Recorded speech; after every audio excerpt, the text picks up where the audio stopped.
Hold up, y'all. Yeah. Post a quick Snapchat.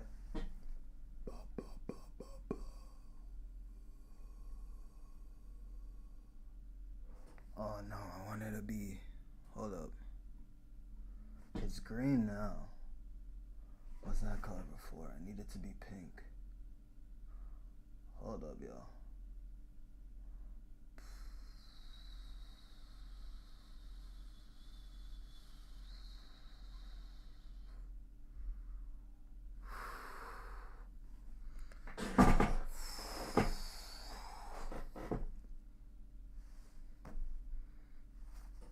I don't know what to post as the thing.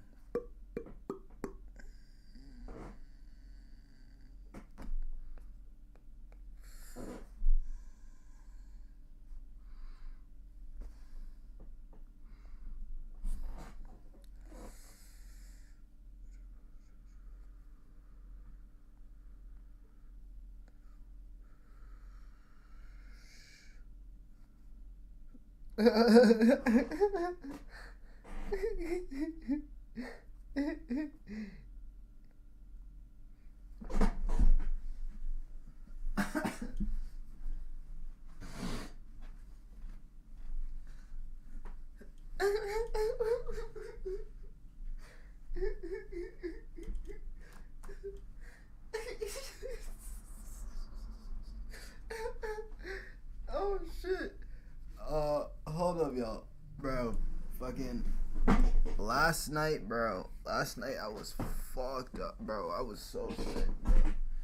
Last night I was sick as fuck. Like, actually, like, genuinely.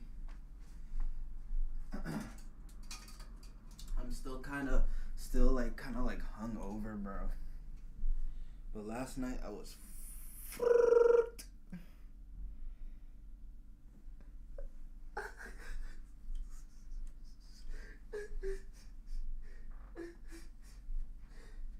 Oh shit. Last night I was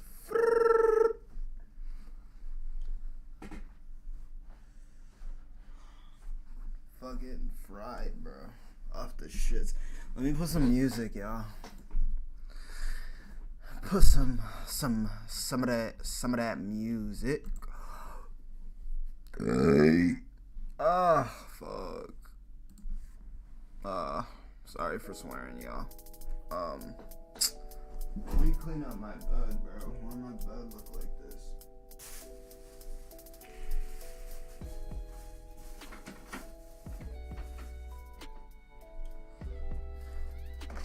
Put this like this. Alright, y'all. But yeah, I was just fucked up. I just had come. Like, I was, like, hitting a bowl, bro. Like, I was just fucked up. And I streamed at, like, 11:59, bro. I almost broke my New Year's resolution right there, bro. I'm gonna tell y'all the story while I get on this shit, bro. Because this shit is crazy, bro. This shit is crazy. Fucking. Hold on, let me put my phone in charge. I'm gonna tell y'all what happens in my life. Y'all gonna be like, damn, bro. That's how it be? Yup, bro, that's how it be, bro. That's how it be for me. So, I had to go get some shit done, right? Like, I'm like talking to this kid I know. I'm supposed to be trading a Chrome Heart sweater for something, right? So I have all this deals, I have all this shit lined up for me. You know what I'm saying? I just need like a friend real quick just to help me. So I had to take that shit to the laundry, get that shit clean, and I had to do my laundry in general, right? So I hit up my homegirl. We're driving around and shit. Fucking, we're in the car, right? Because obviously you're in the car or whatever. Girls like to be warm. But the thing with me, bro, is when I was driving my car, bro, I wasn't in the car warm at all, bro. I was in the car with the car dumb cold. Like, just dumb cold, bro. this shorty got the heat on blast. But she has to have the heat on blast because she's anemic. So I'm like, okay, let me like keep the heat on blast, right? Let me just I'll be fine as long as I like relax or whatever. So we get to the laundromat or whatever. I'm doing my laundry or whatever. I put it in.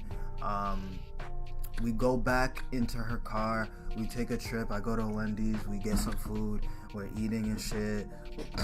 Chilling, just talking, just like chopping it up because it's been a minute since we linked. And then she has the idea. She's like, yo, I mean, while you're waiting for your clothes, let's go smoke at my crib, right? So, you know me, bro. I'm like, yo, what? Like, I haven't smoked in a minute. Like, I'm trying to get high. Like, bro, I'm actually trying to get high. I know this girl smokes for real, bro. I'm about to be lit, bro, right? So we go we go to her house, bro. I go to her house. I'm smoking and shit. Fucking, we're smoking out a bong, though. Right? So we're smoking out a bong. So it's a lot of smoke that's coming to my lungs. You know what I'm saying? Like, I'm not there smoking like on some crazy shit. And I don't know what it was, bro. It must have been that I didn't smoke in a minute.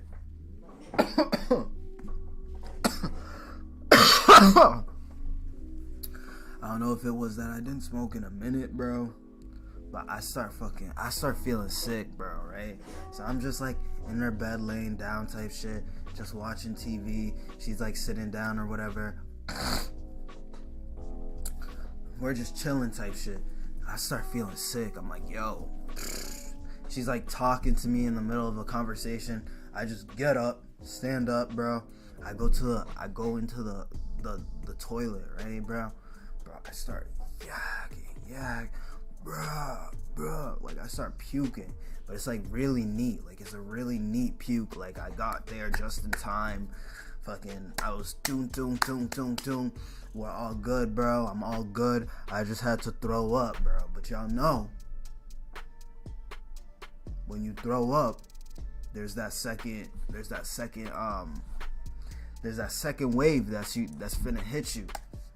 You know what I'm saying? There's that second wave that's finna hit you, and you finna be sicker than you thought, right? So I'm just, like I said, like, I just puked in the toilet. Everything was fine. Nothing got dirty. I just flushed the toilet. I didn't get anything dirty or whatever. So I go back to the room, right? Cha-da-da-da. She's like, yo, are you okay? I'm like, nah, I just had to throw up for a little bit or whatever. Da-da-da. Like, I feel fine now. Ba-da-da. Right? So we're going on, bro. We're watching stuff. Like, everything's, like, fine now. Like, I fixed my stomach.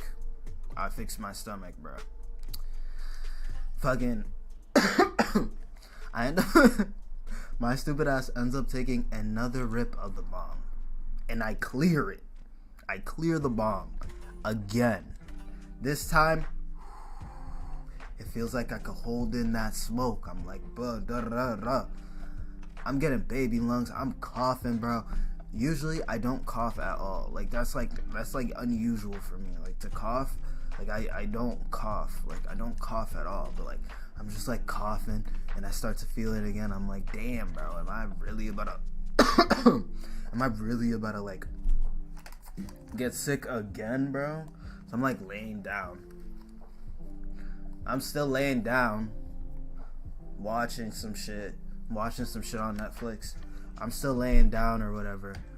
I'm fucking, like, I don't know.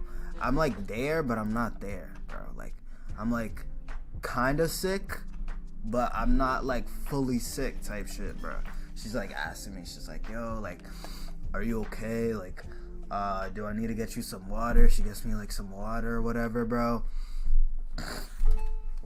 I go out, bro. And I'm like, okay, I'm finna go out the room or whatever. I'm finna get lit. I mean, I already smoked. This is the second hit or whatever. Hopefully I don't yak again, bro. Bro, I start feeling stupid sick. But this time, I couldn't get to the bathroom, right? So, like, this time, I'm like, yo, it's already been, like, an hour, bro. I've been over. So, it's like, yo, I think we should I think we should start heading out and getting my clothes. My stupid ass said it, right? We go out and we start getting my clothes. As I'm going out in the kitchen, bro, I start to feel sick again. Bro, I literally throw up, bro. Throw up in the kitchen, bro, like in front of her. She's like, oh my God, like, are you okay? Are you okay? Like, nah. I'm just sitting there, bro. I'm obviously not okay. I'm not really saying anything. I'm just throwing up. Like, I'm just like, blah, blah, blah, blah, whatever. And then, like, I'm like sitting down or whatever. I'm like, damn, bro, like I fucked this whole night up. Like, damn, like how am I about to get my clothes? Like, I fucking have throw up on my shit. Like, I'm like, bro, like I'm like waving and shit. Like, I'm spinning. Like, everything's fucked up, bro. Fucking, I go, bro, or whatever. I'm like, okay, whatever. She's like, oh, like I'll get you a Uber home. I'll get you a thing. I end up taking my Uber home. It was a nice Uber, nice in a nice Cadillac. I was like out. I fucking went home, bro. I'm still feeling sick, bro. I went home and I'm still feeling sick, bro. And the kid that I'm supposed to sell the Chrome Hearts sweatshirt, he's hitting me up. He's like, yo, bro, like, where you at, bro? I thought we were gonna do this shit tonight or whatever. I'm like, oh shit, bro. Something came up. Like, my fault, bro. We'll do that shit tomorrow. Me, my dumb ass. It's around like 11:30, 11:40. I need to lay down, bro, because my stomach still hurts. Right, my stomach still hurts. So I need to lay down. I'm laying down or whatever, trying to like get better, bro. And then I go on stream. Y'all can watch the last stream, bro. It's on the last stream, bro. That whole stream, I wasn't feeling good. But I said, yo, I have to stream. I have to stream or whatever. I saw that one coming, June. You know, the trained eye of a former contestant and all that. So, yeah. And then I get on stream, bro. I start to feel sick, bro. Near the end of the stream, I stand up, bro, because I start feeling nauseous, bro. I just turn off my whole PC, bro. I go to bed, bro. Right? I go to bed, bro. I'm feeling nauseous. I run to the bathroom. Boom. Puke again, bro. Now this is the third time I have puked, bro. 2 times at Shorty's crib and 1 time at my crib, bro. I'm just feeling hella messy, bro. I go to bed. I wake up. I'm just like in the same clothes, bro. Like, I'm just like fucked up, like dehydrated and shit. I'm like, damn, bro. So it wasn't a good night for me. Like, luckily the shorties fucked with me for real. She was really nice about it. Oh, but she was really nice about it.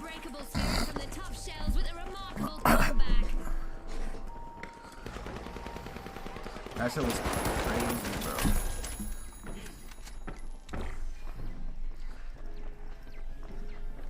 Fucking crazy. One time, bro. That's why if you don't smoke for a while, you should ease into it. I went in there off the bong and the rip, clearing it, bro. Literally yacked in front of in front of one person, but like, it was cool. Mind the mine! Deploying a surprise!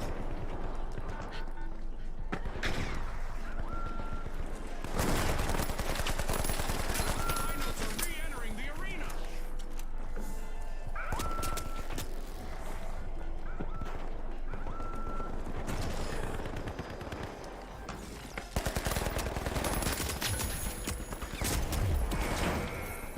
Oh my god. That's a blow to the socialites. Team wiped. This is one You time got they team will want wiped. to be the talk of the town. But like, yeah, bro. I was just sick the whole day. And I'm still a little hungover from that. Like, bro, oh my god. I was sweating, bro. I was just nervous as hell.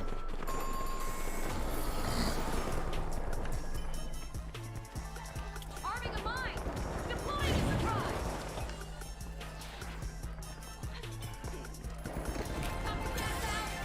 Our shells. Let's see whether they can keep that momentum going. It's time for a new event in the arena, which is sure to test our contestants' skills.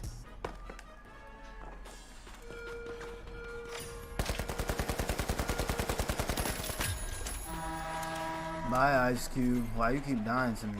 Our contestants better not drift off or start daydreaming, or they'll be brought back to reality with a shock, thanks to a sky laser. Enemy down there.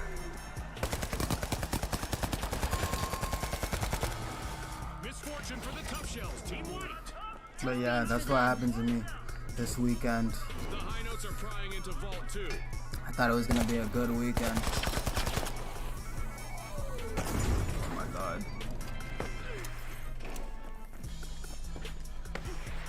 The tough But shells yeah, have y'all. respawned. Let's see how they bounce back. I knew, I was like, yo, bro, I didn't get any cold this winter. Like, I didn't even feel. I got one bad fever on Christmas.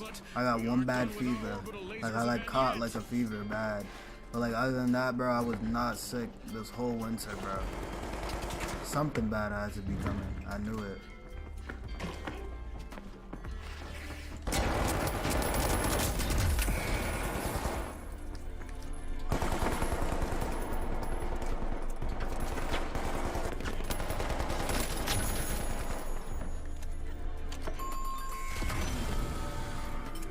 Will need to try again. Team wiped. Setting a mine! Explosive mine placed! With me.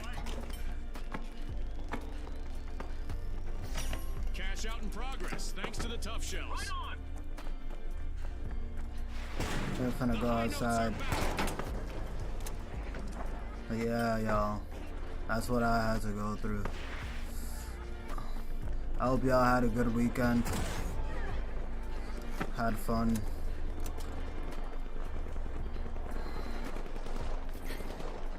I'm pretty sure, y'all, I'm not gonna be lit. I'm not gonna tell y'all right now because I can't promise you what's coming, but like some real lit's about to be coming, Reach the bro. end of this game, Charlotte. I promise y'all something real lit's about to be coming. Using gas! I'm about to be having. It's a device.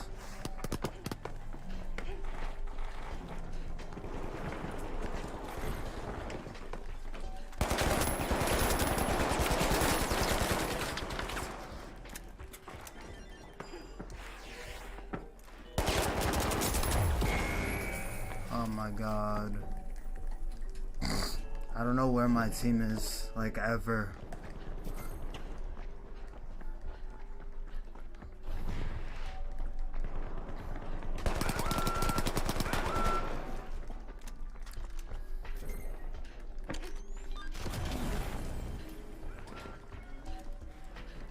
I've got the poison!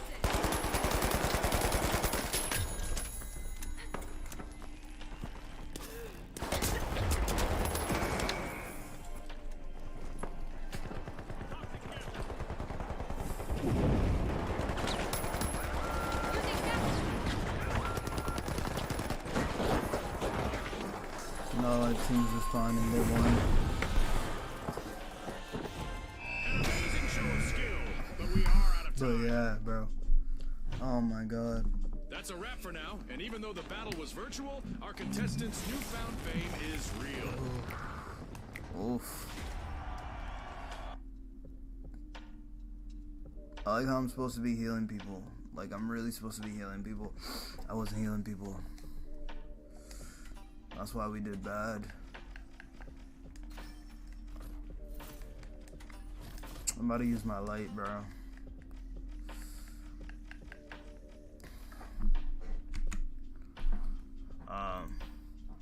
So yeah, that's why I had to end stream early.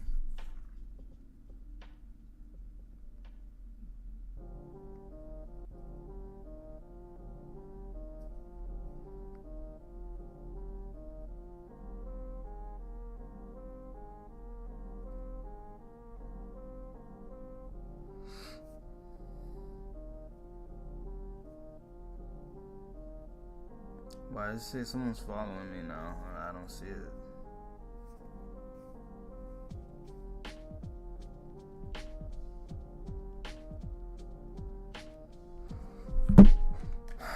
It says someone's following me now.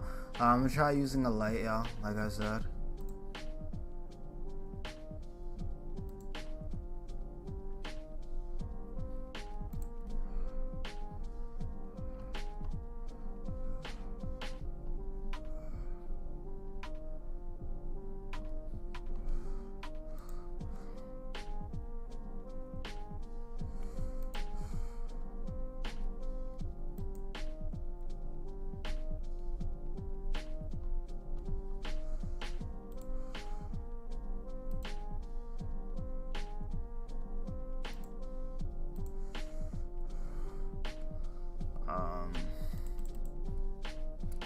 Alright, let me get on the game.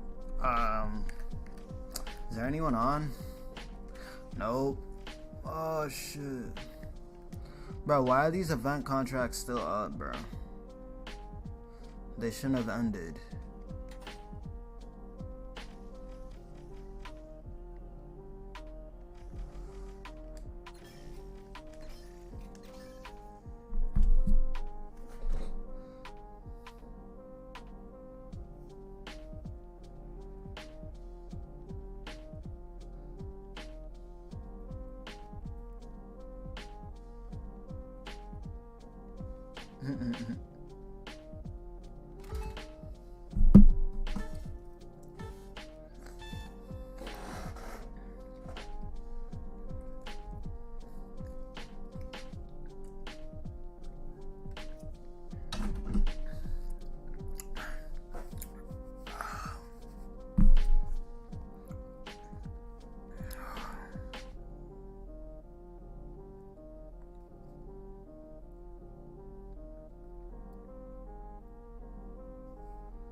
Um,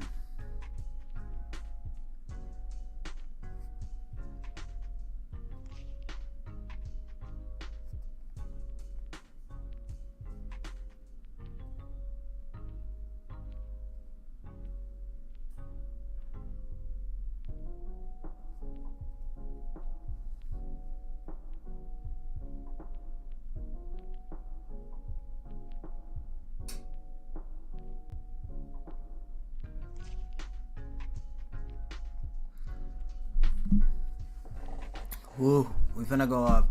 We finna use the light class this time.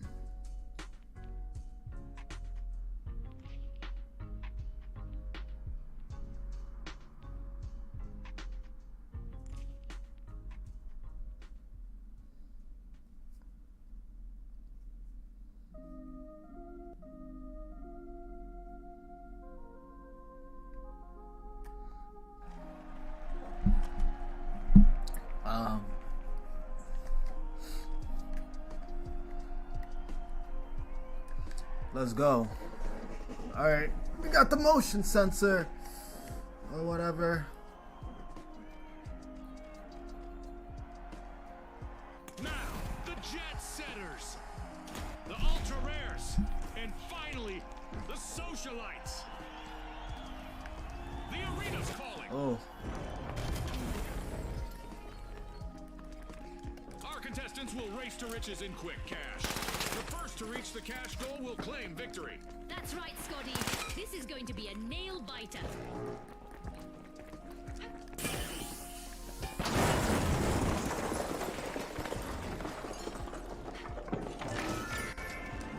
The socialites are in the limelight, unlocking Vault 1. Oh.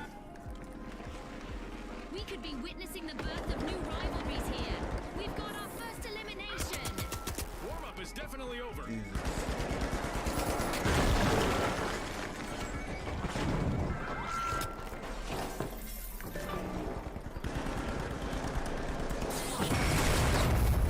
What? Yo!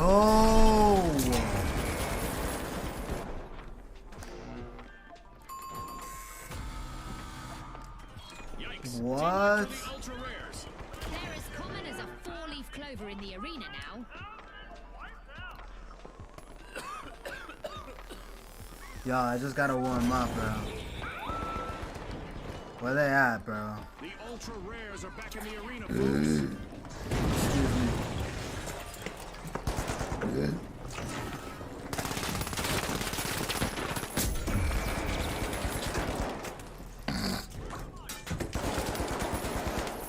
Jesus Christ.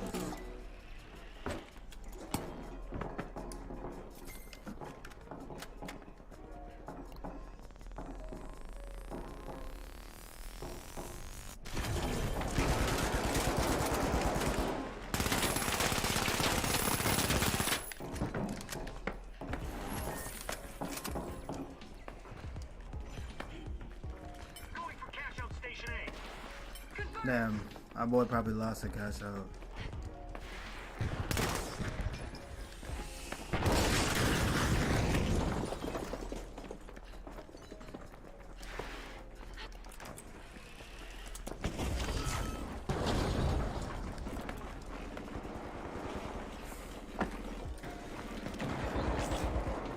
Their start was undercooked, but the ultra rares are bringing the heat.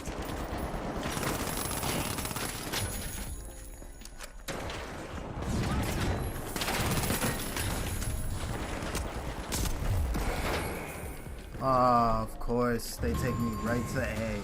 I didn't even know I was that close to A. That's not how you should RSVP to a party, Scotty. I'm feeling a lot better though, y'all. We're feeling a lot better. I just had to be like, I don't know. I just needed some fresh air. Socialites are rejoining the match.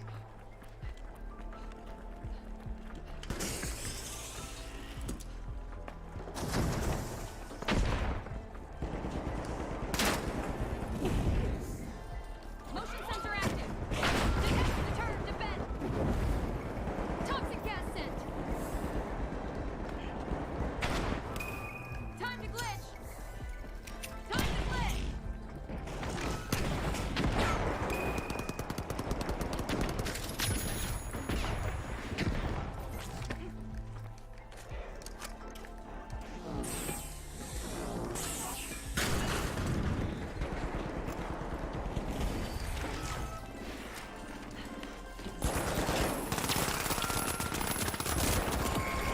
Bro, are you serious? That's so like, I don't know.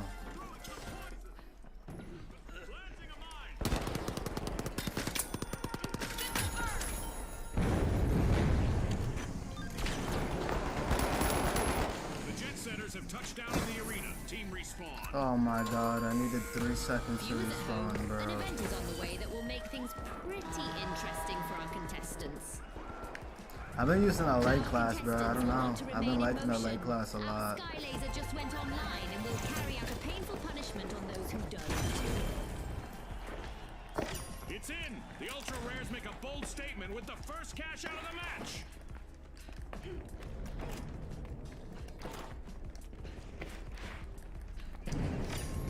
Ooh, ooh, ooh,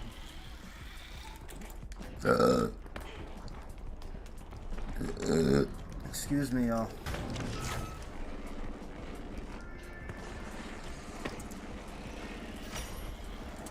The socialites are pushing into Vault 2. An awkward moment for the ultra rares. Team wiped. They might be rare, but they're not in mint condition anymore. Looking for movement. Our orbital lasers event is still active, so our contestants need to keep moving to avoid going out like a light. The ultra rares have recovered and respawned.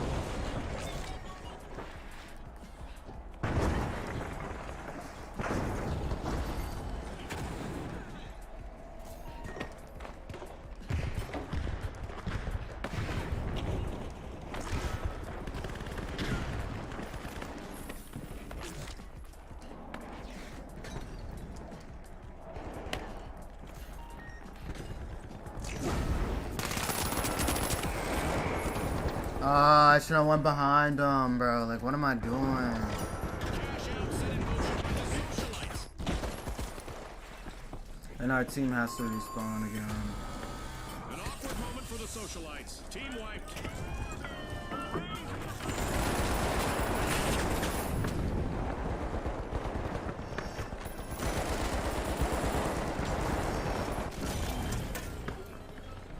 The socialites are back in play.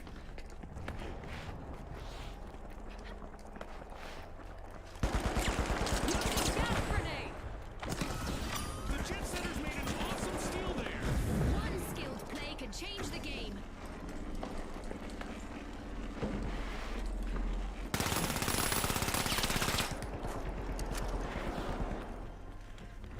Watching our six. Watching our six. Time to blitz. Using blitz grenade. Throwing some poison.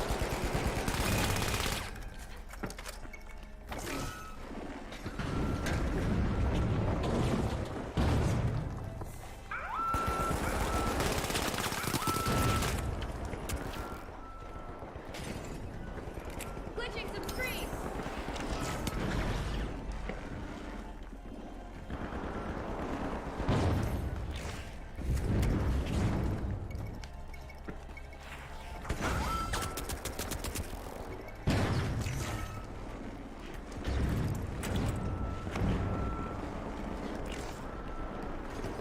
Disrupting their tech.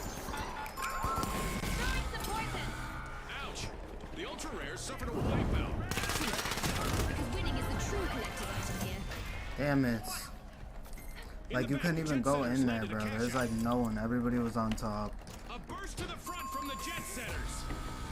Shouldn't have got on top of there and started moving them. The ultra rares are back and ready to avenge that team That wipe. was my fault.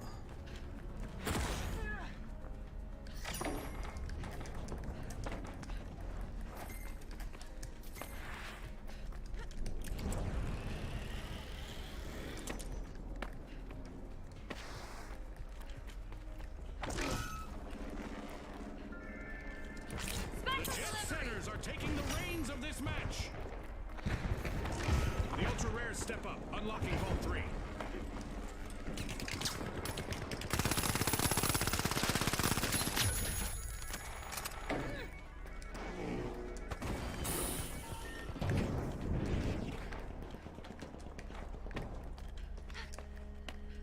Let's see if anyone weak drops to the floor. Yup.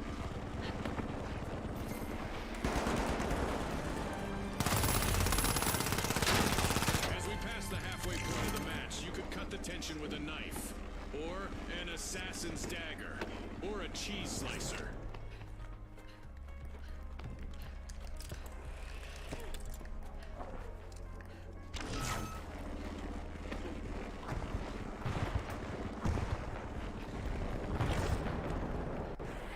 Woo!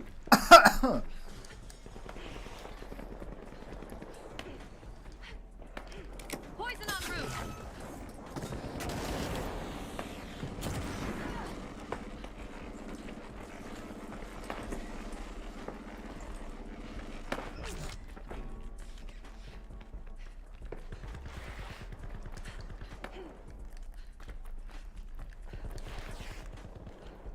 Pretty sure they're Jet setters taking are it to currently in B. the fast lane. Sprint to cash out B. Yeah, they're taking it to B.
Where is he?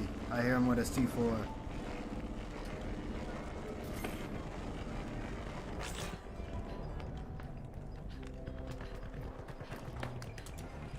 The ultra rares have grabbed the advantage.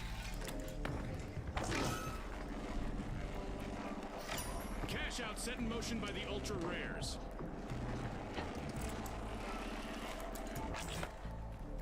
Cash out. Should be to the right of me. There he is.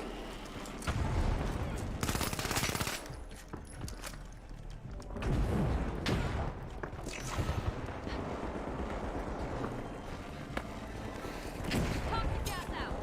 The ultra rares are setting the pace. Split the things up. Motion sensor online.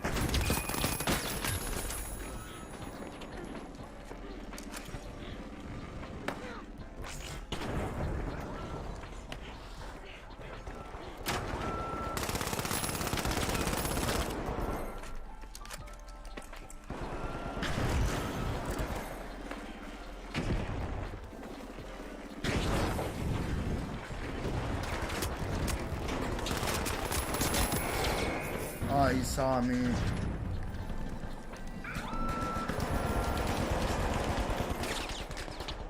Setting a mine. Out of gas. Toxic trap set. How does he have so many toxic traps?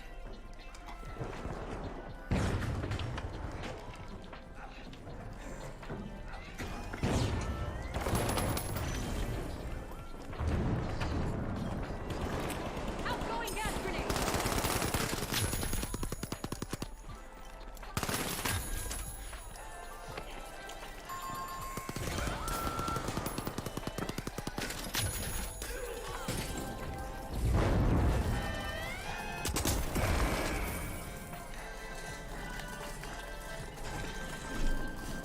God damn it.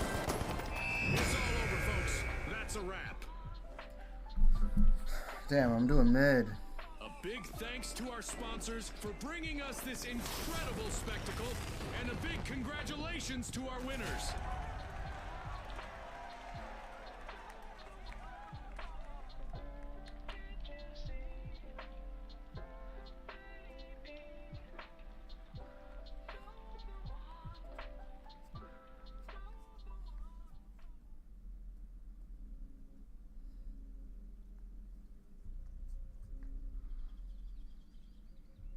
What is that? Is that the song? The heck?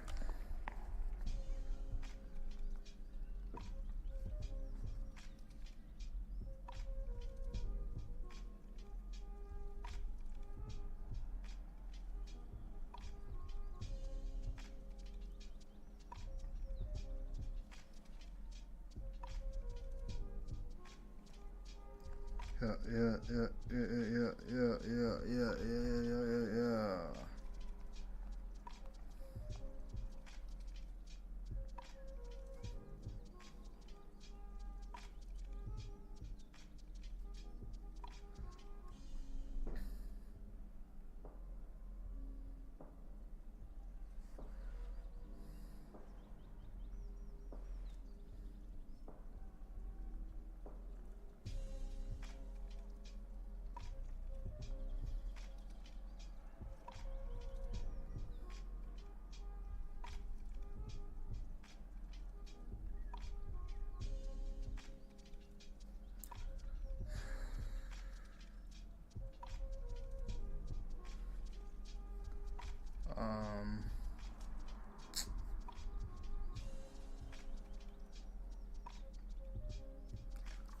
Let's see here.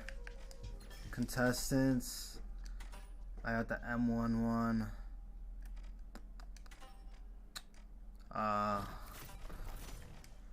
Equipment. Battle pass.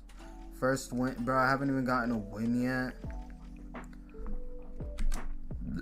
Ridiculous. Let me see if anybody's on Discord. Any of my boys on?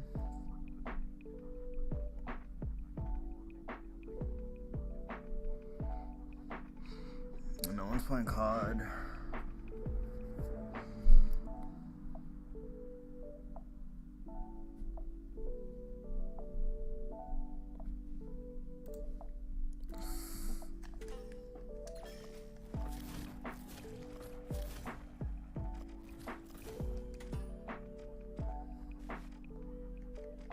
Use the F car. Should I use the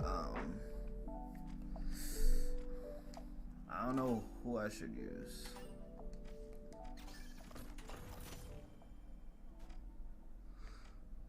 I'm about to change this outfit though.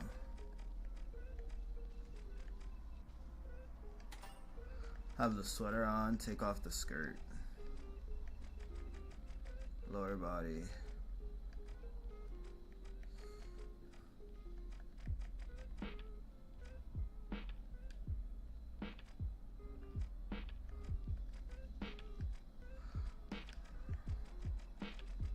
I go to my lower body.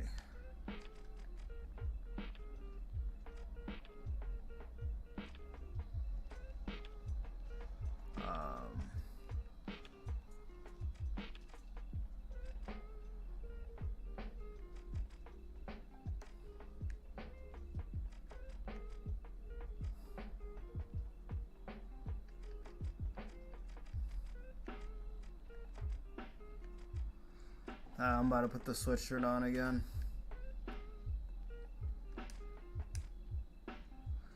I keep on using the F car.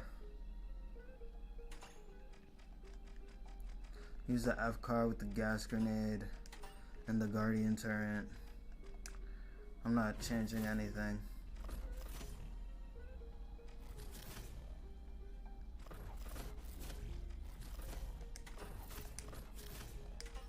About to try to use heavy. My heavy looks fire too. Yeah, I haven't used heavy in a while. I like using heavy. Heavy's fun.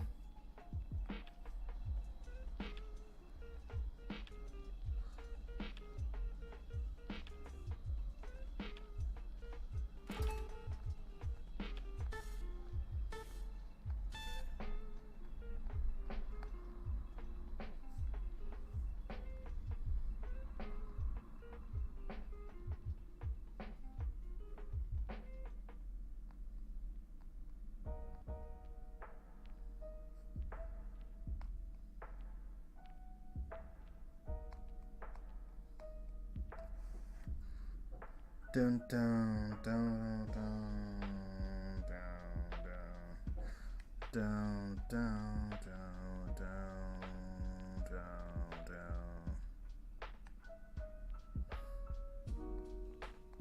dun, dun, dun.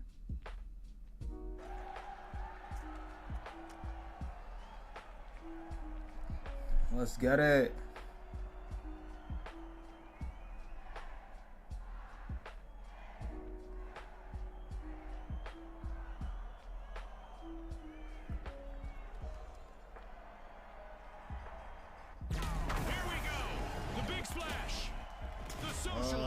And finally, the shock and awe. Let's get it. Let's get into it. Oh shit. My phone fell. Welcome to Quick Cash, the team that tucks away enough money first triumphs. Scotty set the scene perfectly. Remember, I got the starting lose strong gun is to key. blue barrel. I was really using this class. Now I gotta block bullets or whatever to get like the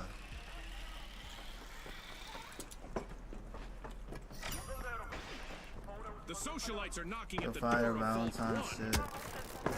Oh fuck no. Oh fuck no. Don't Shield shield. engage. Setting a mine.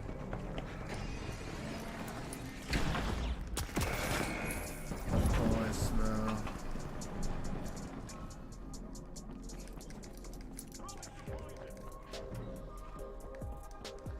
I needed to be protected, bro. I got sniped like 3 times.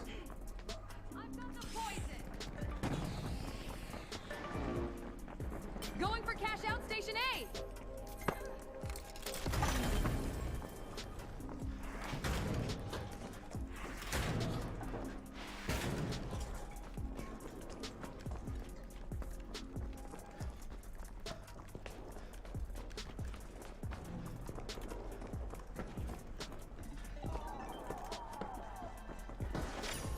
match is starting to heat up as the shock and awe have started our first cash out.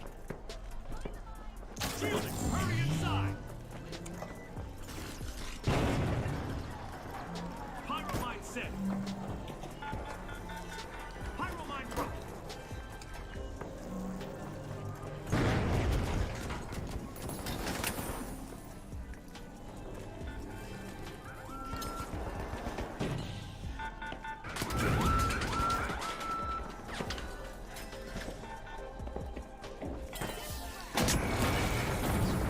Bro, are you serious?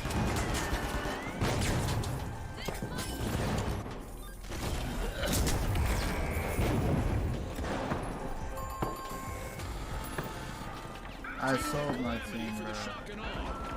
I'm leaving. I'm leaving after that. That was embarrassing. What? Bro, how does that kill you? How did that No. What I want to know is how did that kill me, but it didn't kill him? That was a rocket to his head, bro. Like, to his face. And it didn't kill him. I don't know.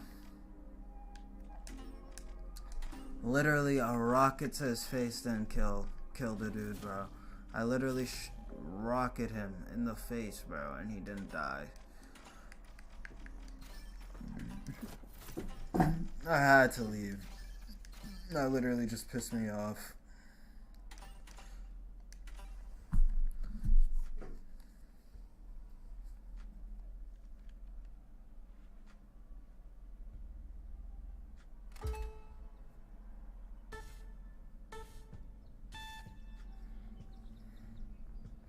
That got me tight.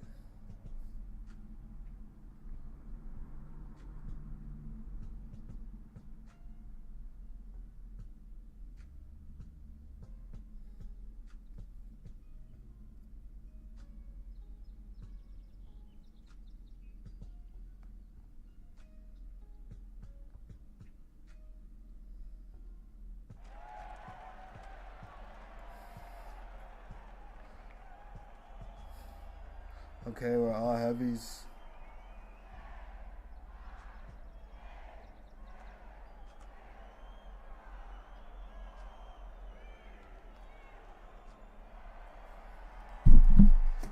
All right, the Vogues, the high notes, and finally, the jet setters. And they are off.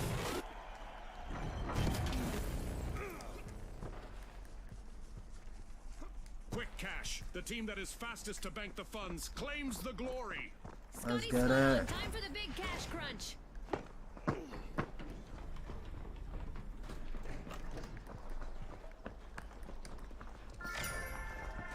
The jet setters are starting to soar. They're unlocking the vault. Get inside. It's rocket time. There it is. Up first elimination of the match.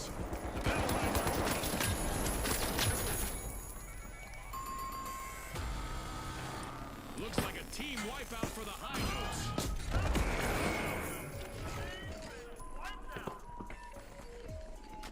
Breach charge deployed.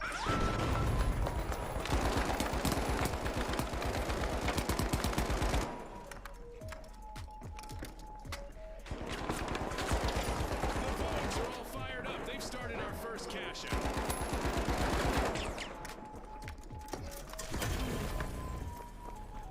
Bro, the first cash out already started. Where's that little shit?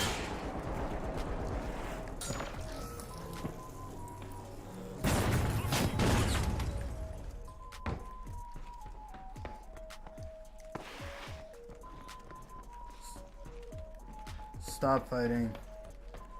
Stop fighting him.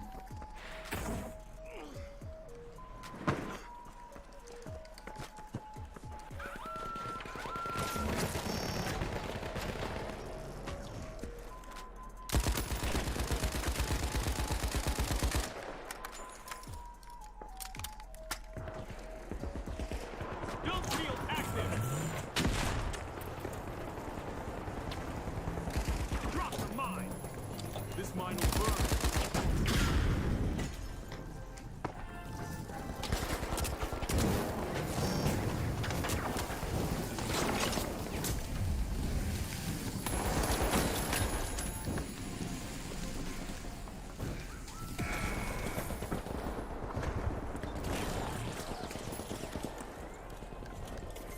Oh no.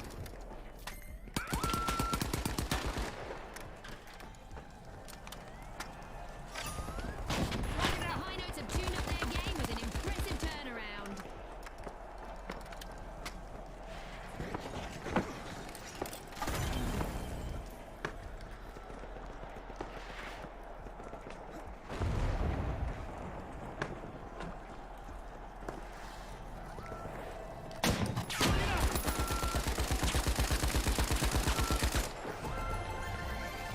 What a way to open the match. The High Notes land the first cash out.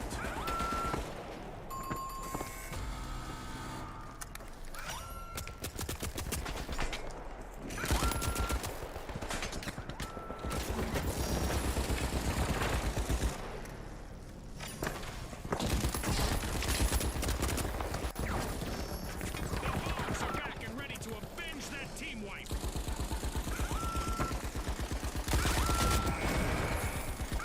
Oh my god, of course. The High Notes will need to reboot. Team wiped. They lost their rhythm and they paid for it. Shielding, hurry inside.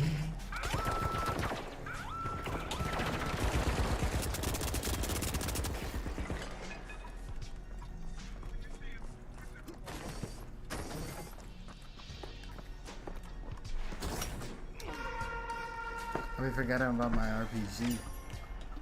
The Vogues are trying to leave their mark. They're unlocking Vault 2.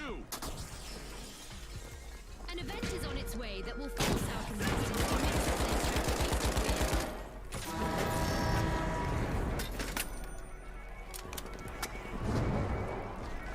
Here at the lobbies, anything is possible. And this time, we're giving our contestants a little taste of what it feels like to visit space.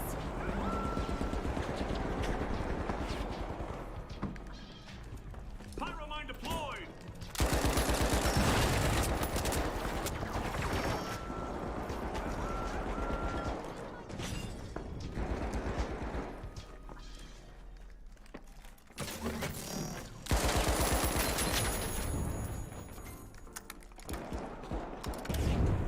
Dome shield active.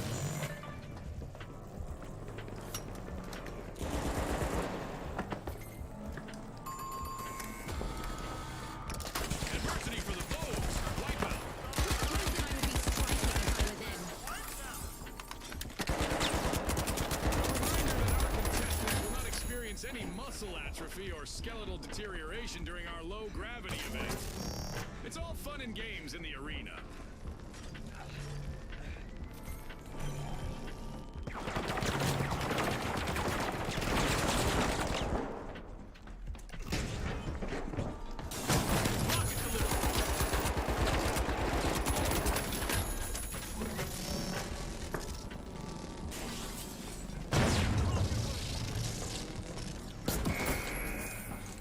You're weird. I hate kids with the hammer, bro.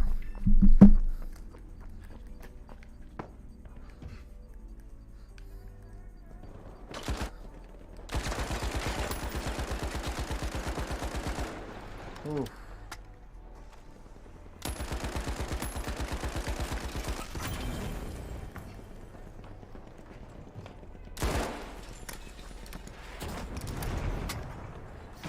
This is no swan song. The High Notes have started a cash out. Target fire. We're at the end of this game show event. What a spectacle!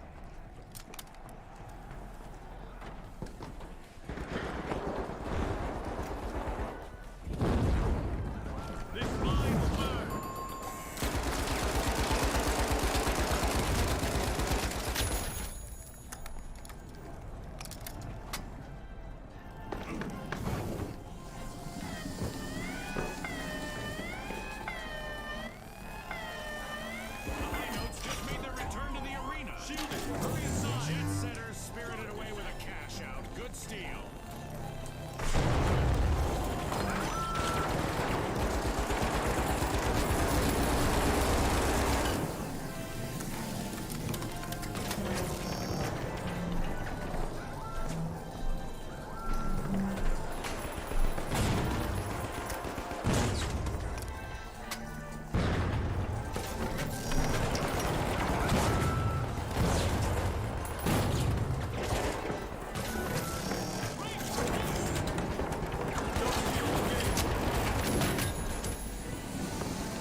adversity for the high notes. Wipeout.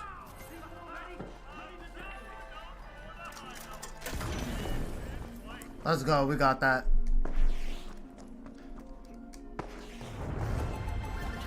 Outpacing the others is the jet setters.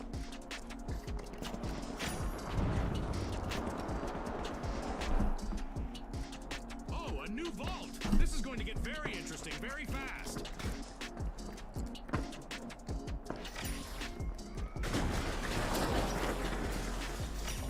Jesus. Vault 3 is being unlocked by the high notes.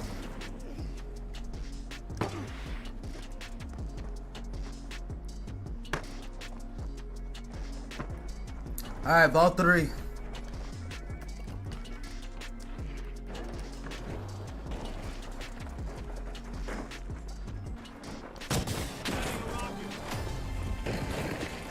Destruction and mayhem characterize the first half of this match. I can't wait. Let's for go. what comes next. Ah.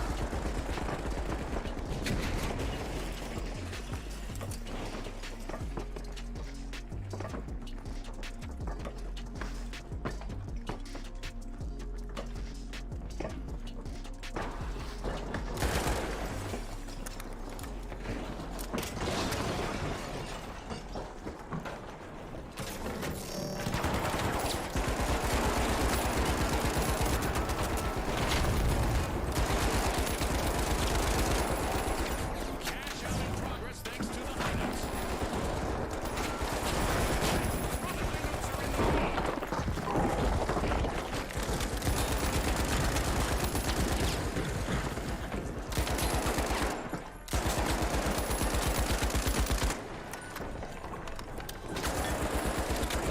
Creating a safe zone. Planning a line.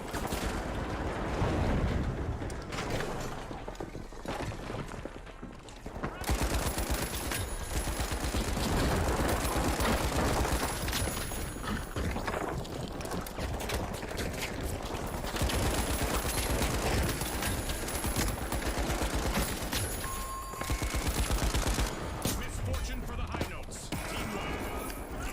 Oh my gosh.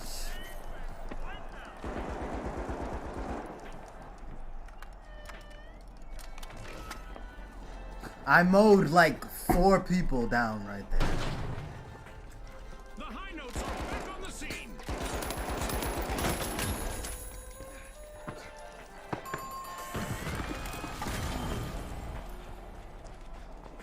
Do we got it? Let's go. We've got the jet setters at the helm. No.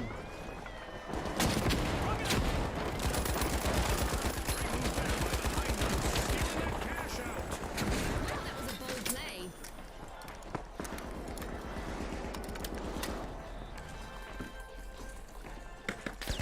Dome shield deployed.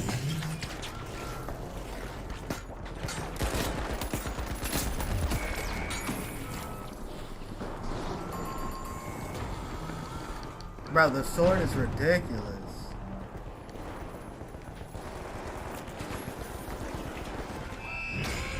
Going into the books. The sword's ridiculous.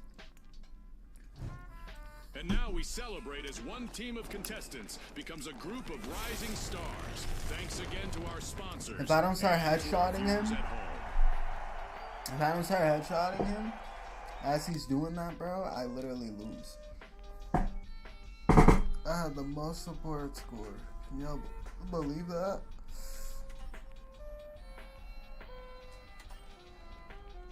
Block a total of 3,500 damage. Didn't I do that? Or am I getting confused? Oh, I did do it.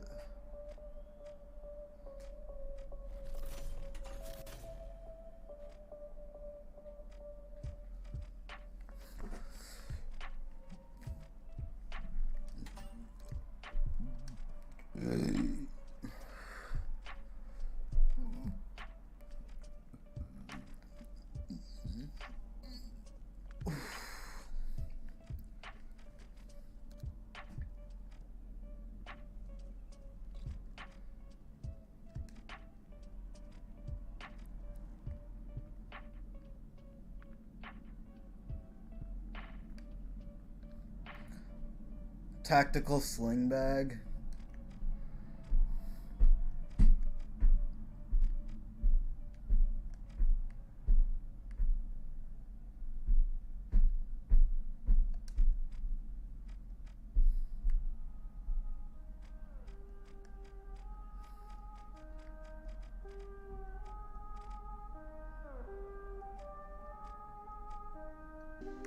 What did I get for level 37?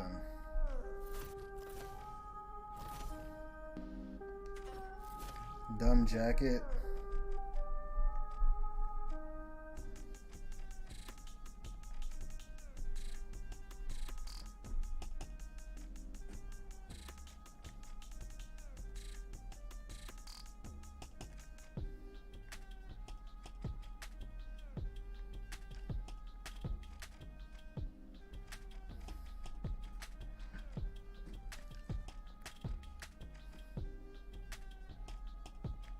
Gotta be level 45.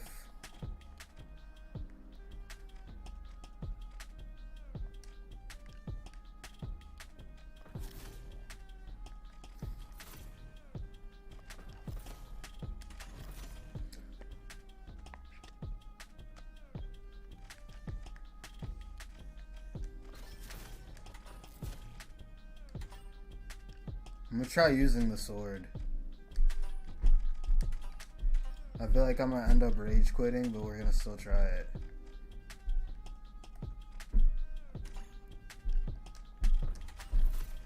Let's see what the sword could do for us, y'all. We finna use the sword, y'all. Y'all know I'm gonna get tight. Y'all know that, right? Now I'm gonna get tight. Y'all need to be knowing that I'm gonna get tight, bro. I'm gonna get mad.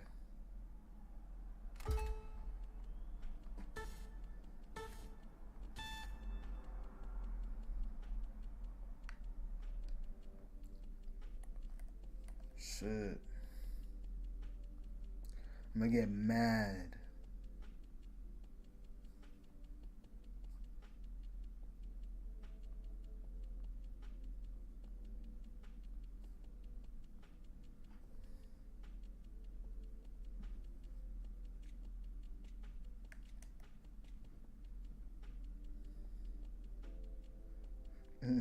Did the guy have sound to see that shit?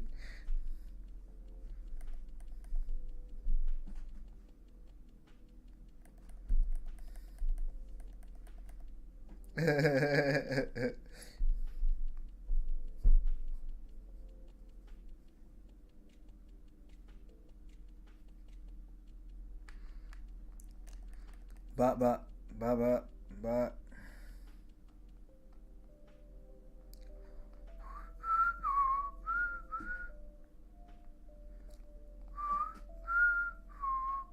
We're trying to use the sword, bro.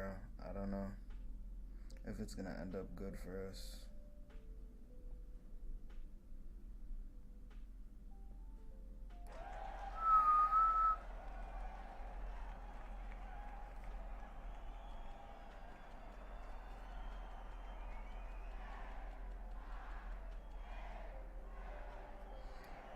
Five, four, three, two, one.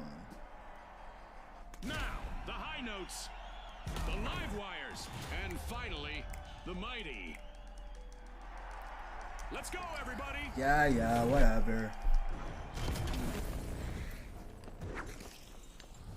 It's a fortune-fueled frenzy in quick cash. The first team to grab enough cash will win! Absolutely, Scotty. Time for our contestants to prove their mettle. Vault 1 is being opened by the high notes.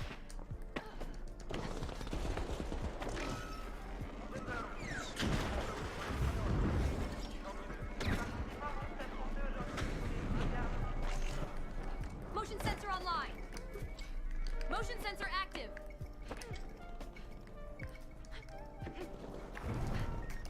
Back on top. Yikes! Team wipe for the high notes. They've gone from symphony to cacophony.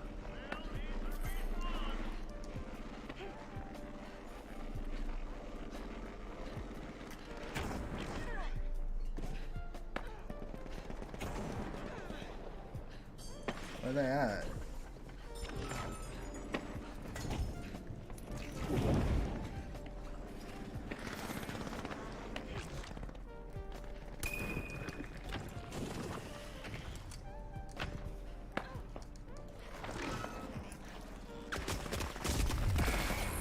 Like what, bro?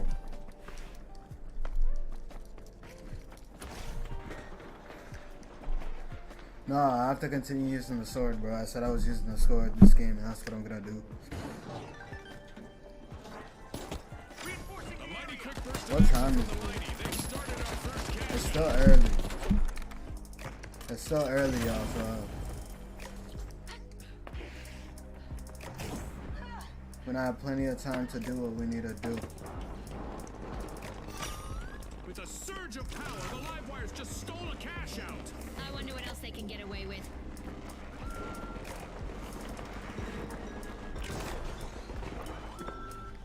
Placing a motion sensor. Gas grenade out. Glitching things up. Glitching things up.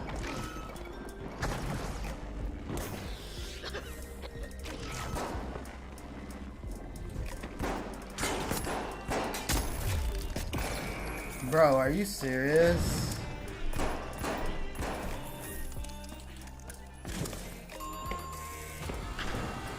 That's a blow to the mighty. Team wiped. I'd say, oh. Bro, I'm trying, bro.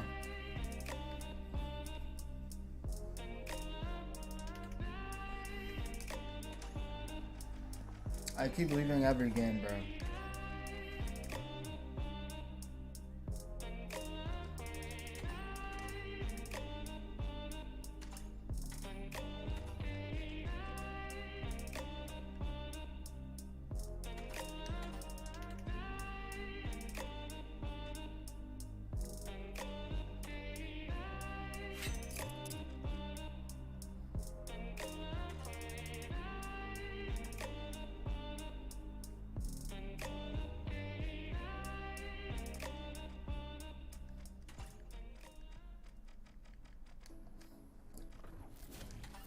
I don't even know if I want to use a light right now. Should I use a light, y'all? Like, what should I use, bro? I'm trying to see if I can find, like, streamers, bro. Who play the same game? Who play the same game? Cause there should be boring.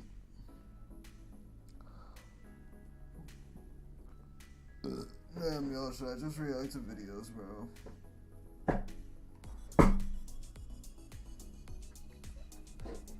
That's what I'm gonna have to do. I'm gonna react to videos. Let's change the stream to just chatting.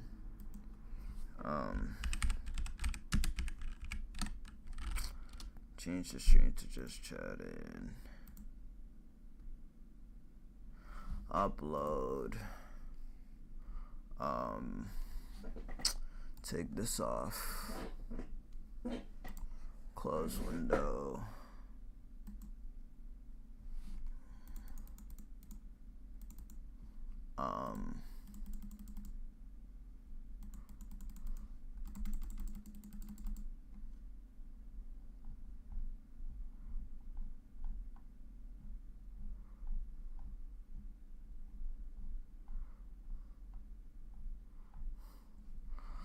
Alright, hold up, let me take all this out. Alright, let's change all this. PK fire! PK fire! Stream summary. Oh my god. How's Monday looking?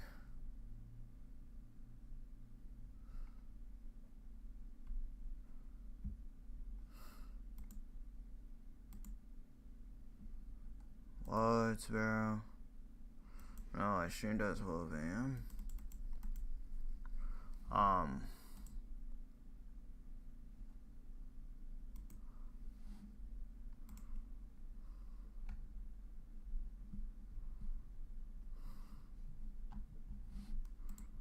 Bro, if I had a stream schedule, this shit would be so much easier.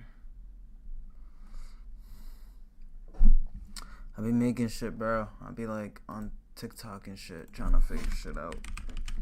Shit don't be working.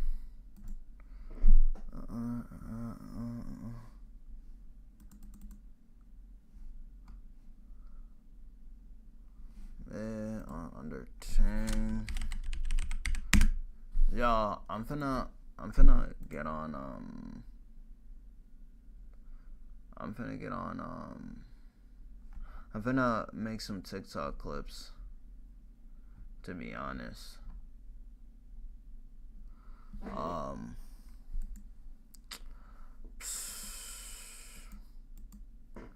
So I feel like not enough people have been getting into the stream. I don't know why. Used to be getting a lot of viewers. Now we don't get much viewers at all. I swear we used to be getting like 50 views a video. Now we're getting like 1 or something. I thought I had some. February has been slow, man. February has been slow. Nobody wants to watch. Sheesh. Especially, they don't want to watch my ass in here doing nothing, bro.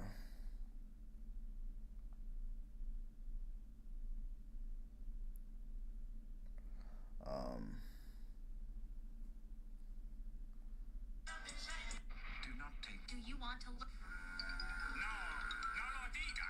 Así no. Entonces no fuimos voladora. What wrong with you? And when it's spin move, I said spin move. Oh, no, no. I want to play the new album. Get a couple beers. Snap your dumb. These 16-year-old kids. Bro, why is a man who's pushing 30? So it looks like the Boruto anime is being pushed back. Amazon. I'm just such science. Turkey, huh? Excuse me. Sorry, they told me to come here. I'm new. I got my dirty tape.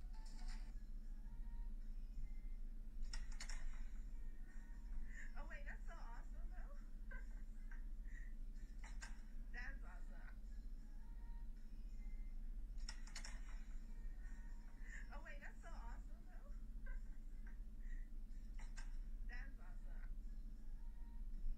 awesome. Oh wait, that's so awesome though.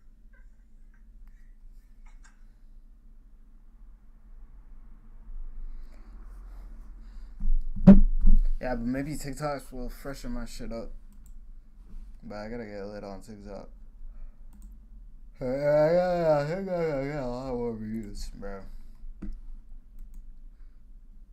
I'm still trying to figure things out.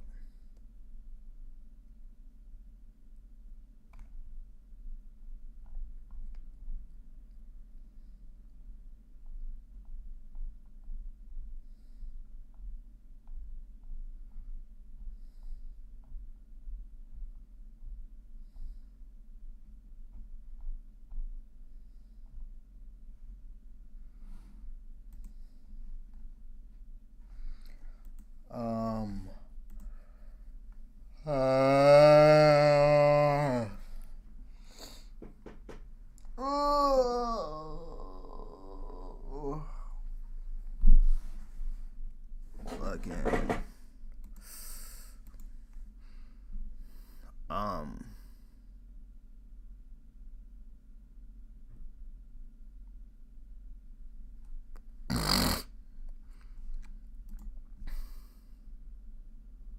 Multi-stream chat.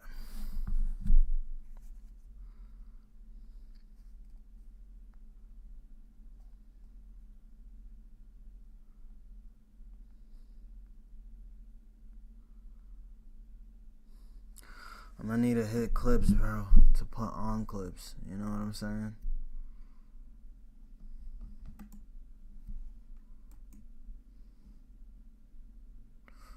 Like, if I'm not hitting clips, what is there gonna be to put on thing, bro? Like, what is there gonna be to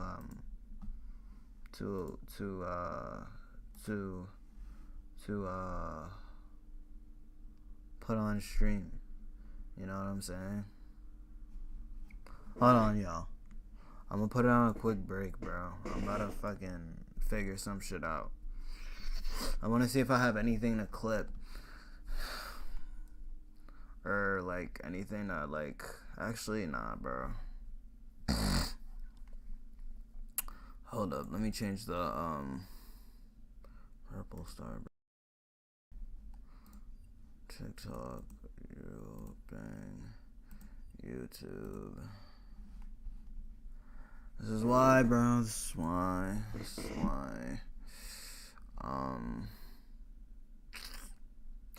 Screen capture, YouTube.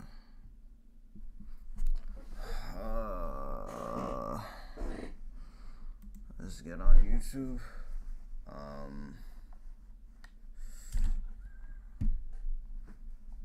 Hell diapers.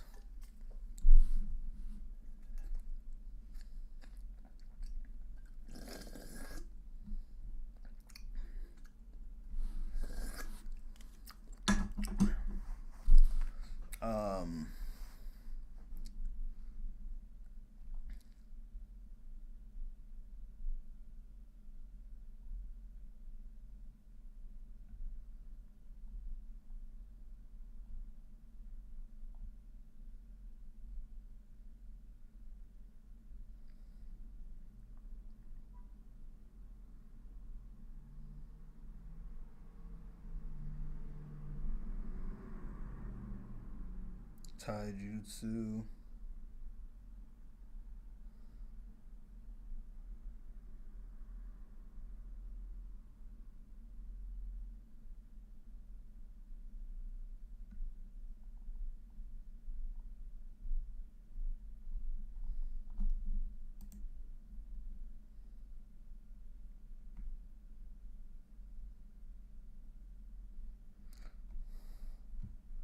What is Red Bull? Let's watch this, y'all. What is Red Bull?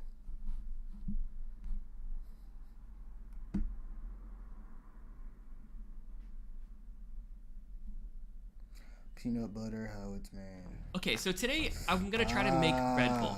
Now, this recipe is actually a little bit more interesting and definitely has a few quirks that I did not expect when I started to make this. However, I think it's pretty cool.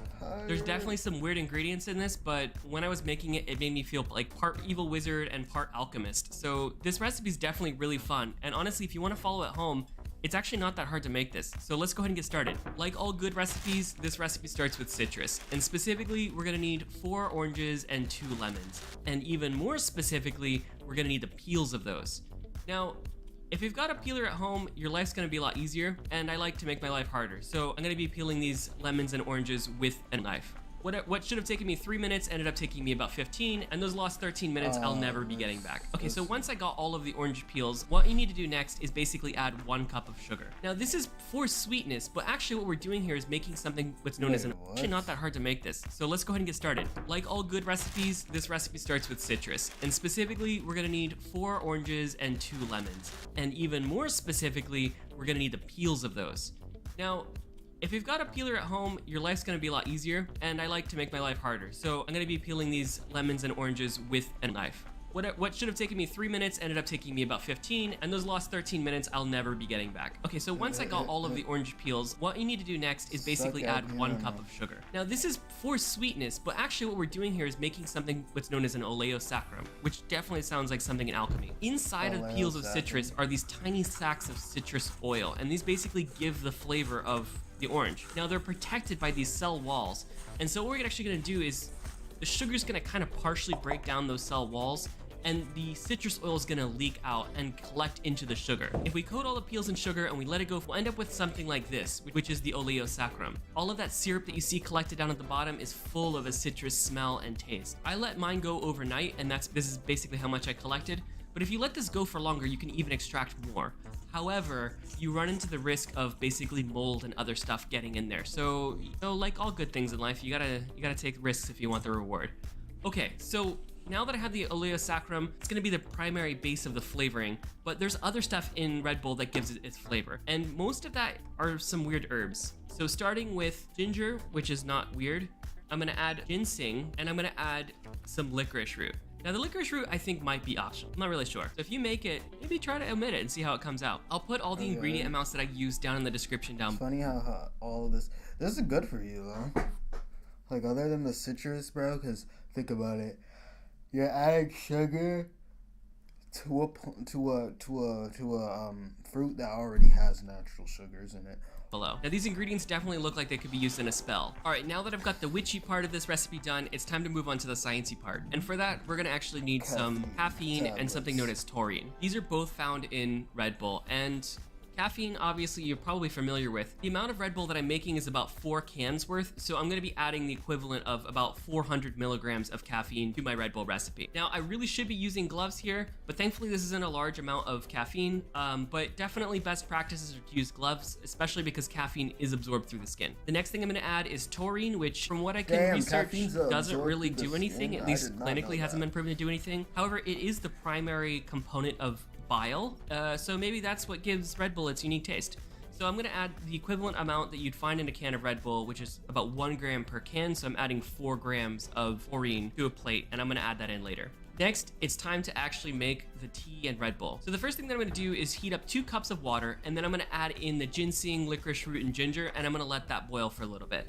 And then I'm going to add in the citrus peels, and that's partially for the flavor, but also because I just really want to collect all of that syrup that was remaining on there. I'm gonna let this boil for about 4 minutes total, and then at that point, I'm actually gonna use the same sieve that I used to actually strain the oleosaccharum, just to again rinse off any possible sugar syrup that was left on the sieve. Now collected down below, we're almost done with the Red Bull syrup. There's just a few more things that I need to add. First, I'm gonna need to add some lemon juice. The fresh lemon juice is a different flavor than the oleosaccharum, which is kind of more of like an orange candy flavor. The lemon juice here is really gonna add citric acid and make it sour. And I always find that Red Bulls, they're quite sour.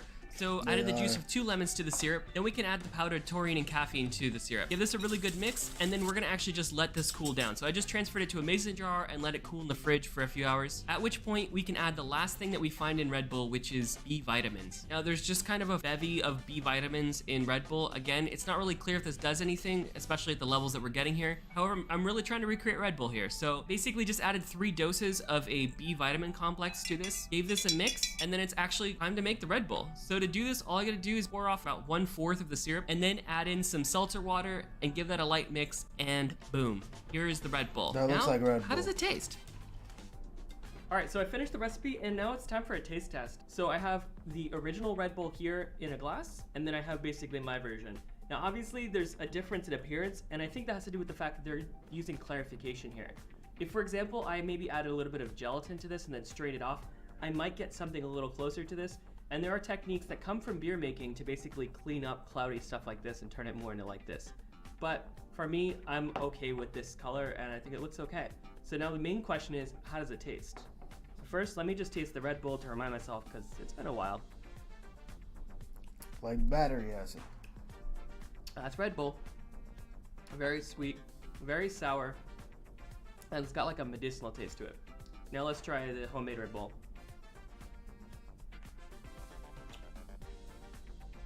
Honestly, it's pretty good.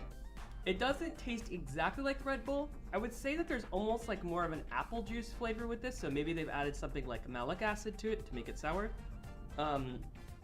But this is pretty close. This almost tastes a little bit closer to a like emergency tablet, if any of you guys have ever had that, like one of those seltzer tablets. It tastes kind of similar to that. A seltzer tablet. But it's not that different, honestly. There's definitely some crossover between these two flavors. Now that being said, if you're gonna make yourself an energy drink, instead of having a Red Bull, which is not everybody's cup of tea, why don't you make one that is basically the same thing and is what you want? So if you want to make this a little bit different and add some strawberries to it or whatever, you can make your own. Now you know how to. Don't make your own Red Bull. That's all I'm gonna say. Do not make your own Red Bull. That sounds like a quick trip to the hospital.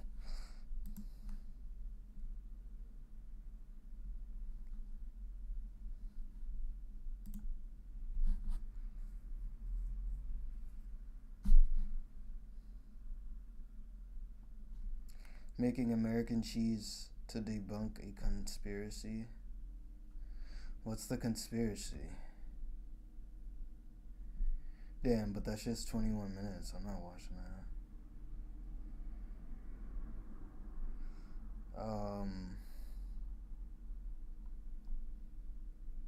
Make it for defense. How to make Coca-Cola. 3 hours versus 3 years of blender. What?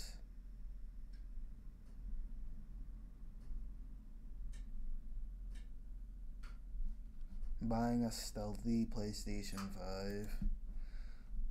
Like any strong and bold design, the PS5 divides opinion. Some people love its futuristic sci-fi look, while others are far less complimentary, likening it to a cream and chocolate biscuit or even some late 2000s internet routers. I personally quite like it, enough even to make a fully brass version, but I definitely see some drawbacks, particularly in its awkward-looking horizontal orientation, which, let's face it, most people will be using under their TV. And wow, it looks pretty ugly like that. So it's time for a redesign, and by the end of it we'll be left asking ourselves, that's a PS5. Let's get to it.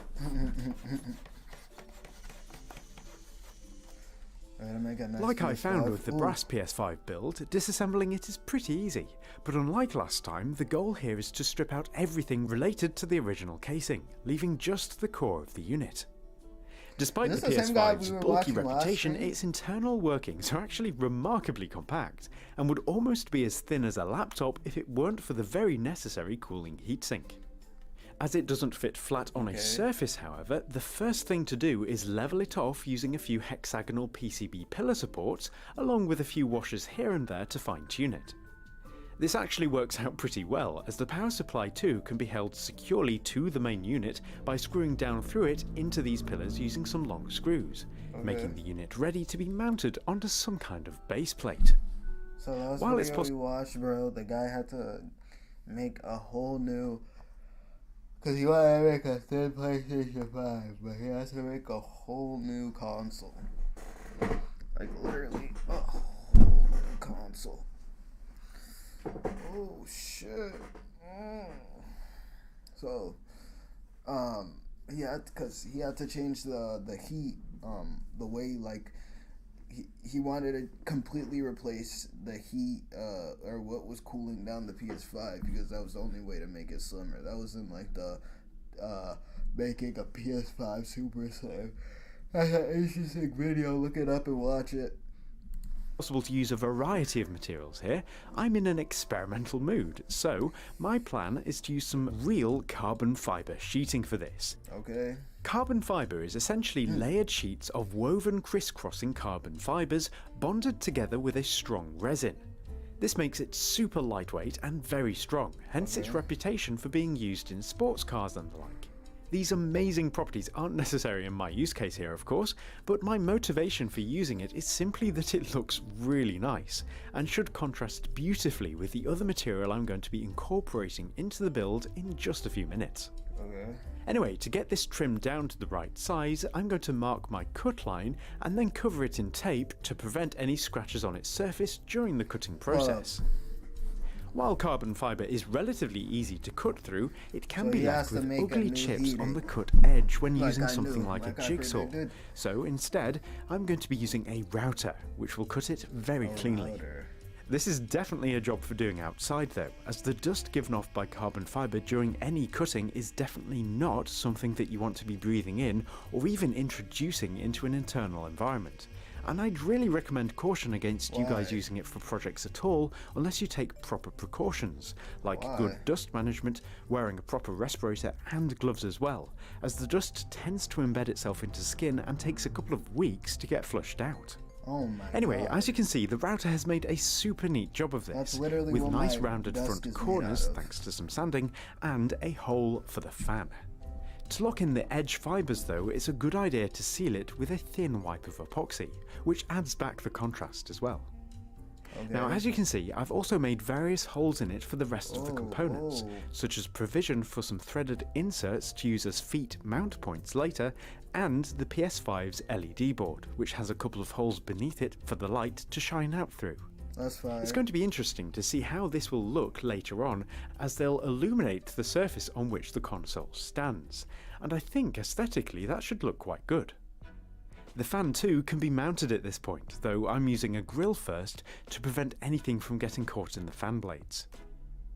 Before the main console can be properly screwed in place though, there's something fairly important that needs to be attended to, which is airflow. You see, the fan itself is divided into two halves which independently pull air in through both sides, hence the need for a hole in the base platform.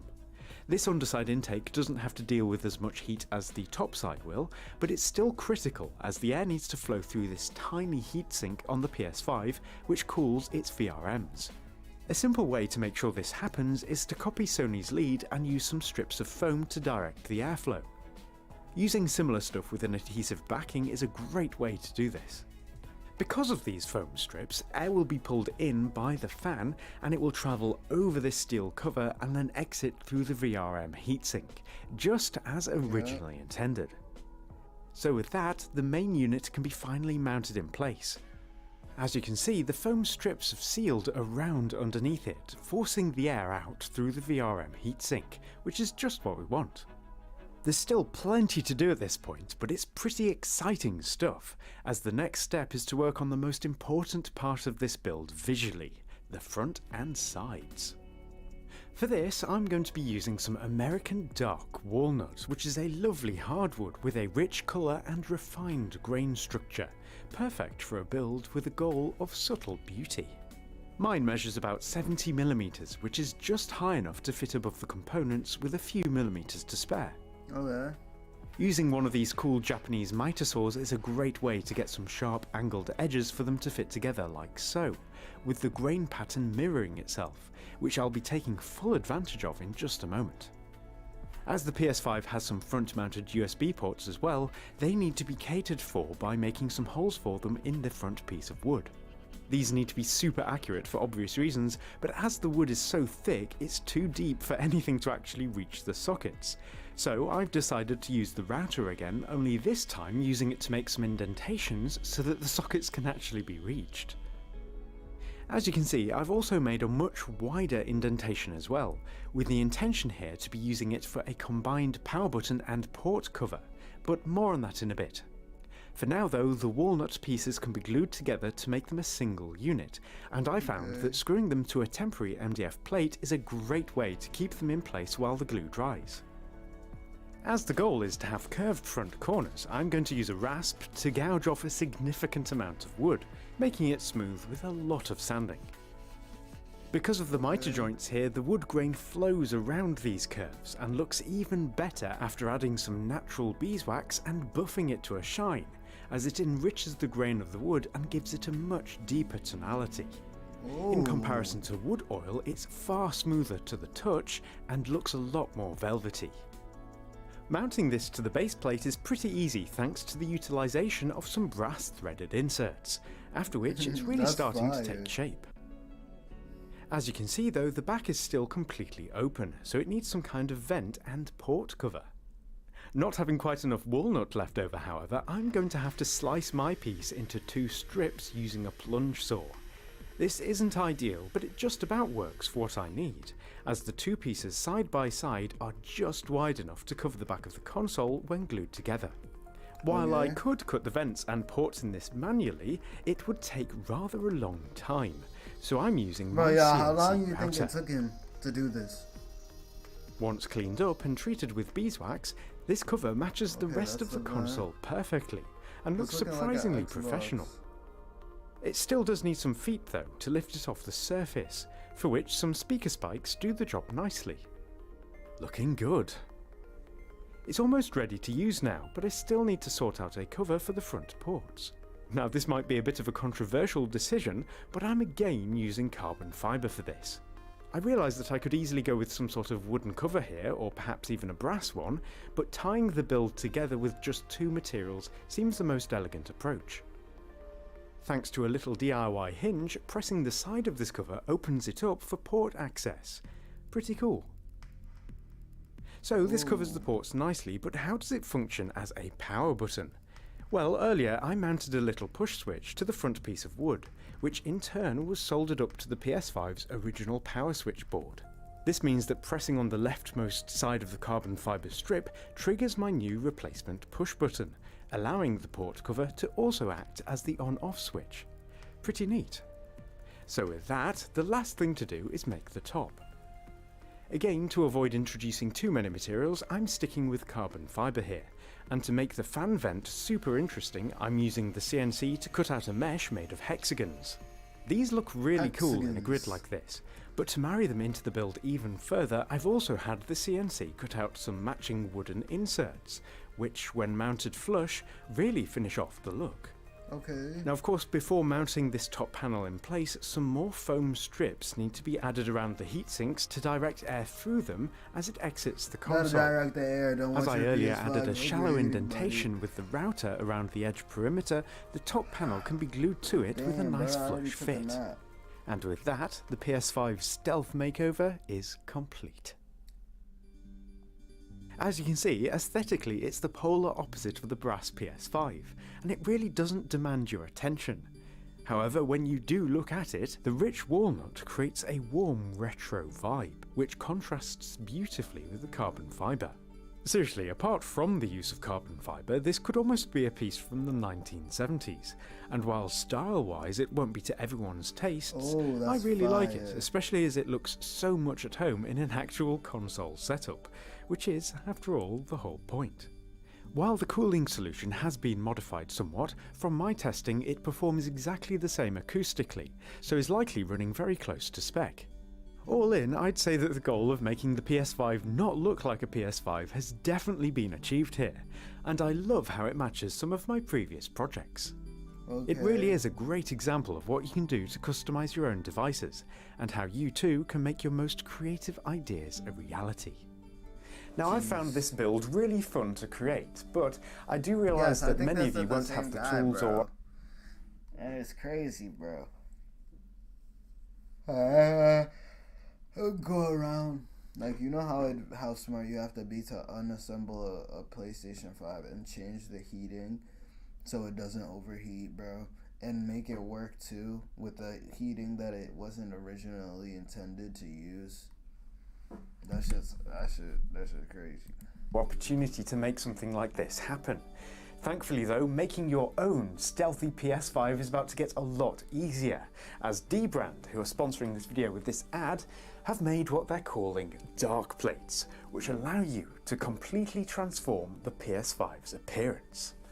The plates themselves are high quality and can just clip in place of the original panels. Being a deep matte black, they give the PS5 a completely different vibe, and I'd say it looks like it means business now. One problem with the original glossy middle piece is that it's always been a horrendous fingerprint magnet and is super easy to scratch. D-Brand has solved this as well though, as you can select a variety of high quality vinyl wraps to apply to the middle of your PS5. The one I have here not only completes the matte black effect, but protects the PS5 too. This is definitely one of the most accessible and effective PS5 mods that you can do yourself, and it looks absolutely awesome. So if you'd like to customise your own PS5 with D-Brand's dark plates, you can find a link to them in the description down below. And don't forget, you can customise all sorts of devices with D-Brand's products, and it's a great way to make them your own and super fun. So I hope you've enjoyed seeing how to make a stealthy PS5, whether it's this one or this one, and I hope that the build process has given you inspiration as to how you might tackle your own projects, no matter what they are. But other than that, I'm Matt, you've been watching DIY Perks, and I hope to see you next time. Goodbye for now.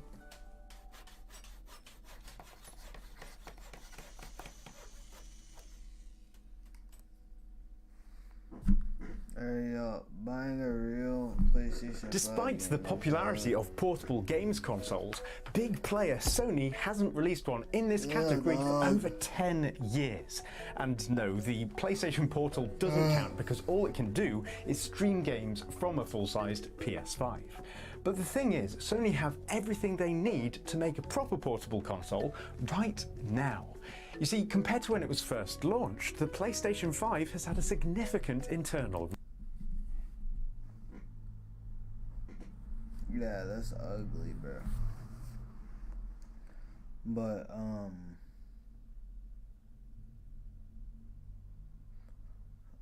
what was I gonna say? I was gonna say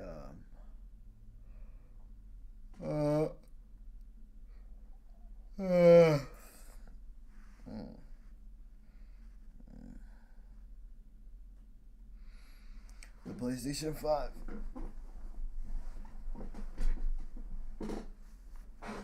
A new PSP needs to come out, bro.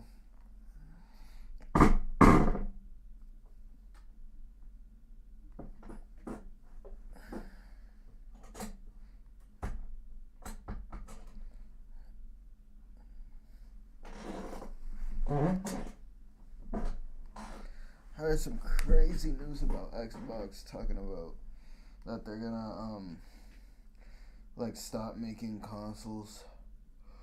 Like crazy, man. Xbox gonna stop making consoles.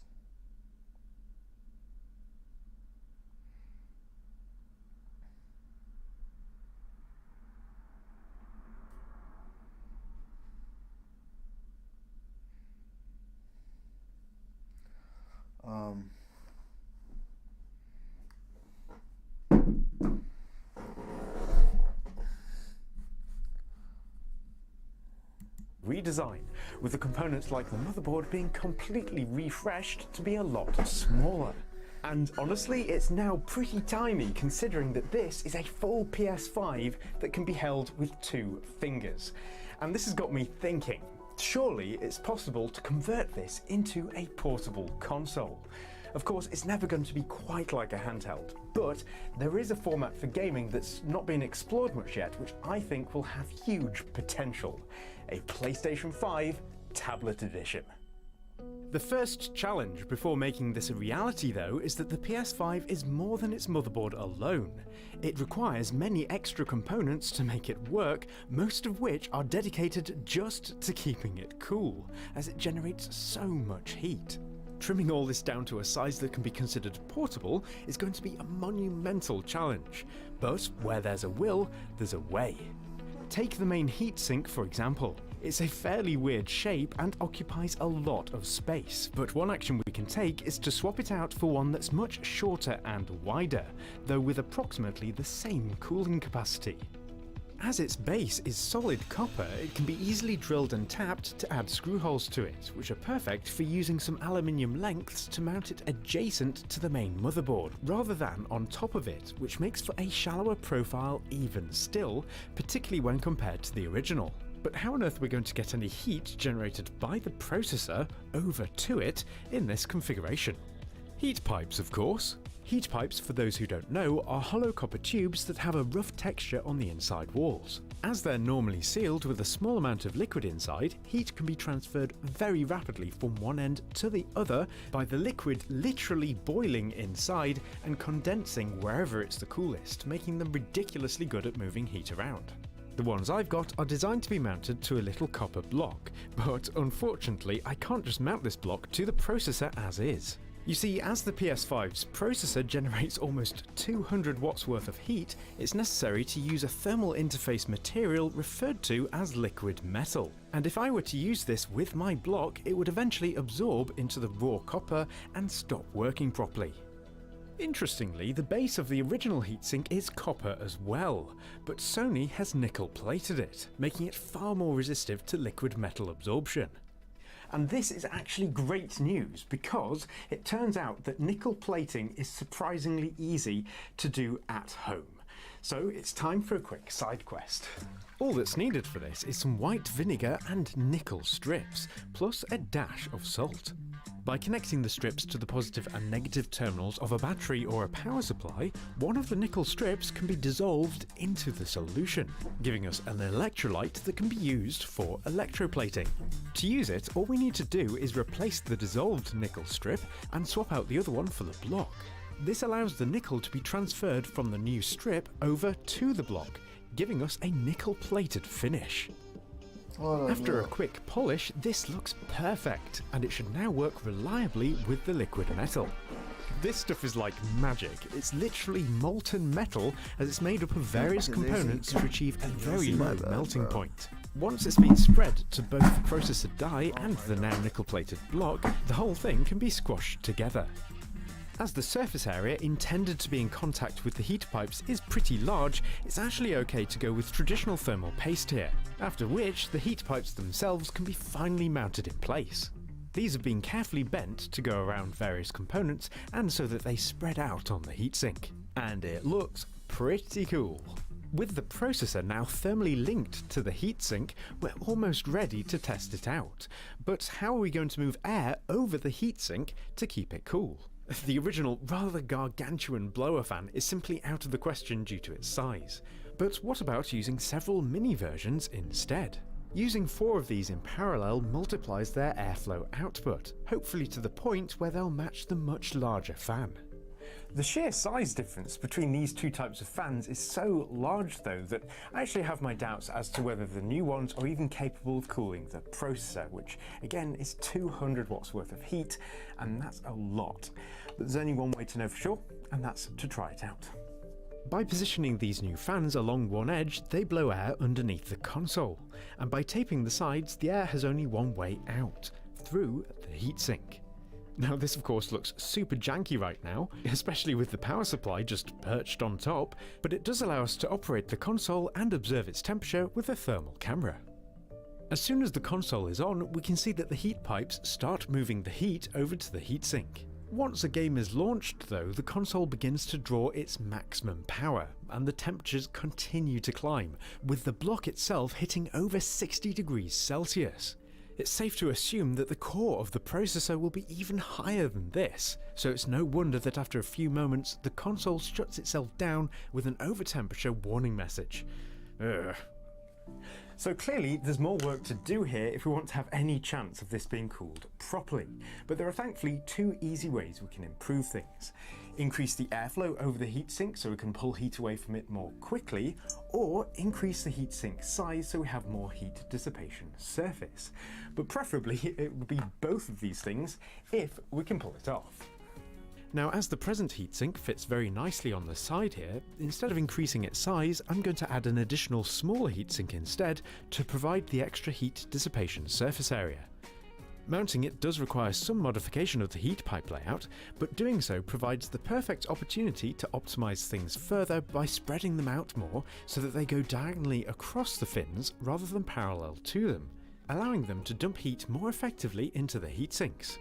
As for increasing airflow over the heatsinks, the cheap generic fans I used during testing just aren't anywhere close to being good enough, so after some intense research online, I'm going to replace them with some highly engineered models designed for high-power laptops. Not only do these push more air while being quieter, but they're bi-directional as well, meaning that they can blow air over both heatsinks at once, despite the heatsinks being at opposite ends of the motherboard. Being on the back here, they can also cool the small components on the board too, thanks to some additional mini heatsinks and copper bridging pads, with some 3D printed air ducts to control the airflow. So, how well does this revision work? Well, rigging it up for testing reveals some legitimately shocking results. Not only is the console more than happy to run indefinitely with this new cooling setup, but it does so with a huge amount of headroom, with the block itself now hovering at just 42 Celsius at full load. This means that the speed of the fans can be ramped down significantly to the point where they make only a soft whirring sound, and I'll be doing some tests against a gaming laptop later so you can hear it for yourself. So this second attempt at the cooling system works a treat, as it not only keeps the console cool, but it does its job quietly as well, which I was really not expecting to be possible. But as you can see, it looks a bit like an engineering prototype right now, so we need to focus a bit on the aesthetics to make it look a bit more like a manufactured product. Sony's design language for the PS5 leans heavily into a high-contrast two-tone look, so taking inspiration from this, I've designed a shell that can be 3D printed. It's a little big to print in one go, so I've split it up to print in several separate pieces, with the intention of gluing them together. This technique allows some parts to be printed in different tones as well, providing the high-contrast black and white appearance, and I think it's ended up looking pretty smart. As the main body lacks a uniform perimeter for the shell to be fitted to though, it's necessary to add some aluminium trim to provide a robust frame. Even so, it's not quite time to put the shell on yet, as an important component needs to be considered: the speakers. You see, most portable consoles have some form of sound system, but they're usually pretty thin sounding and not great for a full gaming experience. So, to get around this, I'm going to include a miniature subwoofer consisting of two 5-watt drivers to fill in the low frequency sounds, and I think it will provide some serious bass, especially being complemented by two stereo side speakers. Now, making speaker enclosures at this scale isn't particularly easy, and I have to admit they don't look very neat, but that's okay because the intention is to cap them off with the remaining 3D printed trim. With that done, the shell can now finally be lowered on top to hide all of the internal components, which suddenly makes it look a lot more complete, with a subtle but definitely present PlayStation vibe. And with the help of a little kickstand, it is indeed starting to look like a tablet. Granted, it is a little on the chunky side, but do keep in mind that there's a full PS5 inside here. And when compared to the original console, it's actually quite remarkable how much we've been able to shrink it down. This size advantage remains even when compared to the PS5 Slim, which is the thinnest official PS5 to date, which is very satisfying. This leaves us with pretty much the last job, which is of course to add the screen. Now you might be thinking that I'm just going to go with a standard LCD panel from a laptop for this, but I've got a better idea, which we'll get to after a quick break. You see, making a custom PS5 is a tricky, time-consuming process that literally takes weeks, but it needn't thanks to this video's sponsor, Dbrand. Now you may have already heard of DarkPlate 2.0, Dbrand's popular replacement side panels for the PS5. They are slim, feature built-in vents for improved cooling, and lose the popped collar look that personally I've gotten a little bit fed up of. You can also inject a bit of your own style by picking from a selection of designs for the middle skin. I've got one of their new skin options, which are real X-ray scans of the PS5's internals, allowing the engineering to be shown off. Here we can actually see the coils and transformer in the power supply, as well as the heat pipes and their accompanying fins. They've actually scanned a load of different devices too. I've got one for my phone, which makes it a lot more interesting to me as things like the USB port and internal speakers are made visible. But their latest release is actually a tempered glass screen protector for the PS Portal. It's super easy to install and is a great way of protecting it, as the screen is pretty exposed, especially when it's shoved into a bag. Actually, seeing as Dbrand will be watching this, I know I haven't quite added the screen just yet to my build, but I don't know if you guys could do a custom cut version of this specially for it. You know my address if you could do that. But while we wait for their answer, visit dbrand.com/DIY perks if you'd like to pick up some dark plates, a phone skin, or glass for your PlayStation Portal. But other than that, thank you Dbrand for sponsoring this video, and let's get back to the project, the next step of which is of course to add the screen. Now the problem with LCDs, and why I don't really want to use one, is that they suffer from motion smearing and poor black level performance. So instead, let's go with OLED. These provide pixel level dimming for incredibly vibrant images, but as they're still a bit hard to get hold of in panel form, I'm salvaging mine from a busted laptop. There's really no contest when it comes to image quality here, with the OLED panel being in a league of its own for sure, with a much brighter and more vivid image, with no motion smearing. Top tier performance for a top tier console. As the display itself is so thin though, I think it's a good idea to reinforce it with a super stiff custom cut carbon fibre back panel, which protects it from bending if it were ever to be pushed in the middle. This finishes off the unit beautifully, and it finally looks like a real product. But before I can test it out, there's a bit of an elephant in the room. How on earth is it going to be powered? You see, the motherboard itself needs a 12-volt power supply in order to turn on. Now the original one is a super weird shape and is kind of massive, especially compared to how small the console is now, so we're going to swap it out for a much smaller gallium nitride alternative. Despite its high power capability, it's actually smaller than many laptop power bricks, so is a good choice for this project. To hook it up to the PlayStation, instead of going with plain paired wire, which is ugly, not to mention stiff, my plan is to get a single core of large gauge silicon wire to carry the positive voltage supply and sleeve it with copper for ground, making for a highly flexible, low resistance power cable. After adding some custom high current connectors, it can be finished off with some beautiful silver and white sleeving, which matches the aesthetic of the unit nicely. This can now be plugged into the back of the PlayStation, completing the build. It's taken so much effort to reach this point, but it looks amazing, which means we're ready to try it out.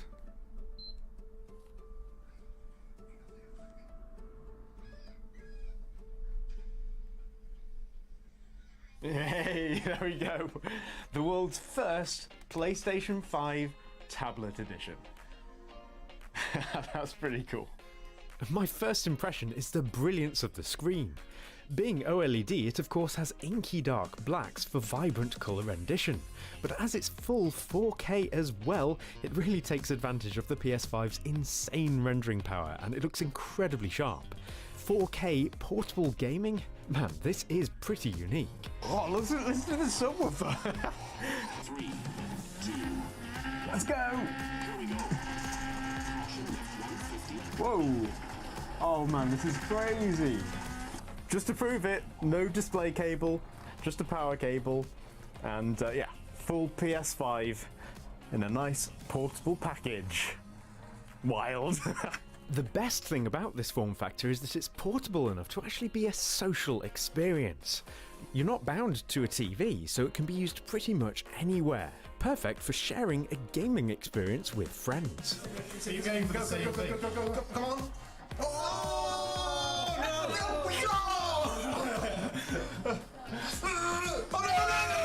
Oh, goal! I did an own goal! James! This is in stark contrast to the solo and potentially lonely experience you get with most other portable gaming consoles, and it really is a super unique experience that brings a lot of fun to the table. What's even more remarkable is just how quiet it is. Thanks to the large heatsinks and 3 bi-directional fans, it makes far less noise than you'd expect. Here's a comparison to a high-end laptop that doesn't even draw as much power.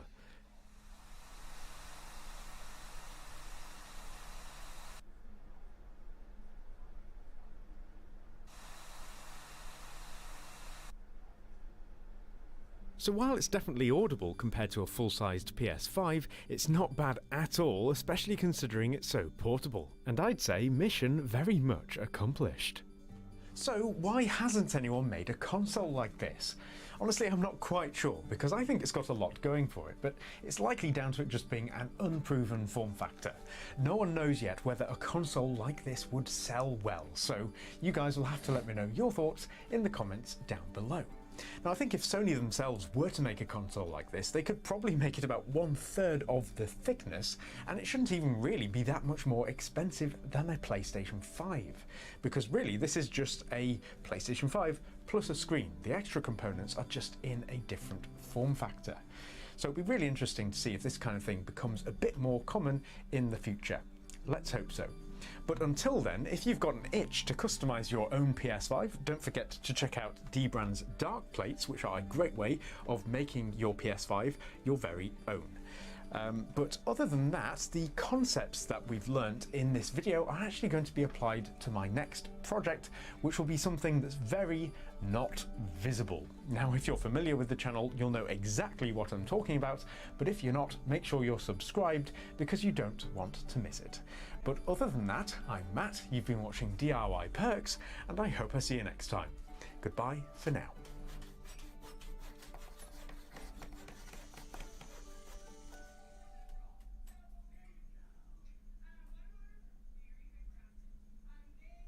Whether you're optimizing a workflow for productivity or organizing your space for a neat look, you can usually find all sorts of gadgets or fixtures to make things work for you. But what if the problem is so niche that there's just literally nothing you can buy that can solve for it? Well, you'll never see a more extreme example of this than here. Meet Aaron, one of YouTube's top tech reviewers, mainly focused on smartphones. Aaron, what's your problem?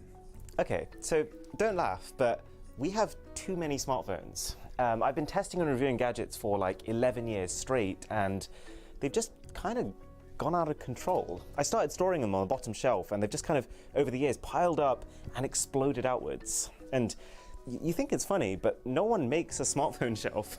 Well, that's where I come in. In this video, we'll be fixing this problem with some DIY.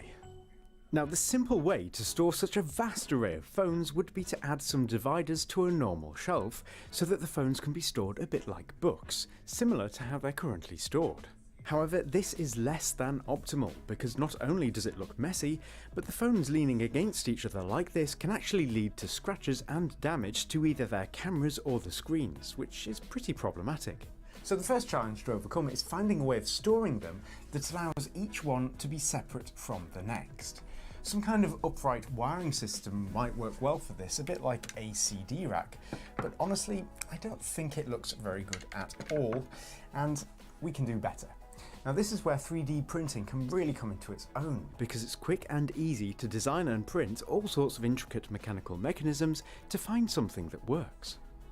My goal here is to come up with some kind of clip, with the flexibility of the filament allowing it to tightly squeeze the phones and keep them upright. And honestly, this is looking pretty promising. The trouble, however, is that it takes up about 4.5 centimeters, so it's not very space efficient and thus wouldn't allow room for all of Aaron's phones. There is a way I can trim it down though. You see, as long as there is a flat surface against which the phone can be pushed, it should force the phone upright. And with a bit of tweaking to the original clip, I've distilled it to an elongated comma shape, with the intention being to have it fitted inside a wooden channel.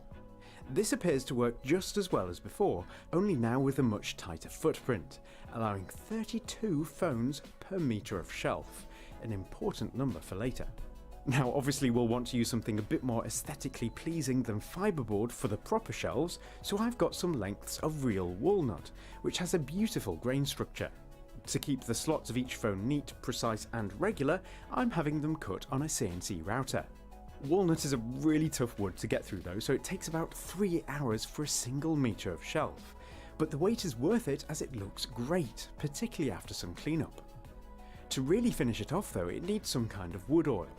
The stuff I'm using here is satin so that after a couple of coats it has a sheen but not a shine, preventing it from looking too plasticky and really enriching the wood's colour.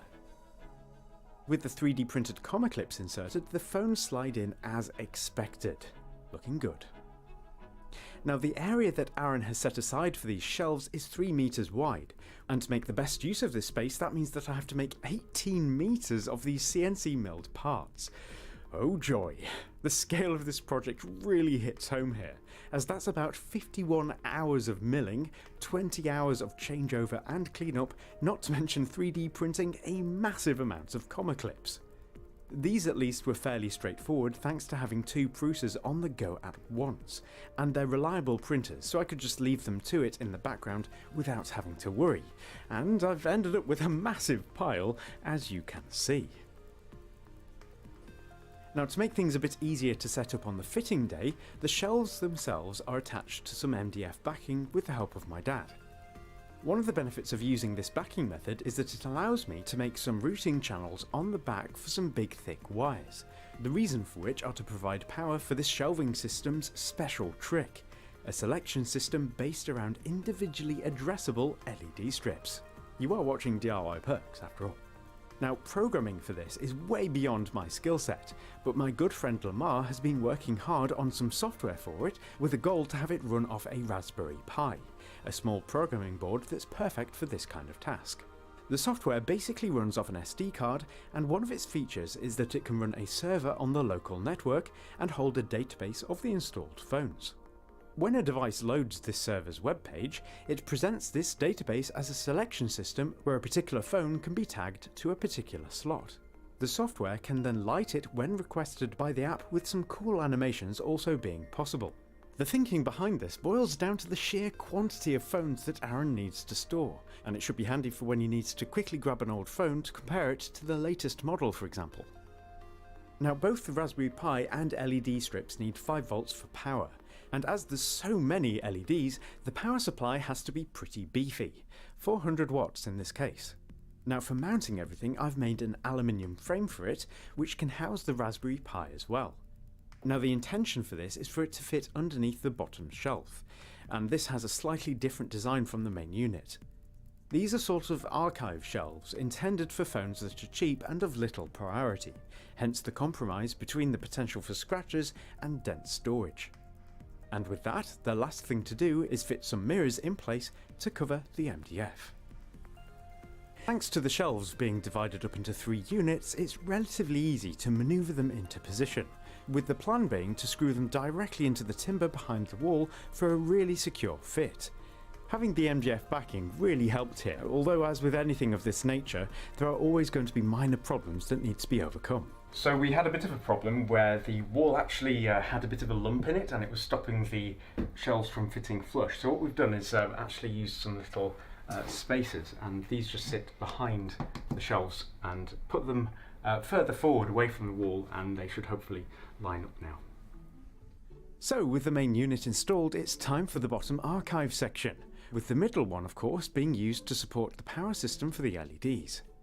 Speaking of which, these need to now be chained together so that the timing signal can travel down their length, and as you can see I'm using some copper tape to get this signal to jump to the next shelf down as needed. Okay, so we've got the shelves up on the wall now and it looks incredible. We've still got some protective film on the mirrors, so it will look a lot better in the next part of this video, but we'll get to that in a bit. But for now we're going to be testing out the holding system for the phones. So we're just trying the iPhone here, and hopefully it should just slide in. Perfect. And that is perfectly straight. Look at this. So what happens is that the clip pushes it against this piece of wood, and it then keeps it upright because the wood is vertical. And being wood and plastic, it will never scratch or mark the phone because it's a softer material than what the phone is made out of. Okay, so I've got a foldable. Okay. What do we do with that? Well, we actually have got some thicker slots here just for that occasion. So do you want to do the honours, see if it fits? Okay. 3, 2, 1. Perfect. Okay, I've got a different one here. Okay. This right here is the thinnest phone in the world. Is this going to work? I believe so, yes, if my calculations are correct. That works too. I can't even imagine how this is going to look when there's 600 phones in there. Pretty insane. There's going to be nothing in the world like it. Before we add all the phones though, it's time for a very important moment. The Great Peel, which is more fun than it should be. I'm so excited about this. Oh!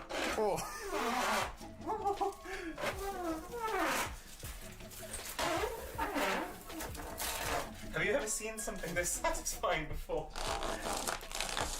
Look at that! I'd like to be paying for that honour. There we go. Some fun. We all underestimated how long getting the phones inside this thing would take. But teamwork is key, and it's extremely satisfying getting them all in order and with a degree of categorization.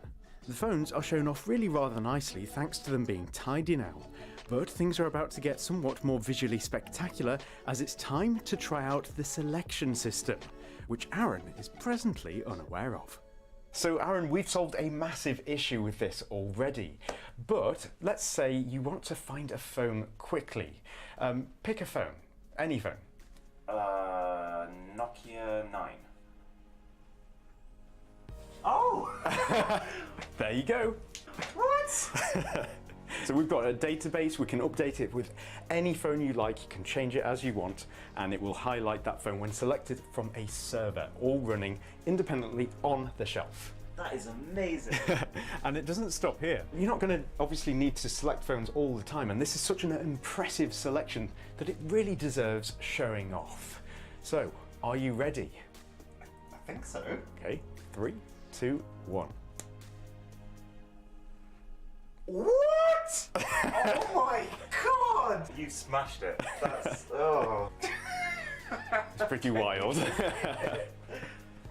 The vibrancy of this idling mode really catches the eye, and it shows off such a one-of-a-kind collection beautifully, and it just serves as an example of how it's possible to solve even the most niche of situations by taking DIY to the extreme. So this is without a doubt the biggest project I've ever worked on the channel, and I really do think that the result speaks for itself. So a big thank you obviously has to go to Lamar for doing the programming for this thing, and to Aaron for giving me the opportunity to make something as crazy as this. I don't know why it's the centerpiece of my house. And I hope you guys have enjoyed watching it. So don't forget to check out some of my other videos if you're interested in this kind of thing, and maybe subscribe if you do. And of course, check out Aaron's stuff as well. But other than that, from us all, goodbye for now.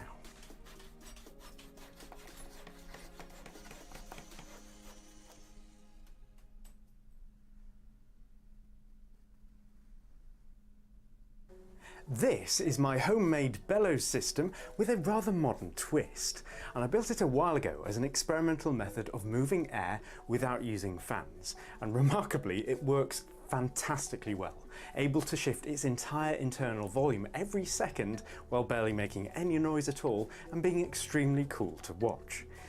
However, it was always intended to be more than just a novelty, so in this video I'm going to be putting it to good use by building it into what it was always designed for, a high-power PC.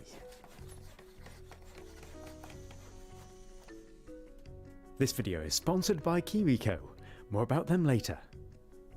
Before I get going, a quick recap is in order of how this unique air movement system actually works, as it's fascinating, and it all hinges around the biggest challenge in making it, which was to get the mover to go back and forth quietly, as using a motor and pulley system was out of the question due to the noise that it would generate.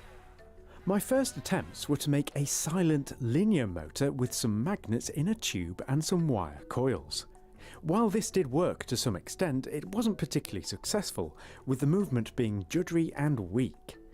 However, observing how well the magnets fitted into the tube inspired me to what would ultimately be the system by which it works, which is to move a single magnet in the tube back and forth using water. Getting the flow to instantly reverse to make the magnet go back and forth though was a real challenge, and my first attempt involved making a set of homemade solenoid valves with a focus on silent operation with no loud click. They worked by using some of the magnets to direct the flow of water, and at first it looked pretty promising, as the magnet could be made to go back and forth with the flick of a switch. And encouraged, I proceeded with making the main enclosure for it, which was simply made out of painted MDF with some nice glass panels. The mover itself, however, was made out of 2 sheets of acrylic that were sandwiched together for rigidity, with a set of bearings at each end to move it smoothly along a set of glass rods. A ring of magnets in this mover's centre initially repelled the magnet in the tube, until it was forced within their magnetic field, at which point it snapped into position and was held there very securely, locking them together without actually touching.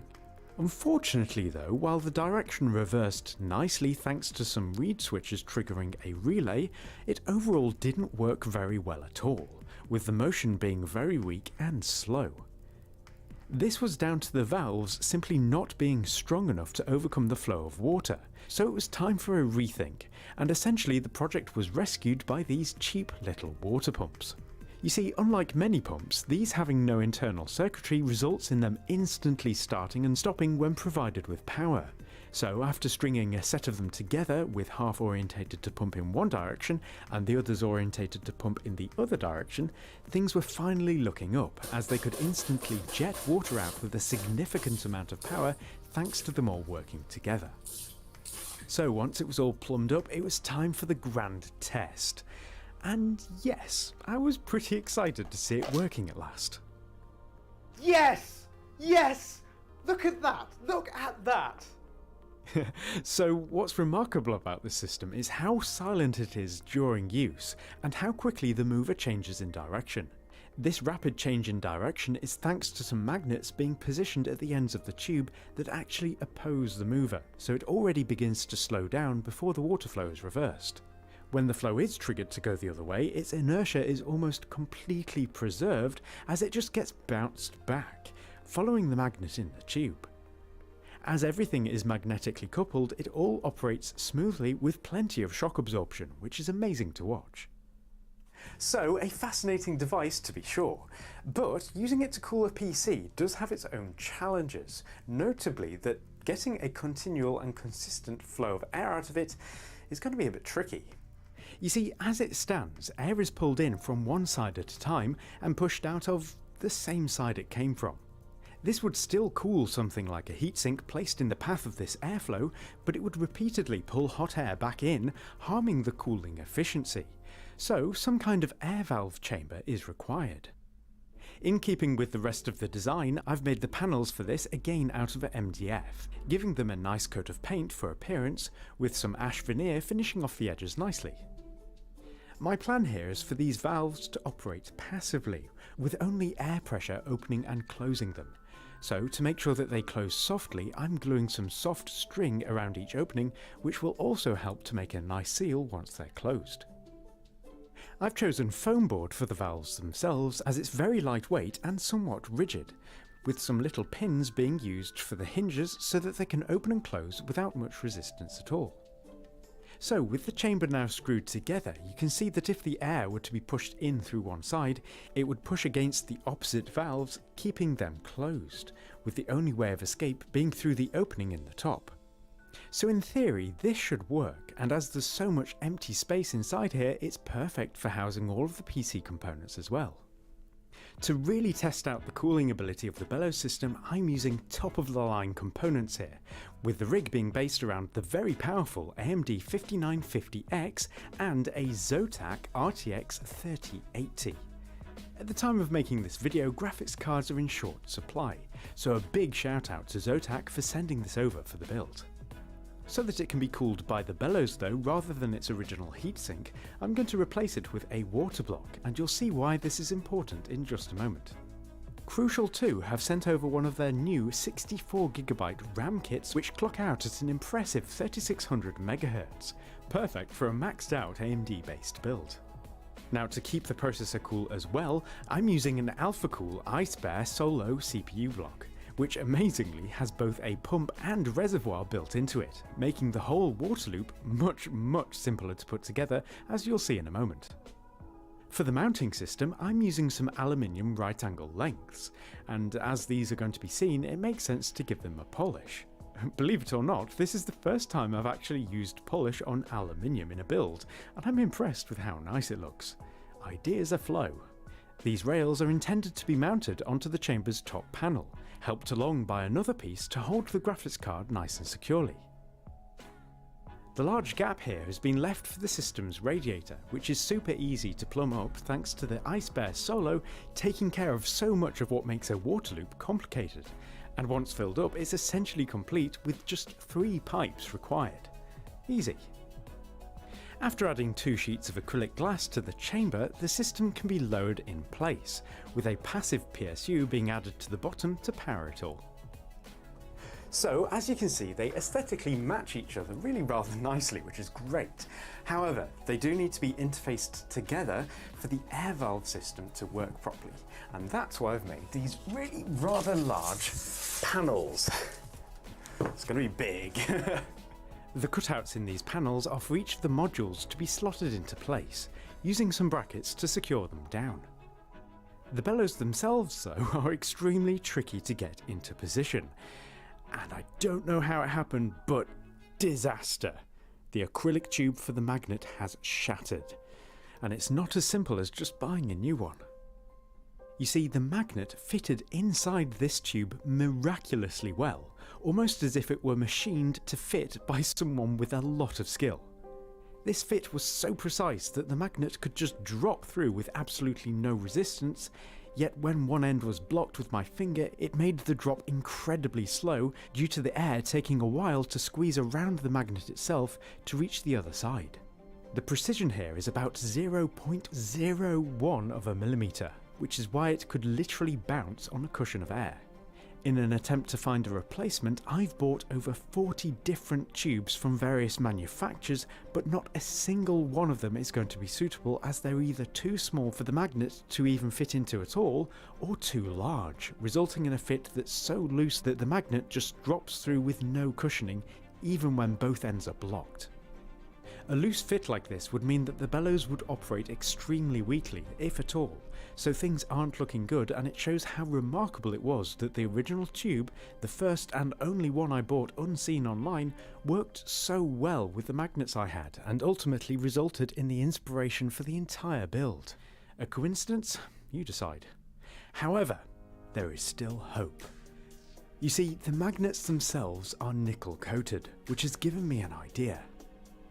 For this, I'm going to need a jar full of white vinegar, into which I'm going to dip a strip of pure nickel on one side and a few bunched together on the other. These strips are going to function as electrodes, so after hooking them up to a power supply and mixing in some salt to increase the vinegar's electrical conductivity, you can see tiny bubbles begin to form on one of the electrodes as the electricity flows between them through the vinegar. As time progresses, the solution gradually turns green as it takes on nickel ions that are being stripped from the electrode that's hooked up to the positive connection on the power supply. This electrode is basically sacrificial, which is why I used several strips for it, and once they're fully dissolved into the solution, it can be filtered to remove any residue, leaving an emerald green liquid that's going to function as a plating solution, also known as an electrolyte. After adding a new electrode, one that goes all the way around this time for even distribution, the magnet can be suspended from a mini speaker and lowered into the centre of the solution. The reason why I've suspended it from a speaker is so that it can play a sine wave and vibrate the magnet rapidly, just to help to disperse any bubbles that form on it for a more even finish. Once both the magnet and the perimeter electrode are connected to the power supply, the nickel ions that are in the solution begin to attach themselves to the magnet, following the flow of electricity, with the speaker helping to dislodge any bubbles. As more and more nickel ions get added to the magnet, it slowly gets larger, and my hope is to fine-tune it to match one of the new rods.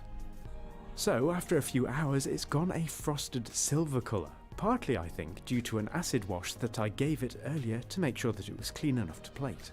No matter though, after a quick polish it's as good as new, and looks at first glance identical to how it was before. Giving it a measure though, we can see that it's been built up by 0.4 of a millimetre, and testing it with one of the tubes that was initially too large for it, we can observe that it now fits well enough to gain some of the cushioning effect that the original setup had. And after putting the bellows system back together with the new tube and magnet, it does indeed work again, which is a huge relief. So after fitting it to the frame, more carefully this time, you can see that there's one last piece to the puzzle: the side intake vents. These again are made out of MDF, though I've rounded the external side of the vent holes with my router to make them look a bit nicer.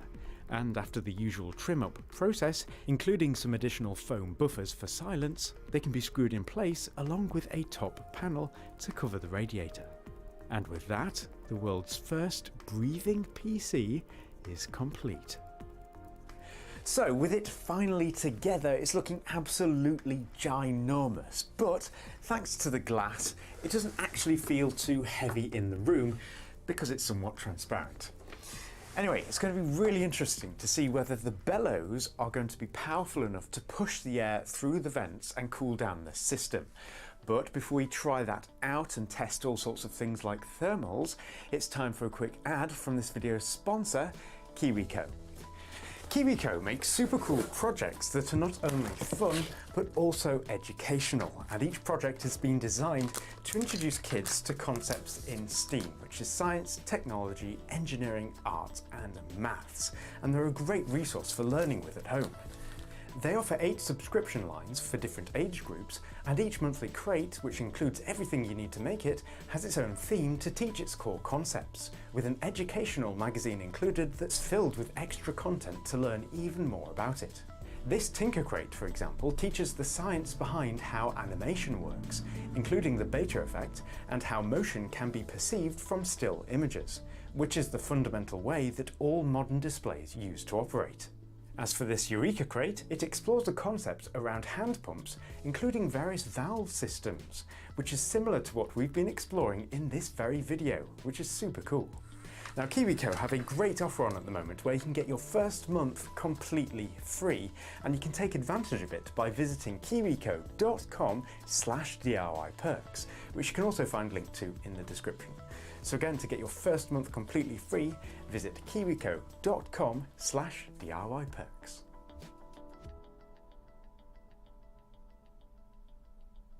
Okay, so it's now time for the grand switch on.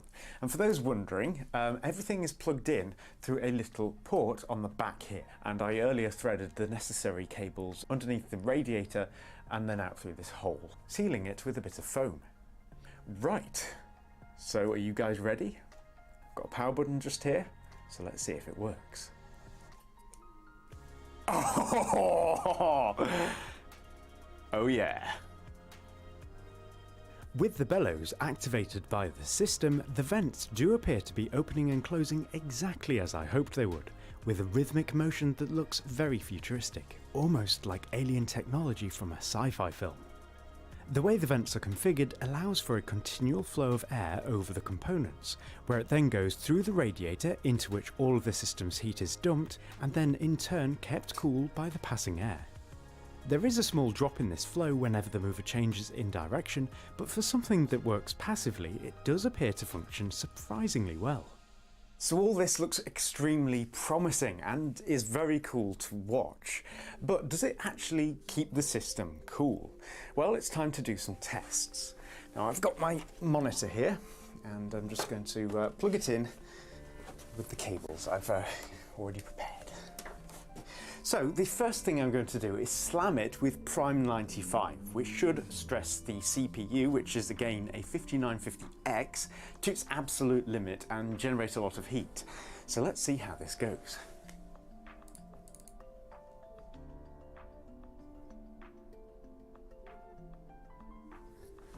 Right, so it's been running for a while now, and I think the maximum temperature has been reached as it is sticking at 60 degrees Celsius.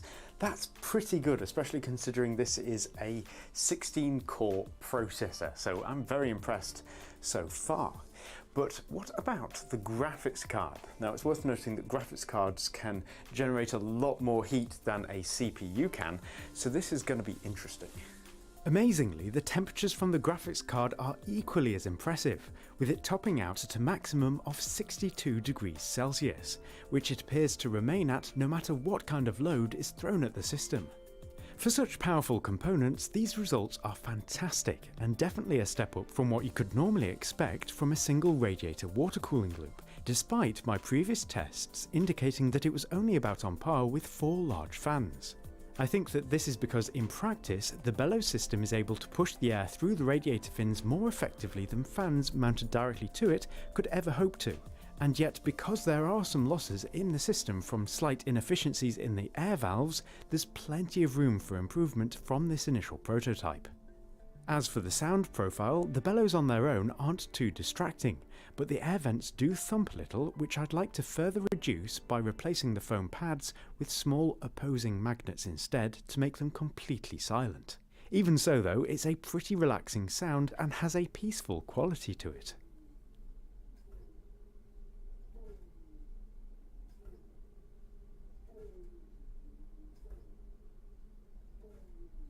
So I think those performance results are actually quite good, considering this is basically a fan replacement, and I know that it's huge and not at all practical, but it is a new type of cooling system and it works. So I think that that's mission accomplished. It's just fascinating to watch all the vents in action as well as the bellows going back and forth. It just seems organic, and there are some variations as well that are random in its function that just make it feel kind of alive, which is quite weird.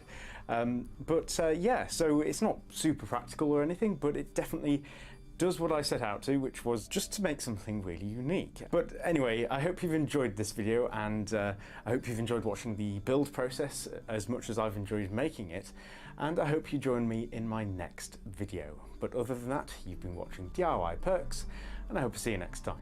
Goodbye for now. Super cool.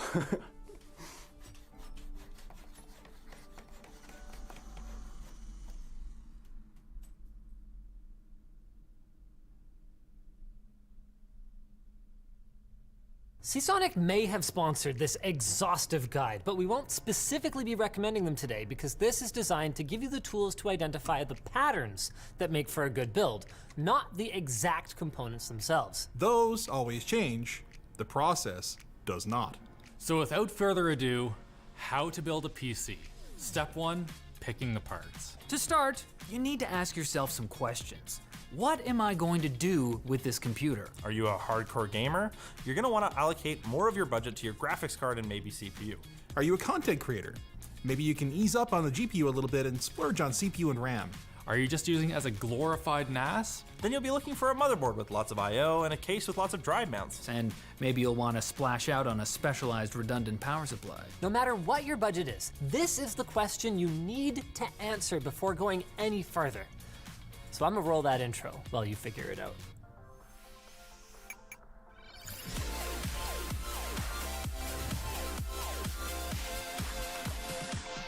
Now that you have your answer, ask the question again, but deeper.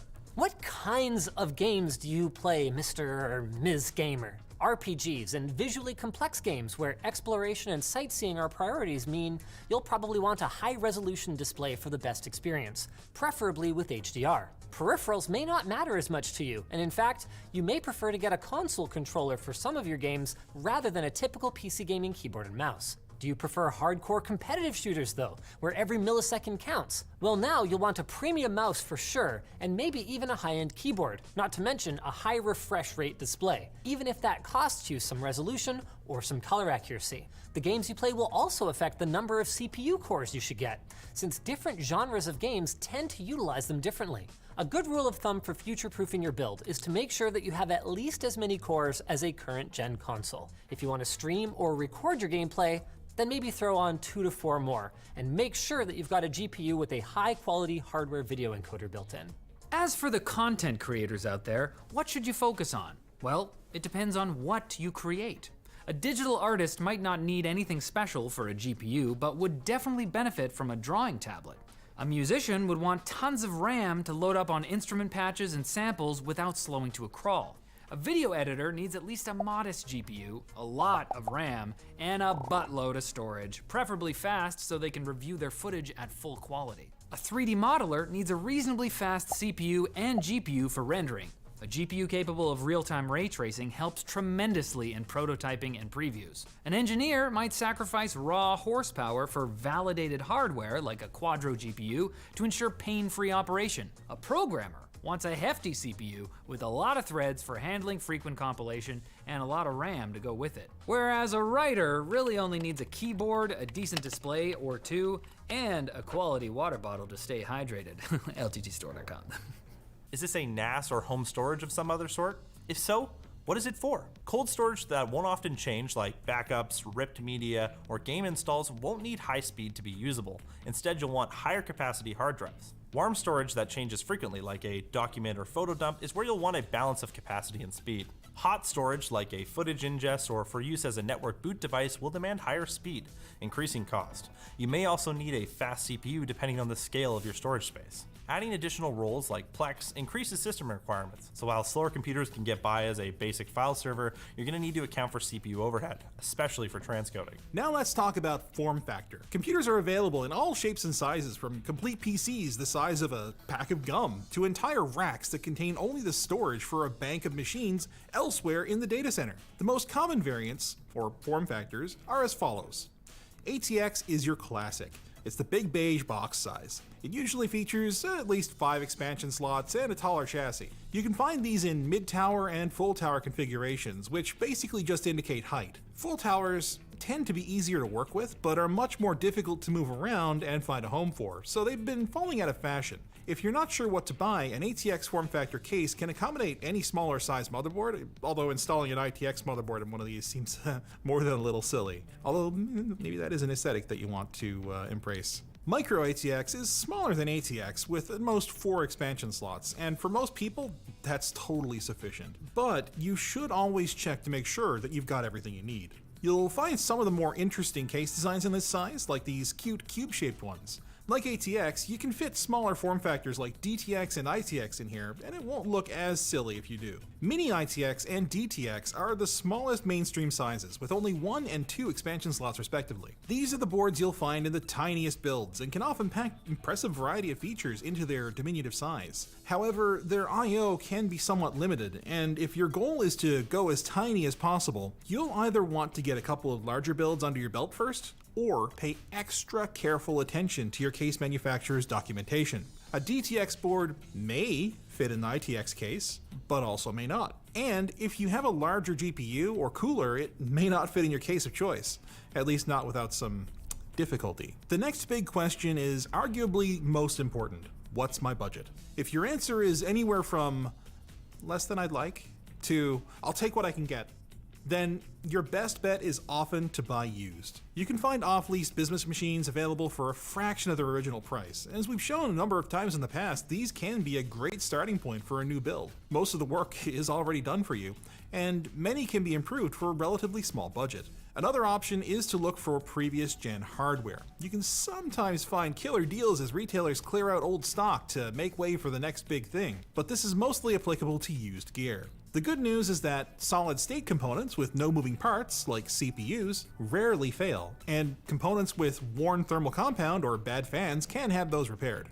I nearly always start my builds around my CPU and GPU because, apart from being the most expensive components, and therefore taking up most of my budget, they also dramatically narrow down the other parts that I might select. For example, I won't be able to buy an Intel chipset motherboard if I use an AMD CPU, and vice versa. And I won't be able to use a small form factor case if I've got a gigantic triple slot graphics card. When shopping for a CPU, there are a few things to keep in mind. First is that across brands, or even different generations of the same brand, specifications like clock frequency and cache are not likely to be useful indications of performance. You can find out more detail about this in this video. But that doesn't mean that you can ignore them outright. Let's say you've decided on a CPU series, but there are literally dozens of options. Obviously, choosing the best one is easy. Just sort by price, high to low. But is it really that much faster? Is it worth it? Well, this is where the specs can help you make direct comparisons between multiple products in a single lineup. Take, for example, Intel's Core i9-11900K. This is an 8-core CPU with 16 threads that runs at up to 5.3 gigahertz. That's the turbo speed, of course. Its base frequency is just 3.5.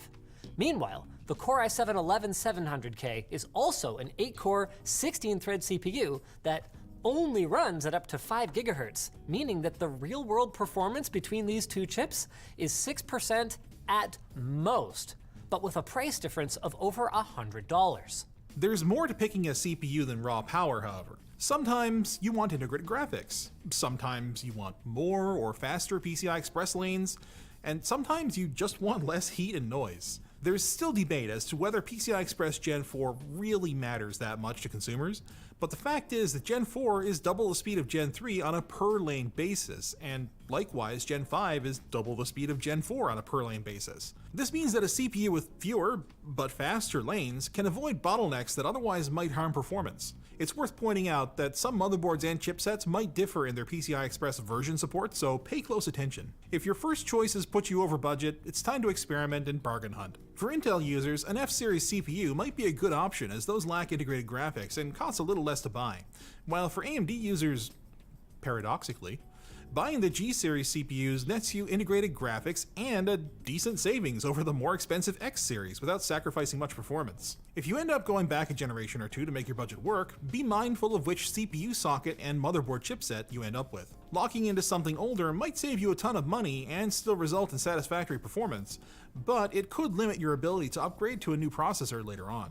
Other parts work in much the same way. When the GeForce RTX 2080 came out, its price was higher than the cost of a GTX 1080 Ti, while offering effectively zero performance advantage and a new headline feature that hadn't even been used in games yet, let alone proven. Savvy shoppers were scooping up 1080 Ti's for great prices left and right, and the only drawbacks ended up coming later, with more limited support for software features like RTX voice ambient noise cancellation and, in the longer term, probably an earlier driver support end date. At least, that's the way things used to be. As of writing, the world is in the middle of a silicon shortage that isn't likely to let up anytime soon, and we're in the utterly unique situation where many discontinued GPUs are worth more to scalpers than their original MSRP. Unfortunately, there's little to do in times like these other than to hold on, and if you absolutely must get something today, try to snipe a GPU at a retail location or pick up an older GPU that's not being scalped to heck and back so that you can limp along while you wait out the storm. Now, as with CPUs, you must read reviews to evaluate the performance of a graphics card.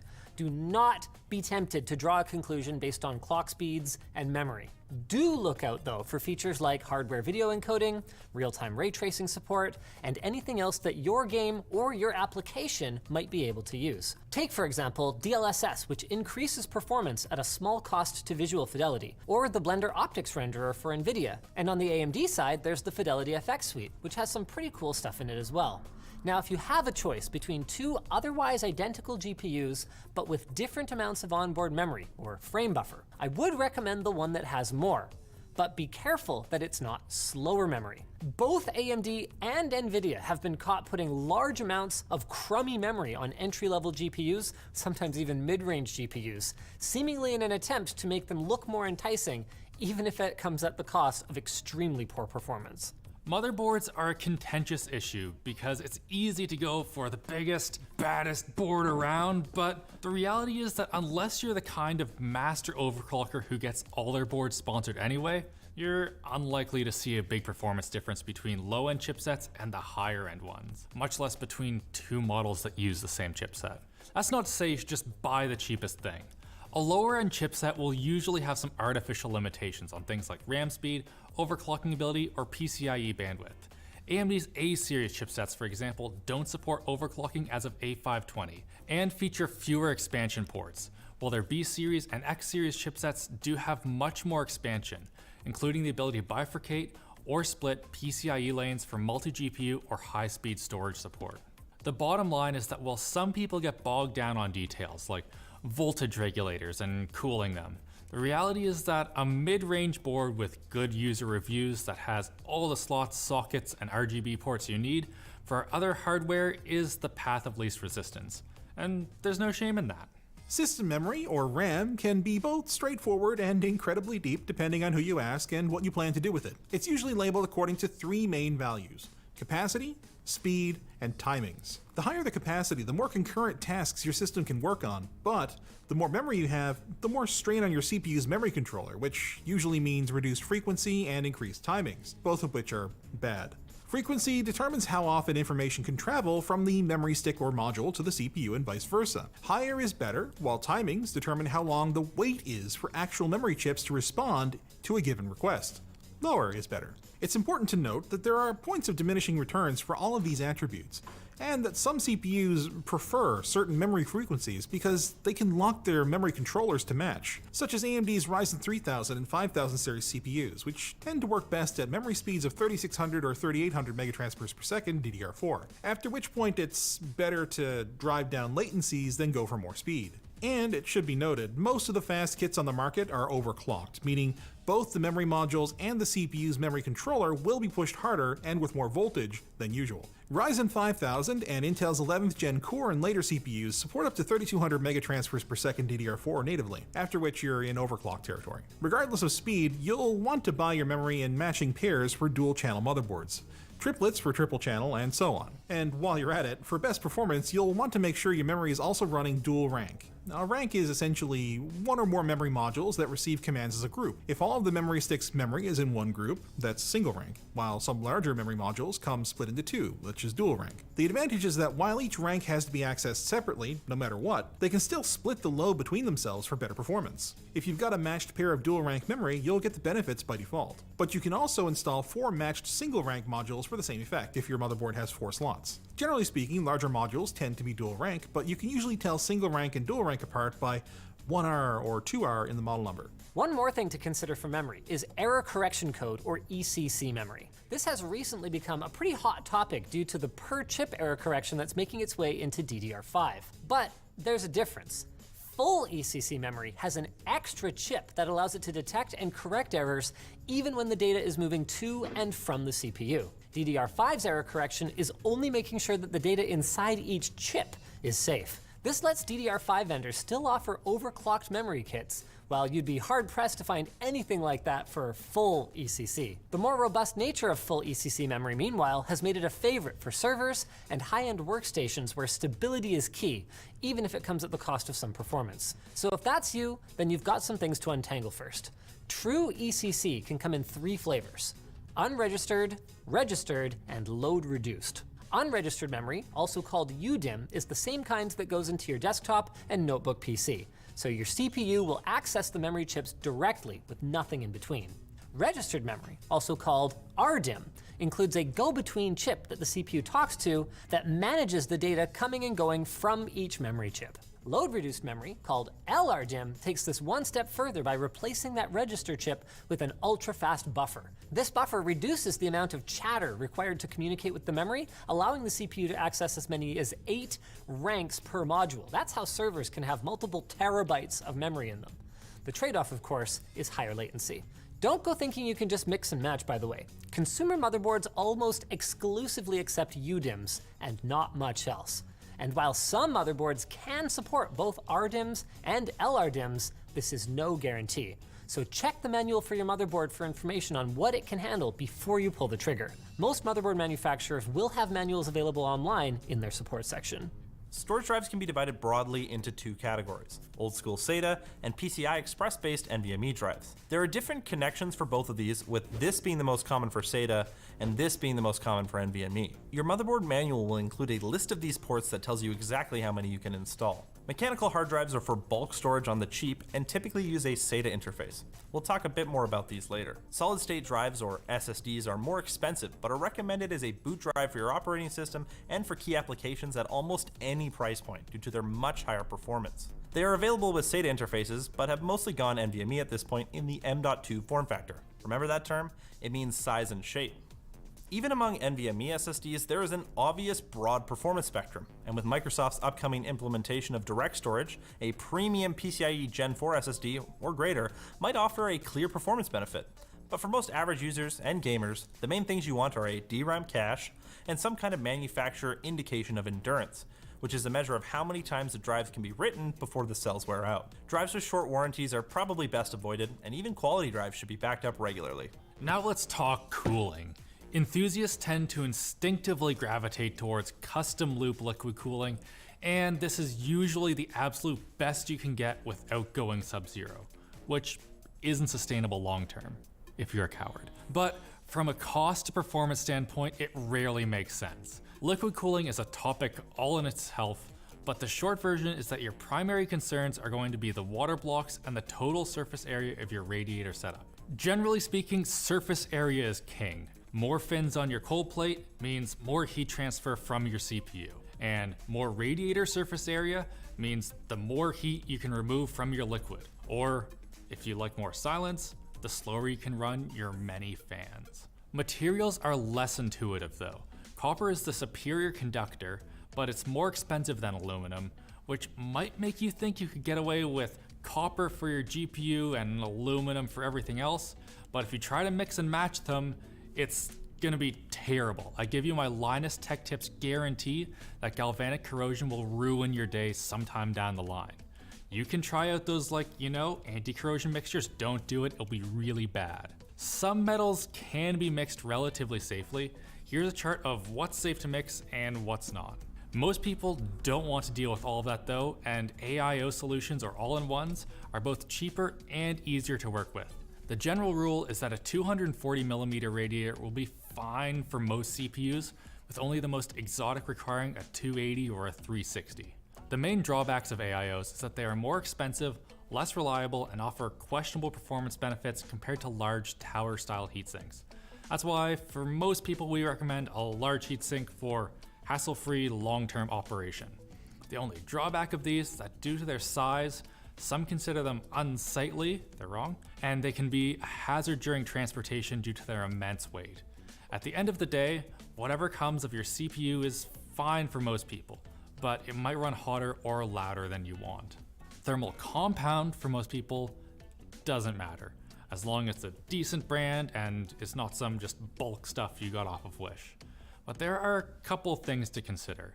If you're not going with the easy to use but not thermally amazing graphite pads that cover your CPU like a cozy little blanket, you're going to want to make sure that whatever you get is electrically non-conductive, and the best way to do that is to just look at the label.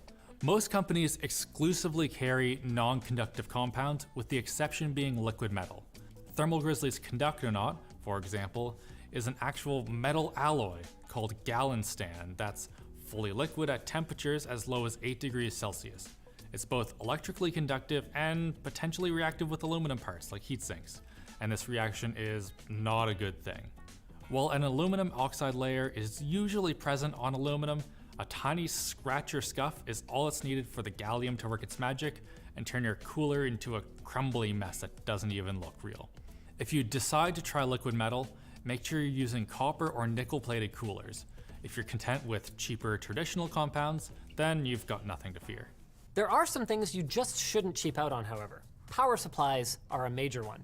While early on, it was pretty easy to figure out whether a power supply was decent by just looking at its 80+ rating. And it is 80+ gold. That is the real draw for this power supply series right there. It is so easy to hit the 80+ standards these days that it's not really a useful measure anymore. The good news is Cybernetics Lab has stepped up to build a more meaningful certification system that addresses both efficiency and noise levels, and hopefully more in the future. Beyond that, the main feature you need to decide if you need is a modular interface.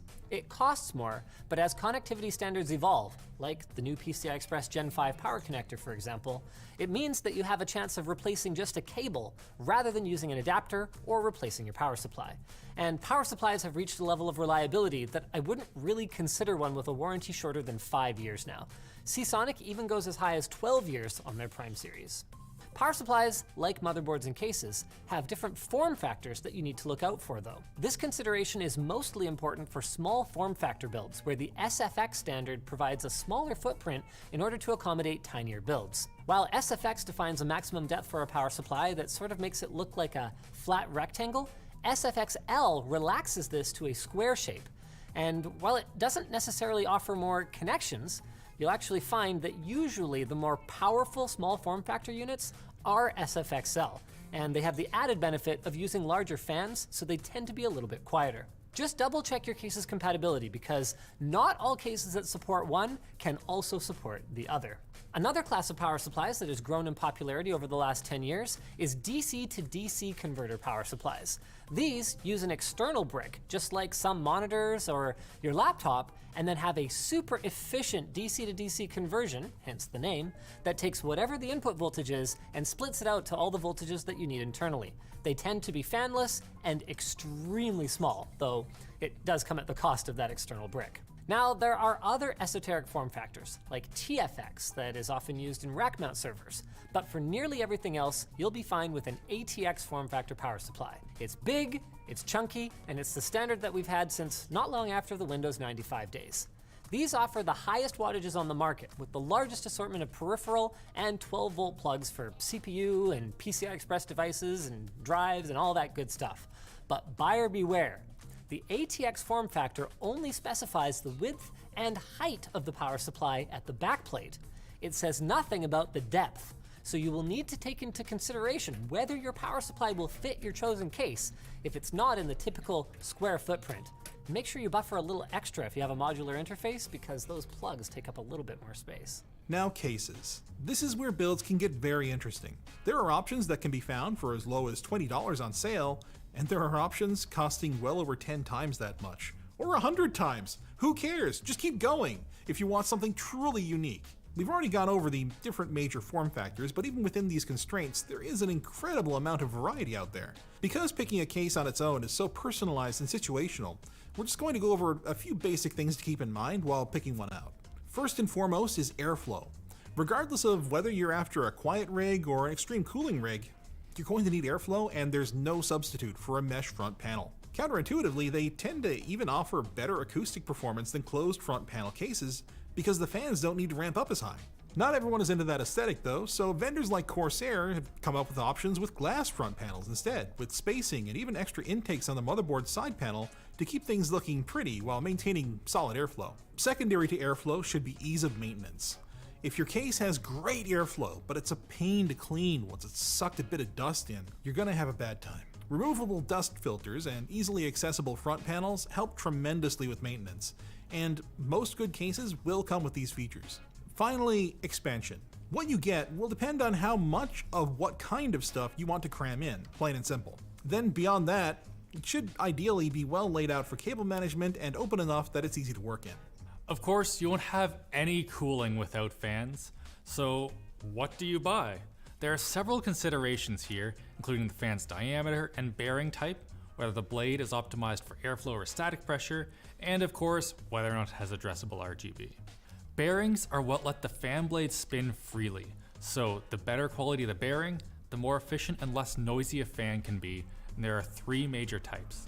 Sleeve bearings are cost-effective and quiet, but tend to wear out quickly because they rely on a lubricant to keep them going. Higher quality sleeve bearing fans can last for years thanks to better seals, but that lubricant will expire, and once it does, so does the fan.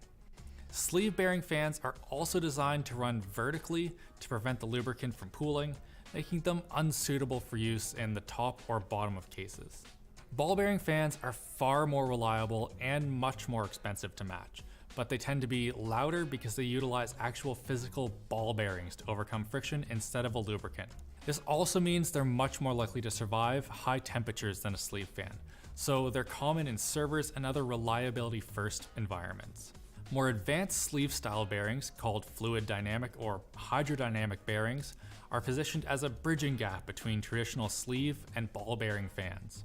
While their mechanisms are similar to sleeve bearings, they're typically filled with pressurized oil and higher quality seals than a regular lubricating grease. Not all fans that use these bearings are good, but Noctua, for example, exclusively uses their SSO series bearings, which are hydrodynamic and very well regarded. I think Corsairs are also pretty good too.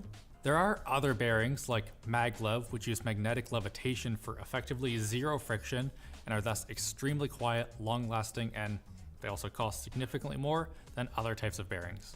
Corsair famously has a maglev series of fans in their ML lineup, but they tend to have fewer RGB options and cost significantly more than their other fans. Regardless of the bearings, fans tend to get graded on 2 major criteria: static pressure and airflow, with some designs leaning further one way than the other. Corsair's SP and Noctua's P series fans are optimized for static pressure.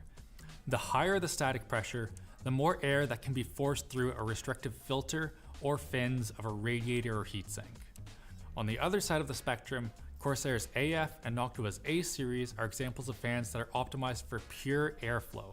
So don't put it in front of your radiator, but at like the back of your case with no obstructions. They're really great for that.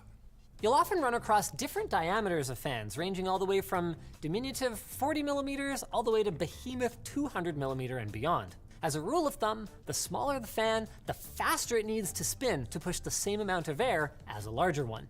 And the faster a fan spins, the louder it will be, which is why 120 to 140 millimeter fans have become the go-to, thanks to the amount of air that they can push while being relatively quiet. 80 and 92 millimeters used to be commonplace in older computer cases, and you can still find mounts for these in some small form factor rigs and on smaller air coolers like Noctua's U9S. Thickness is another thing that can vary, and again, the thinner the fan, the less air it can push at a given noise level. A full-sized 92mm fan, for example, will actually push more air with more pressure than a 120mm slim fan. You'll only really want to use thin fans for small form factor builds where you have absolutely no alternative. Then there's the connectors. Some fans have 3 pins on them, and some of them have 4. What gives with that? Well, practically speaking, they both work the same, but the 3-pin variant's speed is controlled by changing the voltage being delivered to the motor. The 4-pin variants, on the other hand, use a control scheme called PWM, which means that the motor exclusively receives 12-volt power, but it gets it in bursts, so it's rapidly turned on and off depending on the speed that is requested by the user. In short, PWM fans tend to be more efficient and offer finer control over their rotational speeds.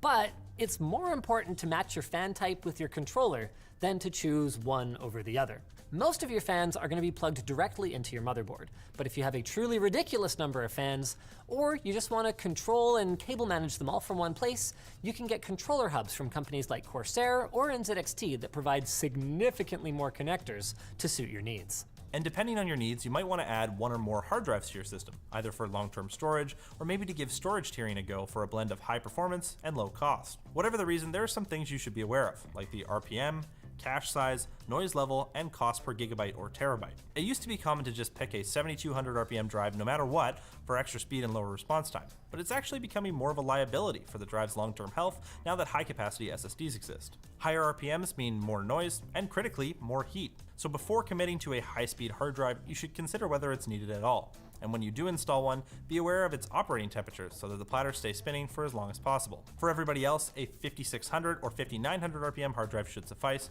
and should be significantly quieter and kick out less heat. Finally, if you want to really class up your build, you're probably going to want RGB, and that means you're going to need to learn what to look for. Currently, there are three major types of controllable RGB: non-addressable, addressable, and USB. Non-addressable is inexpensive and is the original RGB header that uses 12-volt power and 4 pins. Each device in the chain, be it a light strip or a fan, plugs into the header on a motherboard, a splitter, or into another RGB device in a daisy chain. Every LED in this chain will show the same color of your choosing, which is fine for ambient lighting or for when you don't really care about patterns and animations, but if you do care about those, addressable is your new best friend, because like its name suggests, it allows each individual LED in the chain to be controlled independently. It typically uses a 5-volt, 3-pin header that's the same physical size as the non-addressable type, with a pin blocked off to differentiate it. If you have a lot of LED strips, you should be aware that only a limited number of strips can be run off a single connector without running into problems like dimming at the ends or the inability to control all the LEDs. If this all sounds complicated, well, it kind of is. That's why some companies, like Corsair, have devices that use their own method via USB. This lets them know exactly what devices are connected and how many LEDs each of them has. These will usually plug into a USB header on your motherboard, and while cable management can be more complex, overall setup is much simpler.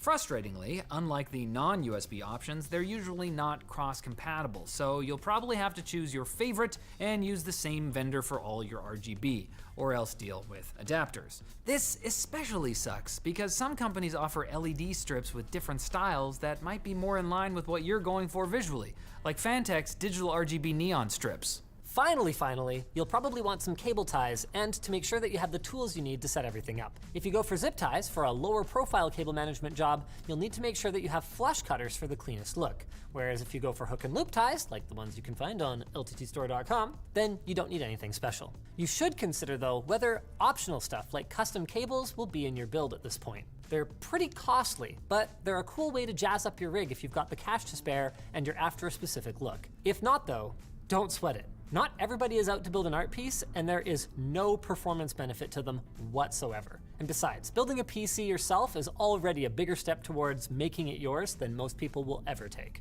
Once you've settled on a build, you can go ahead and click through the checkout process and wait for the parts to arrive. Or, if you live near a computer store with all the stuff that you need, lucky you get to haul it all home yourself. Assemble the boxes in a photogenic pile for a quick social media pic, and finally, you're ready to begin. Step 2, setting up your work area. Are we only on step 2? Jeez. All right. Don't worry, guys. The hard part's over. Things are going to go a little faster now. Clear your desk or table. You're going to want a well-lit area with enough space to be able to easily move around your case, whether it's laid flat or upright, and grab any tools you'll need. A Phillips head screwdriver is a must, and if it's got a long neck, a magnetic tip, and a ratcheting mechanism, that'll make things a lot easier. 1 or 2 coffee filters and some isopropyl alcohol is optional, but useful for cleaning surfaces without leaving behind lint. Paper towels will work in a pinch, just be careful about the little bits that might get left behind. And for when you're finishing up, another optional item is a microfiber cloth to get rid of all the greasy fingerprints that you might leave behind. Less optional is a flashlight of some sort, even if it's just the flash on your phone, since it can otherwise be tough to see what you're doing when you're trying to get that one last wire installed after everything else is in place. Now, set aside completely any food or drink while you're setting up your machine. This is build time, not snack time, Anthony. And make sure that there's nothing around that could fall if it's bumped accidentally. An anti-static mat or a desk pad is ideal here to prevent scuffs and scrapes not only on your desk, but also on your new machine. Now this next bit is a bit contentious, but if the air in your area is dry, then you will definitely want an anti-static wrist strap. We did show that it takes a lot to outright destroy PC components in this collab with Electroboom, but what we don't know is what kind of minor damage might have been done internally with each of those zaps. It is possible that each one of them took a year off of our victim's life. And no, by the way, wireless anti-static wrist straps do not work. Your strap needs to be connected to a proper ground, and the same goes for an anti-static mat. That's what that connector on the end is for. To do that, the most foolproof way that works in any country is to plug your power supply into mains power and clip your anti-static lead to its chassis. Just make sure you're not using one of these. Never use one of these unless you know exactly how to use one, because if you're not actually grounded, you're doing all of this work for nothing, to say nothing of the safety risk. If you don't have a strap, it's a lot better than nothing to plug in your power supply anyway and then periodically touch it, especially if you move your feet around. If you are using a strap though, a pro tip is to wrap it around your ankle instead of your wrist so you don't end up yanking things around while you're focused on building. Step 3. Motherboard and CPU install, aka the delicate part. We'll start by unboxing our motherboard and placing it on top of its box, a convenient and free static safe surface. If you want to power on your system before you put it in the case, which I highly recommend, you'll want to use the box. It pulls double duty by letting you slot in a GPU, which wouldn't be possible if the motherboard was flat on a desk or an anti-static mat. Now, your motherboard may have one of two types of sockets as of today. A pin grid array, or PGA, where the pins are on the CPU, or a land grid array, or LGA, where the pins are on the motherboard. Why is this important? Because if your motherboard is LGA, you need to inspect the pins before you do anything else. If you bought the board at a brick and mortar store, then they'll often get you to do this step at the store to cover their butts in case you come back with bent pins, because this is something that's typically not covered by the manufacturer's warranty. To do this on an Intel socket, push down on the retention latch and pull it out away from the socket. If you're dealing with a high-end desktop socket, there could be a secondary latch for the retention mechanism that comes out the same way, and they'll only open in the correct order. When you ease up on the clip, it should want to spring upwards. This is good. Pull it upwards all the way and the retention clip will come up, revealing the socket beneath. Don't worry about the plastic cover plate for now. For AMD Threadripper and EPIC SB3 derived sockets, you'll need to undo these 3 screws in order with the included torque wrench, and then let the retention clip flip open. The CPU's carrier will need to come up next, which you can easily do by pulling up on these tabs. Finally, remove the plastic cover plate to reveal the socket beneath. For Intel's high-end server and workstation Xeon motherboards using LGA 3647, the socket is only covered by the plastic cover plate.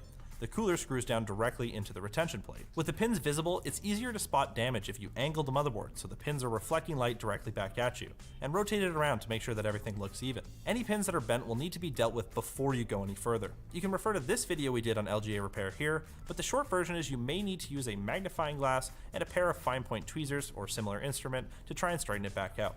Fresh out of the factory, a motherboard shouldn't have bent pins at all, but if you bought open boxed or used, it's a possibility. Once you're satisfied your pins are okay, it's time to unbox your CPU. For most CPUs, the outer box is expendable unless you want to put it on display.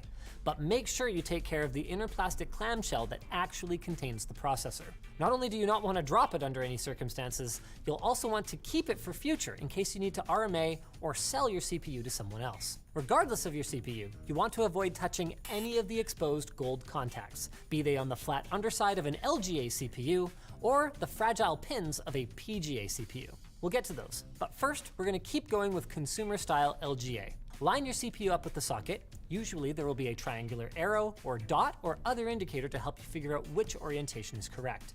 Intel, for instance, has notches on the side of its CPUs that only allow you to insert a compatible CPU and only in the correct orientation, so you can line up with those. I like to line up the bottom edge of the CPU with the bottom edge of the socket as a bit of an anchor point, then gently lower it in. Give it a little wiggle once it's down to make sure it's seated completely before closing the retention mechanism and pushing the latch down. If it feels a little stiff and creaky, that's okay, it's supposed to. And then the plastic socket cover is going to kind of pop off. That's normal too. Keep going until you can hook the latch back into place, then store the socket cover somewhere safe, like in the motherboard box. You'll need this in case you need to RMA your board or sell it later on. If your CPU is PGA, take this time to make sure that your pins are all straight. It should be as easy as looking at it from 2 different angles to make sure that you can see through straight rows of pins. If any of them are bent, your best bet is to use a mechanical pencil or a very thin piece of metal like a razor or an iFixit Jimmy opening tool to gently nudge them back into position. Too much force though, or too much back and forth, and these can easily snap off, making for a very difficult repair job. So make sure you have steady hands. Once you're satisfied, lift the locking arm and line the CPU up just as we did with LGA, using the indicator on the CPU and the socket to determine the correct orientation. On PGA CPUs, you can also just have a look at the pins and the holes in the socket.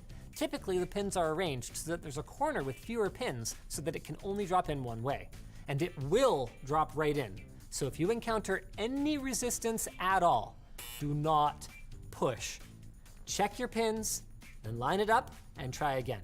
A few more seconds of your time now is worth it compared to hours for totally mashed pins. Once the CPU is in place, I like to press down on it to prevent it from moving while I close the lever. If you're a high roller and you've got a more exotic socket, you'll be surprised to learn that it's actually pretty easy, despite how complicated it looks. Before you begin, some high-end motherboards have support for dual CPUs. These are usually EPYC or Xeon. If that's what you're building and you only have one CPU, you'll need to consult your motherboard's manual for which socket to use and which RAM slots are connected to said socket.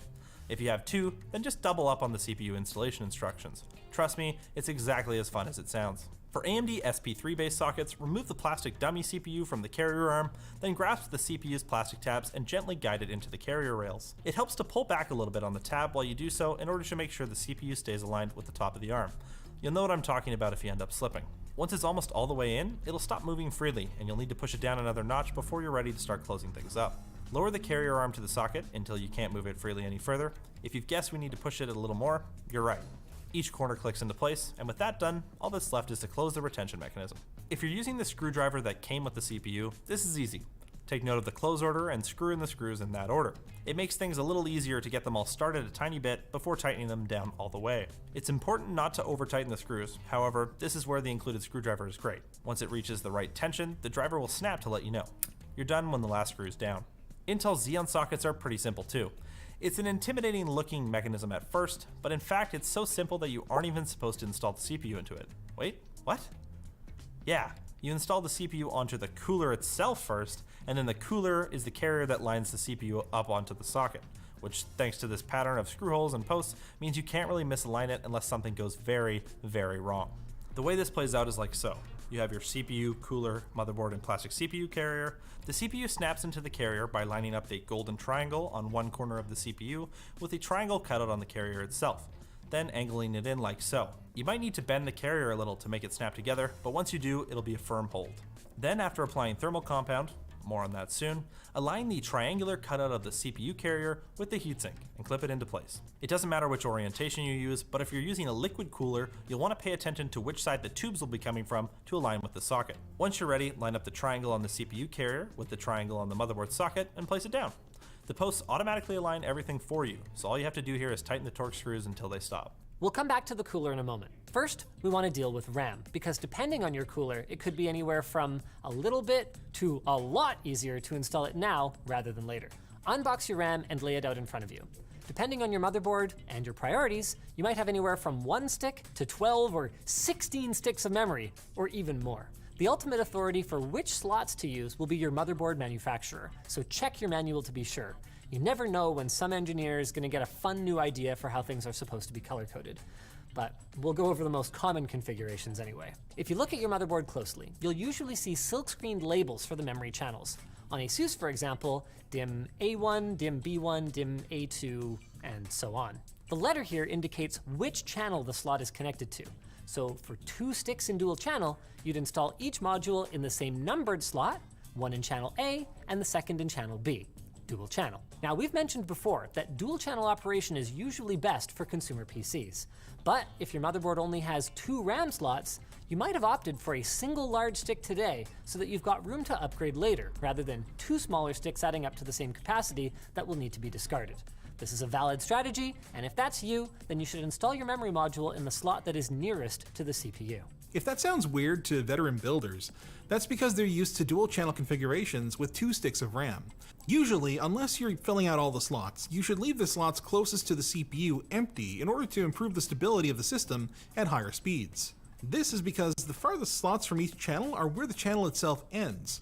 When you have something in the near slot, but the far slot is empty, signals can reflect off of the empty slot and mess things up in fun and unpredictable ways. The same principle applies to triple and quad channel setups. They're just usually that many more RAM slots. Although the exact layout can change from board to board, so for these setups it's almost always best to RTFM. Multiple CPUs get weirder still, with 2 entire rows of memory slots with potentially opposite channel arrangements due to the orientation of the CPU. Again, in this scenario, RTFM. Do not skimp on RTFM. Do it. Are you still with me? Good. Here's how you actually install memory. First, push down the tabs at the ends of the slot that you're installing the memory into. Some boards will have 2 tabs, one on each end, while others will have just one, which can make things a little bit easier if you have clearance issues with a large graphics card. Next, look at the pins on the memory module itself. There will be at least one notch, as shown here with DDR4 memory. This is offset from the middle of the module, and there's a matching post in the slot itself so that it can only go in one way. Hold up the module so the notch is aligned with the post, then line up the module with the grooves on the slot, getting one lined up at a time is often easiest, and push down until you feel resistance. At that point, press a little harder until the tab or tabs lock back into place on their own. You should hear a distinct click if it's done correctly. Then repeat these steps for any more memory modules that you have to install. Here's a pro tip, by the way. You can skip figuring out subsequent modules' orientations by looking for the label side of the stick you already installed and matching against that instead. Keep in mind though, for some motherboards with RAM on both sides of the CPU socket, one side will often be flipped. If your build has an M.2 SSD, now's the time to install it. It's pretty common for the slots to be hidden under heat sinks, so if you don't see any, you'll want to check your motherboard manual to figure out where these slots might be hiding. Some M.2 slots only support NVMe, while some only support SATA, and some support both. Your motherboard manual, again, will help you to identify them. So if your SSD is SATA, you should purposely avoid an NVMe slot that's labeled as going to your CPU to leave it open for a faster NVMe SSD later on down the road. But it really shouldn't matter as long as the slot supports SATA. On the flip side, if your SSD is NVMe, you should avoid slots labeled as going through the chipset or PCH, because these could bottleneck the drive's performance compared to a CPU-connected slot. If you have multiple NVMe SSDs and don't really have a choice, you'll want to use the CPU M.2 slot for the faster SSD, if applicable. Thankfully, because M.2 slots have the same installation instructions regardless, you don't need to take any of that into consideration when it's time to actually put it together. Remove the heatsink from your motherboard if applicable, and for the love of all that's good, take off the protective film on the thermal pad now, so you don't forget. Next, make sure that the standoff is in the appropriate position. Most M.2 SSDs use the 80mm long 2280 position. It may already be installed here, and if so, it may also have a very small Phillips screw inserted into it. You'll need to remove that Phillips screw before going any further, if so, but if you don't have a standoff at all, you'll have to find it in your motherboard box. Usually it's in a little baggie along with the tiny Phillips screw. Free it from its prison, twist it into place on the 2280 position, and you're up to speed. Visually line up the SSD's pin side with the slot, taking note of the notch that's cut into it. This should line up perfectly with a tab on the M.2 slot and typically results in the SSD's label facing out. It's okay if your SSD has 2 notches but your slot only has 1. This keying means that the SSD is either SATA or supports 2 PCI Express lanes rather than 4. A special note for if your SSD has its own heatsink, the connector side will almost always be on the bottom of the heatsink, with the fins facing outwards. If your motherboard has a heatsink for this slot, you might want to remove the heatsink from your SSD now in order to use that instead. There's usually some clips on the sides that you can just prise apart to release it. There will be a gummy thermal pad on the inside that sticks to it, but no one I'm aware of glues these together, so it shouldn't be a big deal to peel it free. Alright, enough foreplay already. Angle the SSD by about 30 degrees or so relative to the slot and line it up. It should slip in easily with a little bit of pressure, and once you can no longer see the pins, it should stand up freely on its own. From here, it's easier if you get the tiny Phillips screw on the tip of a magnetic screwdriver before going any further, because you'll need to push the SSD down flat against the standoff we installed earlier and hold it there while you screw it into place. Now you want to be careful with this screw. It's very thin, very fragile, and very easy to misplace. It also offends easily. Line it up and twist it counterclockwise until you feel a little click, then start turning it clockwise to tighten it. It only needs to be snug enough that the SSD no longer moves when you let go. Now you can put your motherboard heatsink back on, if applicable. Now there are other ways to install an M.2 SSD, including on a PCI Express card or ASUS DIMM.2 interface, and these are conceptually similar to connecting directly to the motherboard, with the exception of how they slot in. DIMM.2 installation is identical to standard RAM modules. Open the tab, line up the keyed notches with the slot, then align yourself with the vertical posts, push down, and click into place. The PCI Express card is the same as any other expansion card, and we'll take care of that later. For now, it's time to move on to your cooler. If you've got an all-in-one liquid cooler, this step will be just installing the appropriate bracket. But if you have an air cooler or a CPU block for a custom loop, both of these will be installed now. Most coolers use similar mounting mechanisms in theory, but often the actual install will be pretty different. For air coolers, Noctua's SecuFirm system is by far one of the easiest for consumer processors. No matter what socket, it consists of 2 pieces of metal with screw-down posts on the top side that screw into a backplate. There are spacers fitted to make sure the vertical alignment with the socket is just right for optimal mounting pressure, and the cooler itself screws down into these screw posts right here for a secure connection. Let's see what that looks like in practice. On Intel consumer systems, Noctua provides a backplate since that socket actually lacks one out of the box. So instead of screws going down into it, the backplate has posts that stick up through 4 holes in the motherboard, along with a little notch that allows it to clear the retention bolt on the lower side of the socket. Spacers are added per the instruction manual, double check the color, and then the appropriate bars are put on top. Now because Intel's cooler dimensions are symmetrical, that means they can go in either orientation depending on how you want your air to flow in your case. In most situations, you want your cooler to blow air towards the rear of the chassis, so you would install these bars laterally, then screw them down with these reverse thumb screws. On AMD, because a backplate is included, the spacers simply fit over the parts of the backplate that stick up through the motherboard, which means that your first order of business is to remove these plastic clip adapters that come standard on AMD boards. Make sure you keep those, by the way, because some coolers do require them, and losing them is pretty bad for resale value. Then your mounting bars go on and get screwed down in the same way. Now because AMD's cooler holes are asymmetrical, there are 2 sets of mounting bars, one long and one short. The short bars are what most people will use, as these are installed laterally so the cooler can exhaust air towards the rear of the case. Once it's screwed into place, you're ready to go. Intel's LGA 2011 and 2066 sockets are a little more straightforward. Simply screw in the 4 nuts, slot the mounting bars over them in the orientation you prefer, and tighten them down with reverse thumb screws, similar to LGA 115X or LGA 1200. Finally, Threadripper and Epic sockets are simpler still.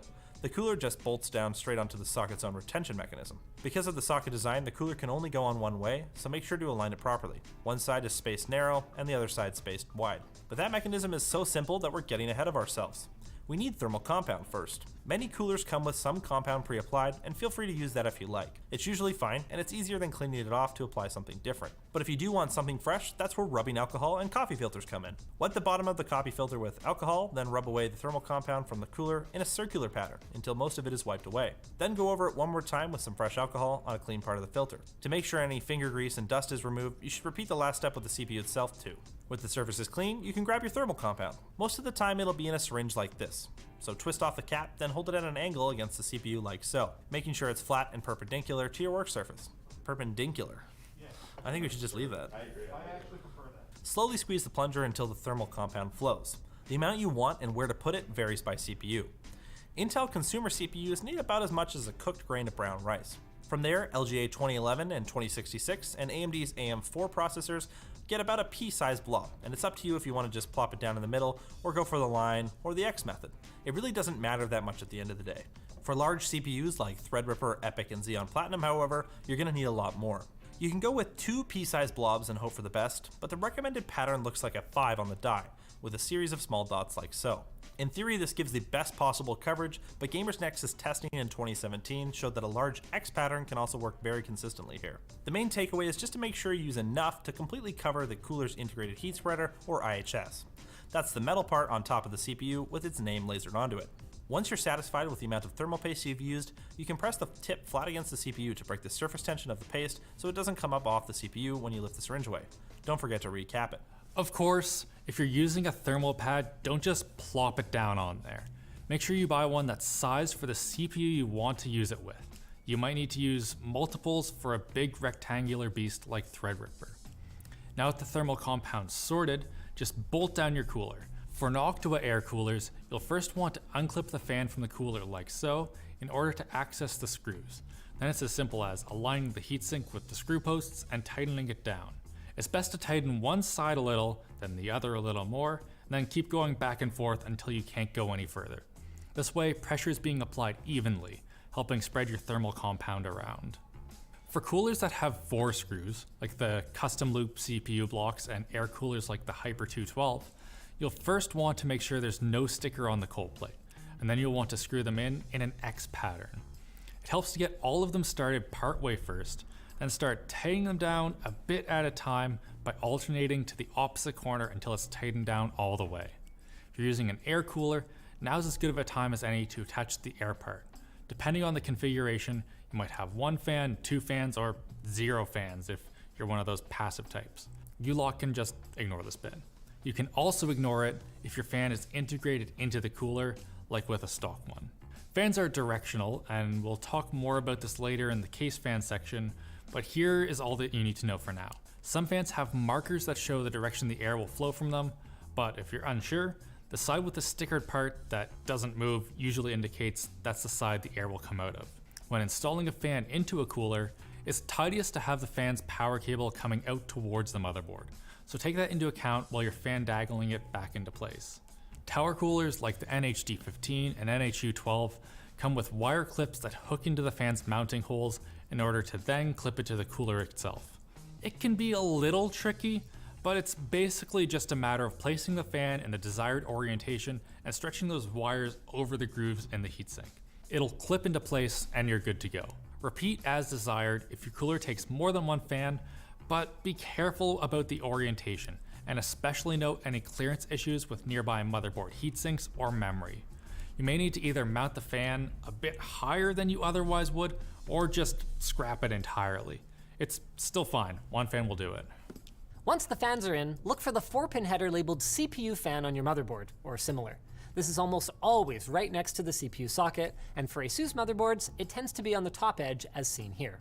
Line up the tabs on the cable with the one on the motherboard and press it into position. Either a 3-pin or a 4-pin fan can function perfectly plugged into a connector like this. And as we said previously, all the 4th pin does is add a separate pin for a finer fan speed control via PWM. So 4 pins are ideal, but not necessary. And in the case of liquid coolers, there might actually only be 1 wire to sense the RPM of the pump because it will draw power from a separate Molex or SATA connector. So that RPM sense wire is just to ensure that in the event your pump fails, your motherboard can either set off an alarm or initiate a safe shutdown. Now, if your cooler has 2 fans, you're going to want to check for a CPU opt or 2 header. If there isn't one, the cooler will often include a Y splitter that lets you connect both fans to a single header. Usually it is no problem to have 2 fans on 1 header, but don't go overboard because there are current limits through those connectors. With that done, we're finished with our motherboard for now. But now is also an excellent time to power on our system and make sure that everything's working while it's easy to access. For you air jockeys, you get to relax while the all-in-one liquid cooler users awkwardly hook their coolers up now outside the case, only to uninstall them again once they're done, and reinstall them yet again when everything is inside the case. Yes, it is a pain, but it's a small price to pay for not having to tear everything down if it doesn't work. Now, most liquid coolers simply have a bracket that twists on and off depending on the socket that you're using, and then screws straight down onto the mounting bracket that you installed earlier. If that's you, make sure you tighten them down in an X pattern, going a little on each corner, one by one, until none can go any further. There are unfortunately some vendors, like Cooler Master, that use clips instead, and this is where those standard AMD plastic clip things come in. It's inelegant in the modern age, but it ensures that coolers remain compatible backwards and forwards to an absolutely ludicrous degree, so you can't really blame AMD for this. Slide the clips through the holes on the block, start the retaining thumb screws enough to keep them from falling out, and then put the whole thing in place and make sure the tabs were captured by the clip. Then, while holding the clips in position, tighten it all down. It's going to feel really delicate, but stick with it and eventually it'll all be okay. Consider this a practice run for when you don't have so much room to maneuver. As for those of you who just have a water block and nothing else right now, well, you could fill up your loop on the bench, and that is what I would recommend, but if all you want to do is verify that it's working, You can slap the block on without water in it and power on for just long enough to see the post screen, about 10 to 20 seconds. It should be fine. Let's get into what that looks like. Step 7. Pre-build test, aka the part where it going horribly wrong is a good thing, because if you don't find out now, you'll definitely find out later. In order to do a quick test, you'll need 3 things. Your power supply with accessories, your graphics card if applicable, and a screwdriver. First, if you have one, install your graphics card. This is significantly easier to do while the system is outside the case. Make sure that the tab on the long PCI Express X16 slot is pushed down, then grab your graphics card. Pull off any protective covers on the card edge connector, then line it up with the slot, giving it a gentle push until the retention clip is pushed into the locking position. Make sure it's in straight and you can't see any pins, because outside of the case, there isn't anything to hold it down. Once it's in, one trick to make it a little bit more stable is to use the motherboard box's flap to anchor the card in place, if it does have a flap that you can kind of slide it into. Next, grab your power supply cables. At a minimum, you'll need the 12-volt CPU connector, which is usually 8 pins, but sometimes 4, a 24-pin connector, and if you're running a GPU, you'll need as many connections as your GPU requires. Most won't work without them. Expect to see a combination of 6 and 8-pin connectors, although sometimes there are 12 volts on newer machines. But note that these 8-pin connectors are not the same as the 8-pin for the motherboard in your CPU. Do not force anything. Lining these up outside the case is easy. Make sure the tabs line up, then push them down until they clip into place. If your motherboard has more than one 12-volt CPU connector, usually the one marked as 1 is the primary one that's actually required, but it's good practice to install all of them if you can. These cables can often be split into 2 groups of 4 if, for example, your motherboard has an 8 and a 4-pin connector rather than 2 8-pins. With all that done, connect up your keyboard and display, making sure, of course, to plug into your graphics card and not your motherboard if you have a graphics card installed. Then you can flip on the power switch on your power supply and... wait, where's the power button? About that. There isn't one. Not always, anyway. This is where the screwdriver comes in. Find the front panel header for your motherboard, often in the lower right corner, and then find the pins labeled for power switch. What now? Stick the screwdriver in. Yes, seriously. Your screwdriver doubles as a button. Who knew? Wow. What else can screwdrivers do? LTDstore.com? Maybe? Someday? Anyway, if you have a boot screen, mash the setup key, which is usually delete, until you get into the BIOS. Check to be sure that everything's been detected. All your memory, your CPU, your fans, and your M.2 SSDs should all be visible either on the main info page, in the system health section, or in a storage-related menu like NVMe configuration or SATA configuration. If you're using an empty water block, this is as far as you want to go. Your CPU is probably already getting toasty. However, for anyone else, it's worth making sure that your temperatures are okay here.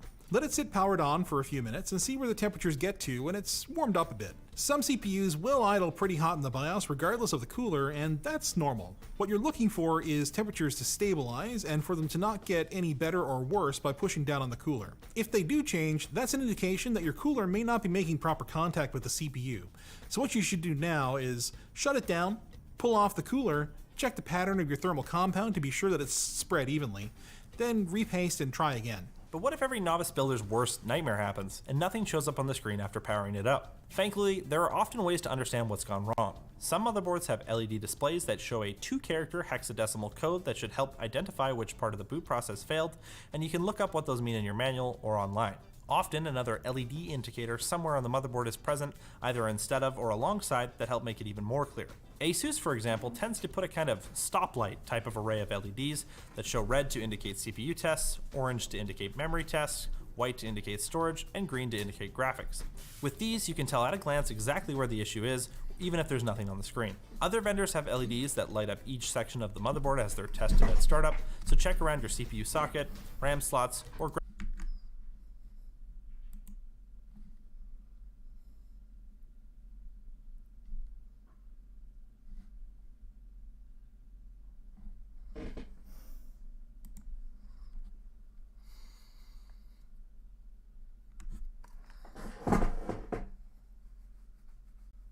Damn, yo.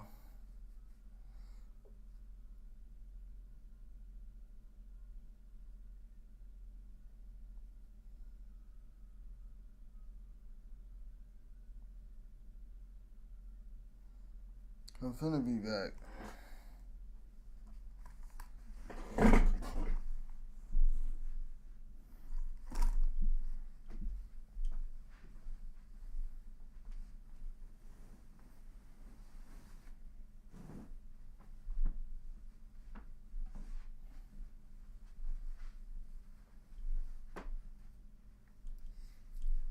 Siri.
Fuck, I need some water.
Hold up, y'all. I'll be right back.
Live scene.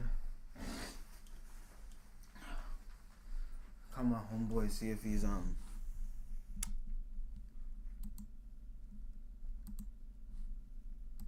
let's go with the webcam. Call my homeboy real quick.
Shit.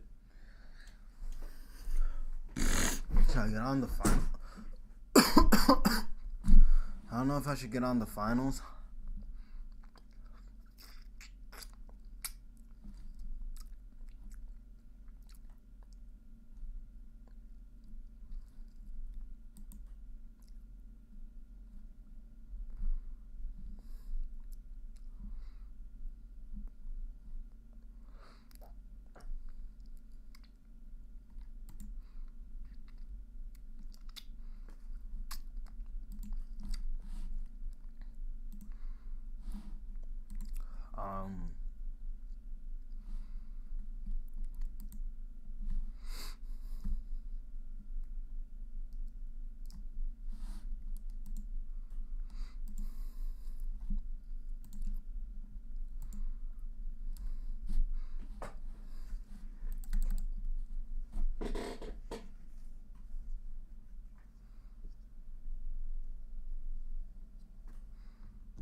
God damn, bro. The only thing there is to play is the finals.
Um.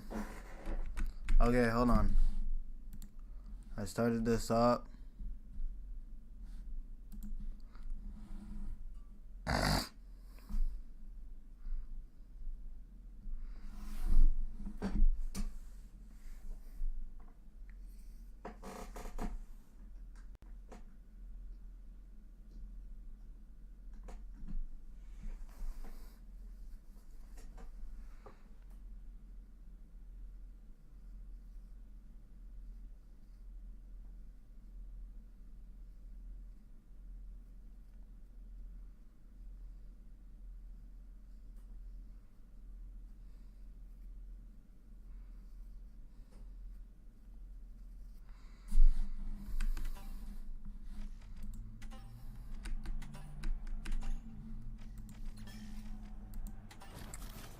Medium.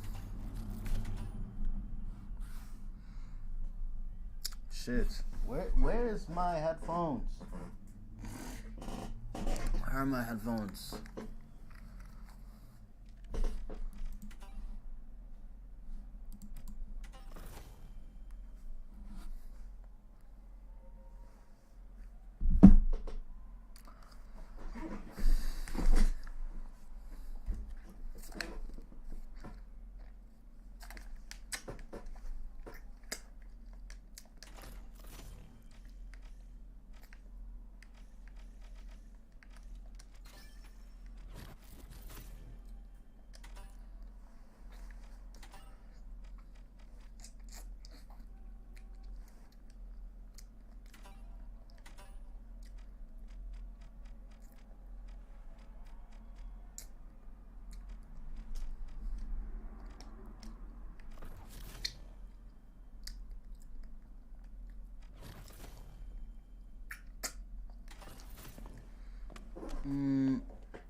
Oh my fucking god, bro.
Shit. Alright.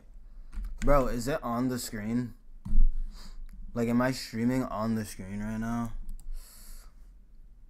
Oh, yeah. What the heck? I didn't even think I was. Let me go on the finals. The finals.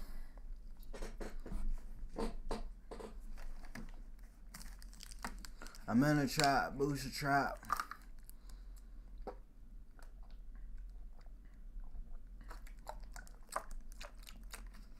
Fuck, this needs to be cold. This shit tastes like ass.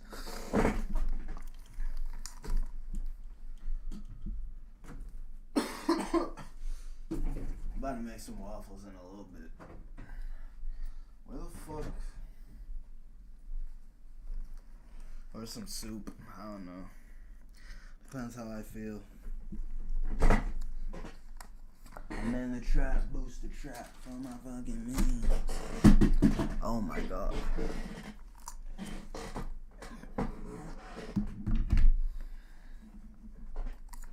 Just chatting. No, not just chatting. What is it called?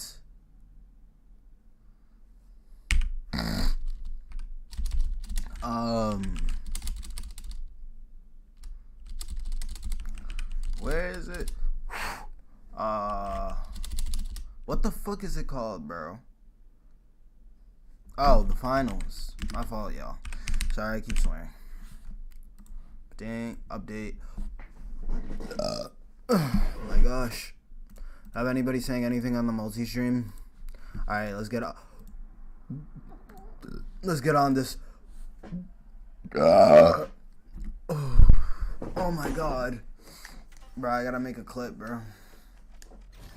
I gotta be clipped.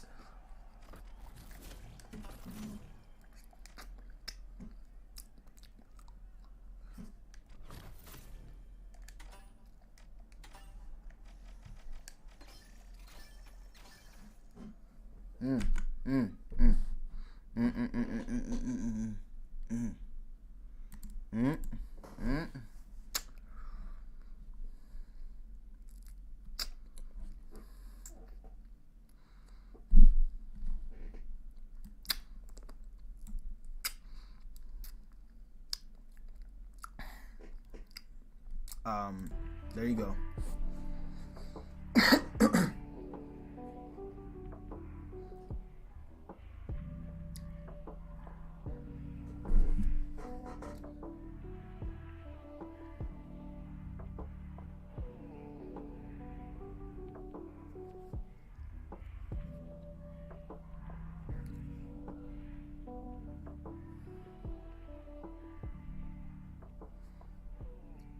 Oh shit, I'm in the game already. Back into the game.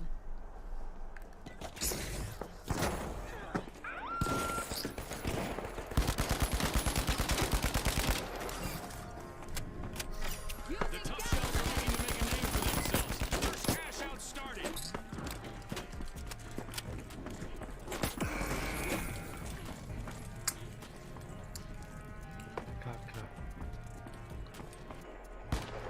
Bro, what is this? Kaka. What? God. Hey, yo.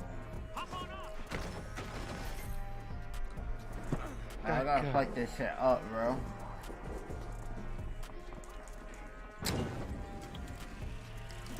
Who could can caca, bro? Caca. Yo!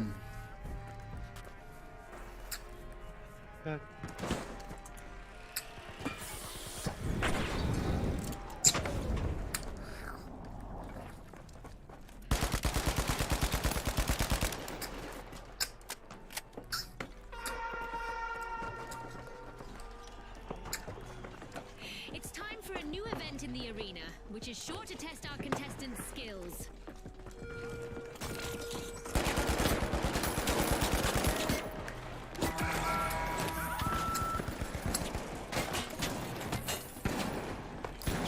Our arena's got a malicious laser on the lookout for idle contestants. Hello. Keep moving or pay the price.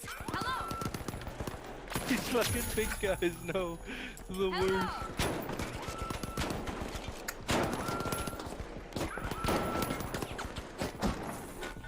That's bullshit. That's a blow to the socialites. Team White. Bro, why are they using all riot shields? That's weird. Caca. Bro, who's saying caca?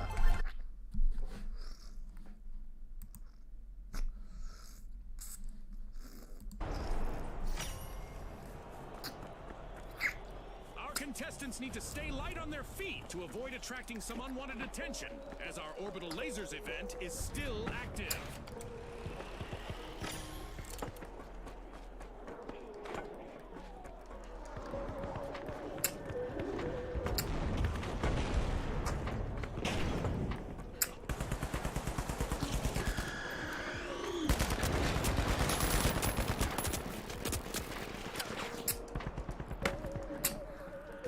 Come on, gang.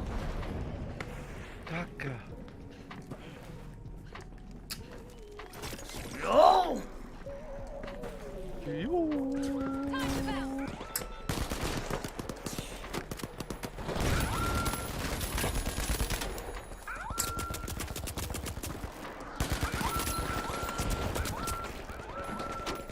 Explosive mine placed.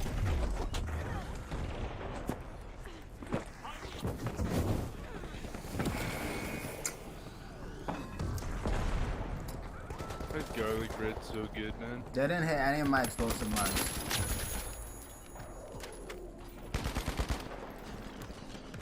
We're at the end of this game show event. What a spectacle!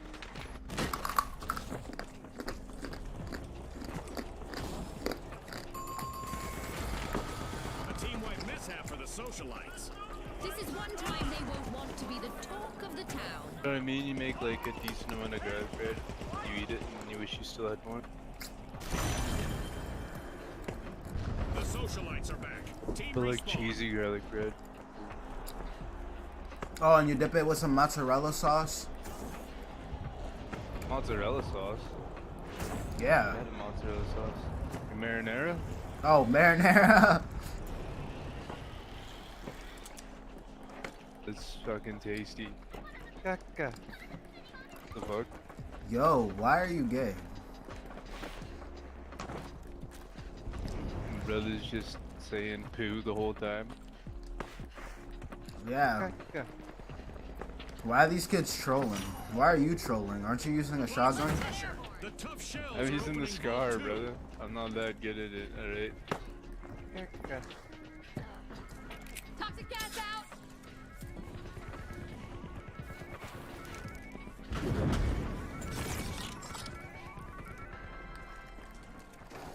Deploying a surprise!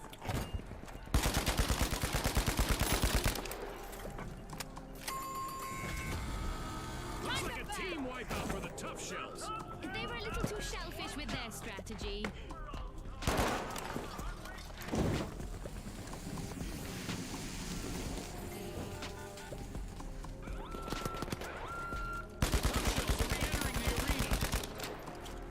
Bro, there's nothing you could do against these kids with the stupid. I killed 2 of those riot shielders.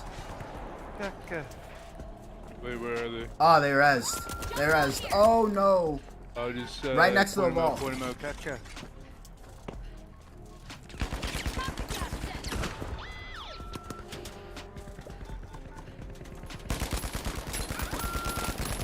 One tap.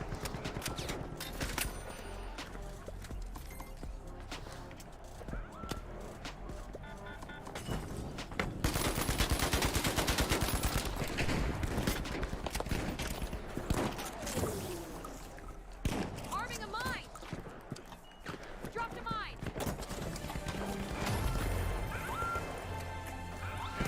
The tension is rising by the minute.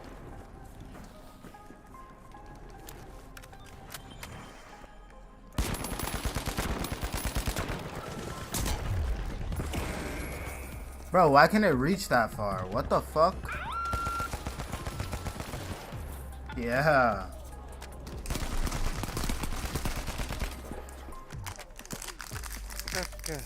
Blow! Blow!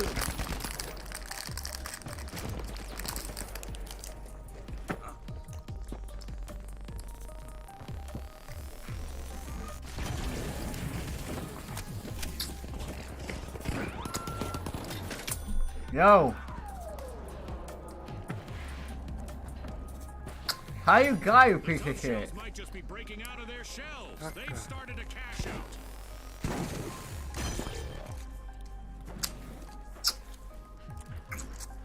Big stinky caca.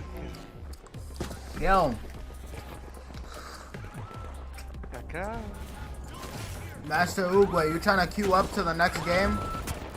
Oh fuck! You trying to queue into the next game?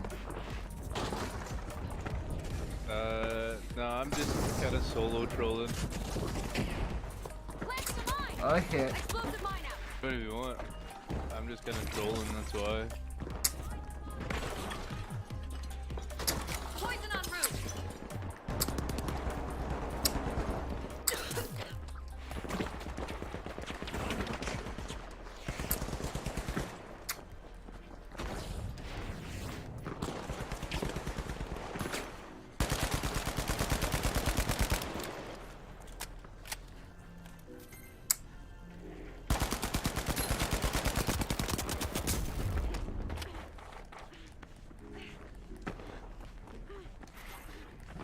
Dropped a mine.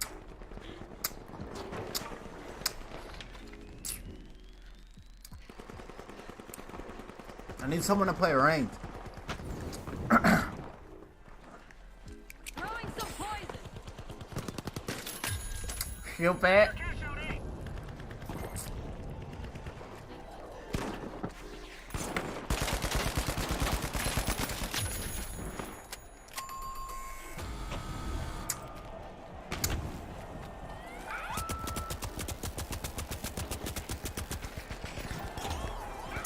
Oh yeah, Master Oogway! Capska. That we do, baby girl? Got a yellow caca a couple times. Yeah. I love this part of our show. Who will get to the new vault first? Everybody. Deploying a surprise. Yeah. Alright, you see girl, now you're forced. Yo, your caca.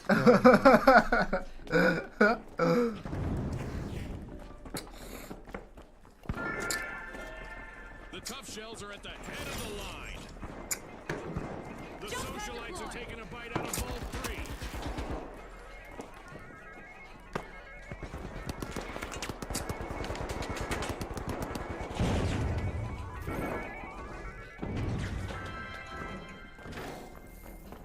Arming a mine.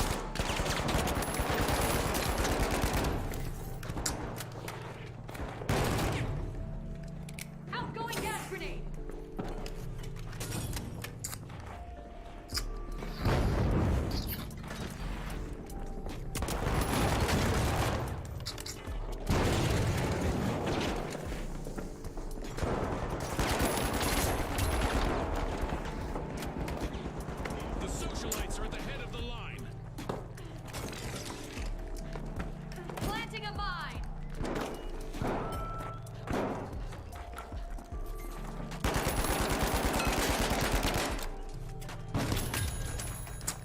Silver. Team-wide calamity for the tough shells. They tried to clam up the competition, but ended up getting shucked. Master Oogie! Run! Run, Gaka. The tough shells have patched up the cracks in their armor and are back in business. Oh, they're all after you. Yo, the shield guys pissed off. Cash out set in motion by the socialites.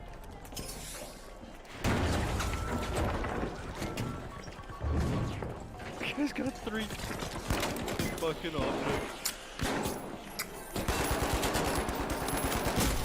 Face.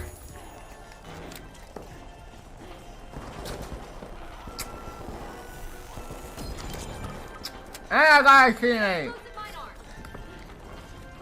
Jump pad here.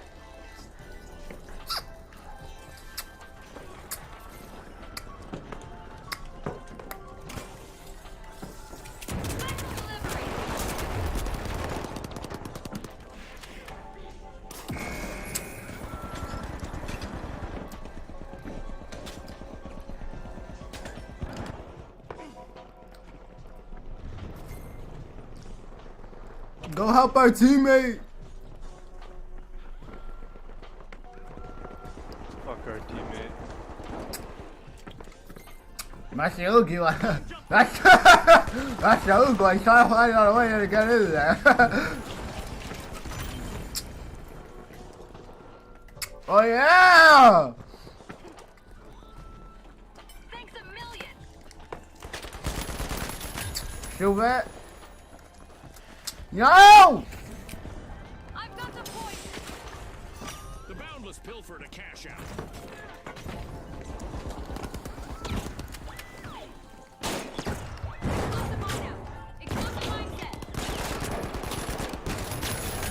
Oh. A timely lead for the tough shells.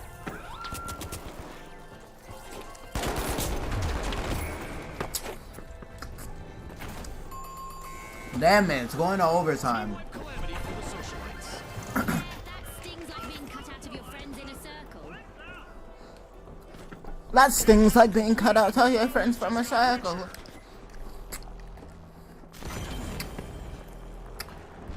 Just what the doctor ordered, another vault. Jump pad ready.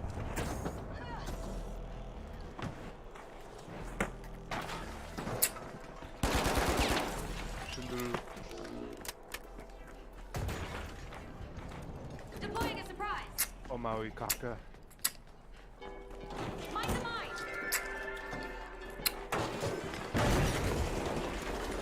The socialites are knocking at the door of Vault 4. Toxic gas sense.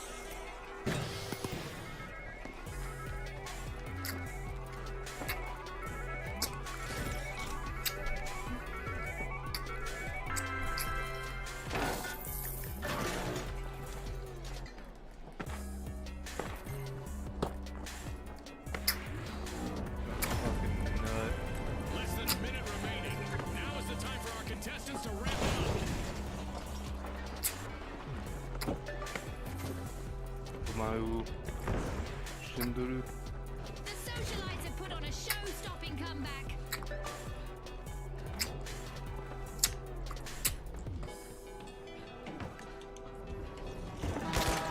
We're in for an overtime showdown, folks. Cash out underway thanks to the socialites.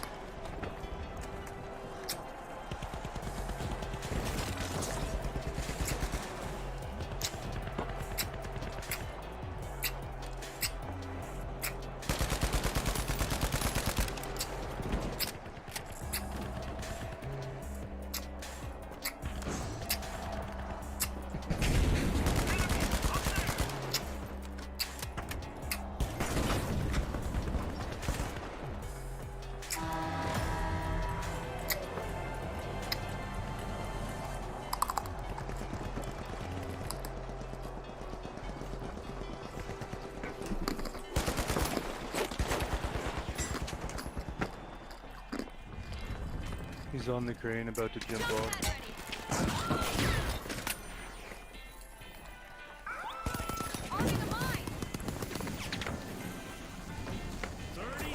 seconds left They for our love contestants tacos. to change the game. That's all I ask of you. Haha, buddy. Shit, it dropped down?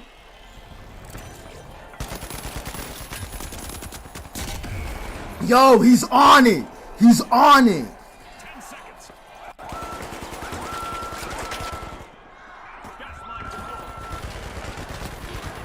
Oh yeah, we won. Let's go, good shit. An exhilarating match, but now our game is over. One of our teams have just paved their way to fame. Congratulations to our winners. My dude looks like the biggest fucking troll. Master Uguay. Órale, vato. Arigato.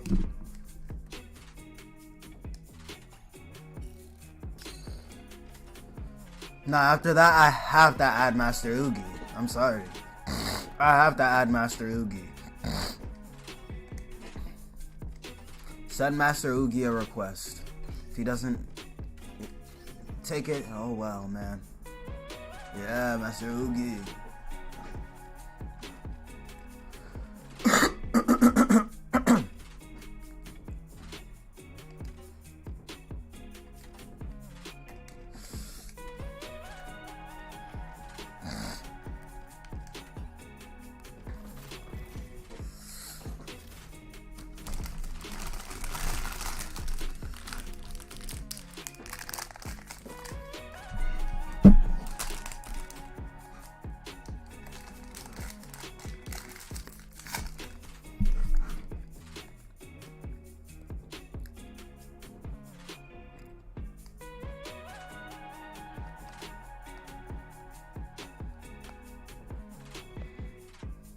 Bam, bam.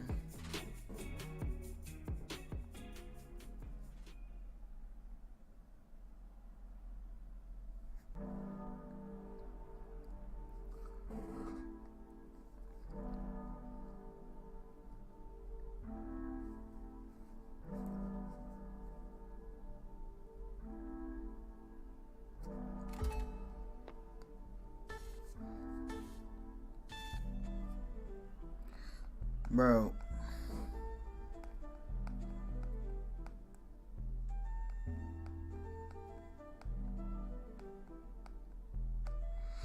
Oogie. Caca.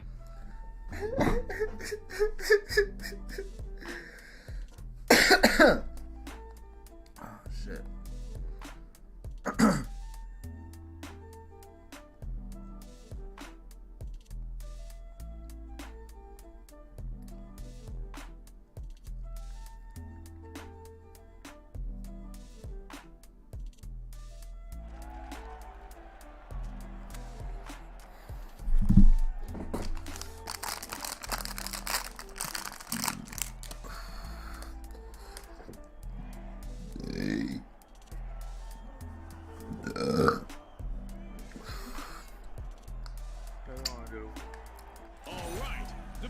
Off the goop. The Vogues.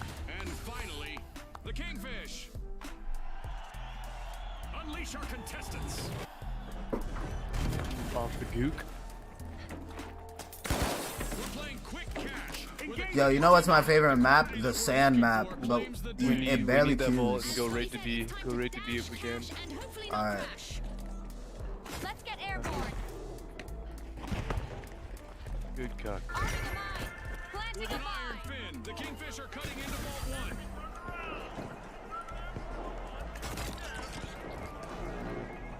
There it is, our first elimination of the match. The one orange on us. There's another one. There's a heavy below us.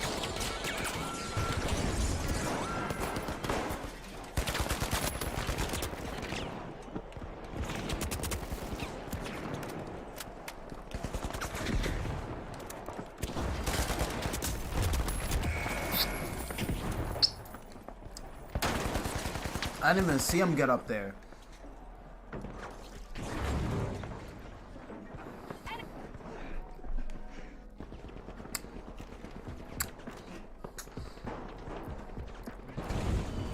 We sniping now?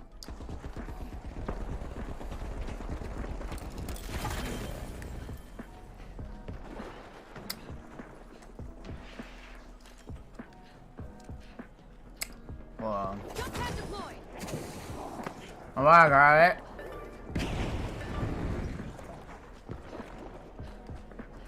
Where the fuck is G? Oh, B.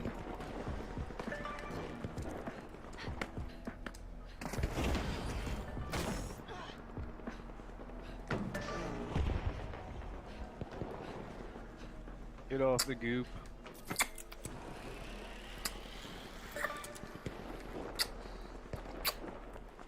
Oh shit. While everyone's fighting, I'll be cashing out.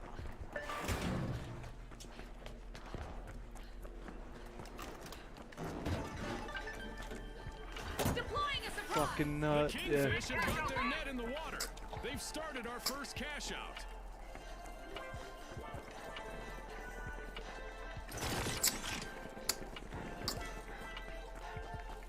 Here comes a royal comeback from the Kingfish.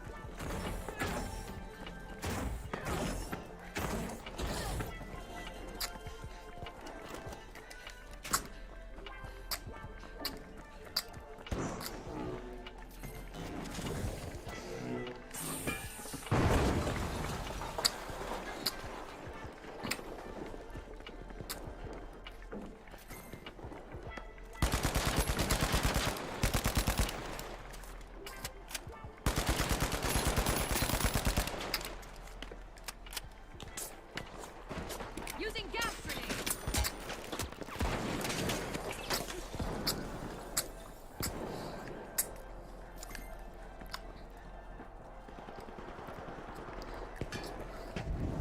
Oh shit, I think that's a ult.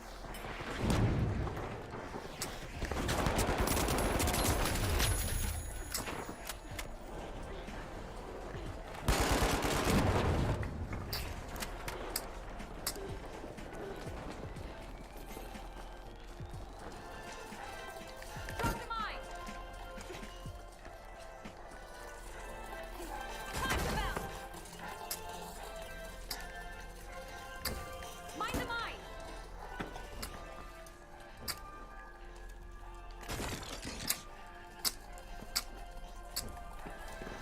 Toxic gas out.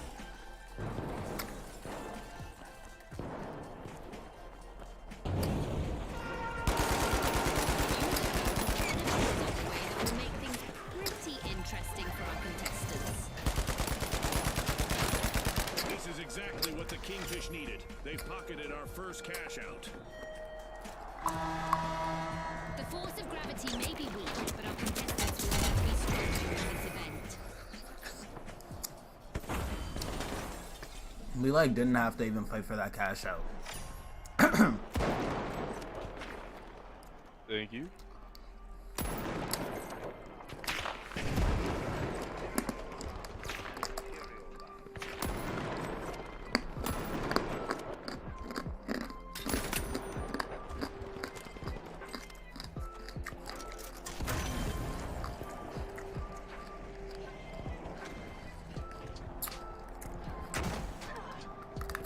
We continue with our low gravity event, which June tells me has not led to any revisions to the standard model of physics. Thanks for that, June.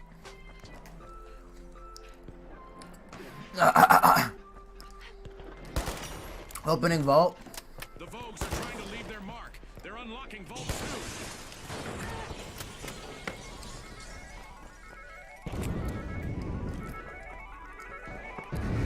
Explosive mine out. Explosive mine set.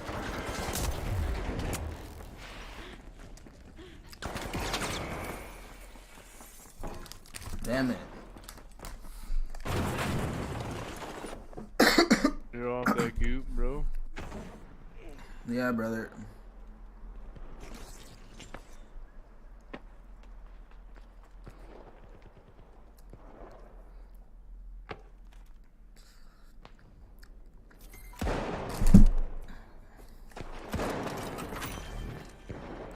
Low gravity event. Oh, I see him.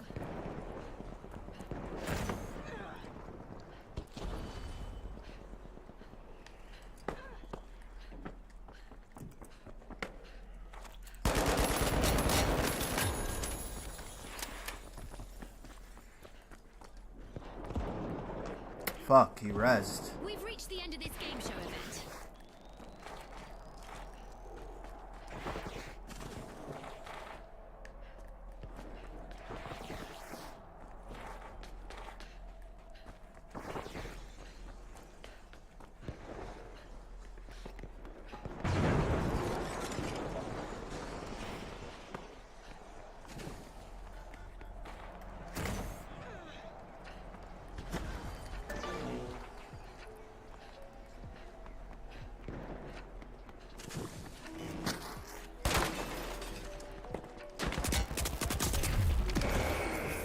Bro, like what? I keep dying in the stupidest ways.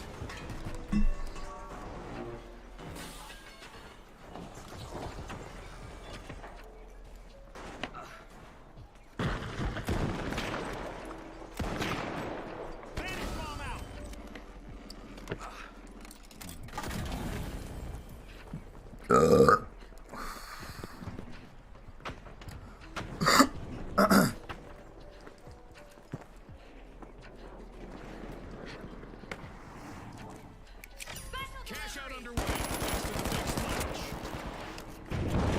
Deploying a surprise. Drop the mine.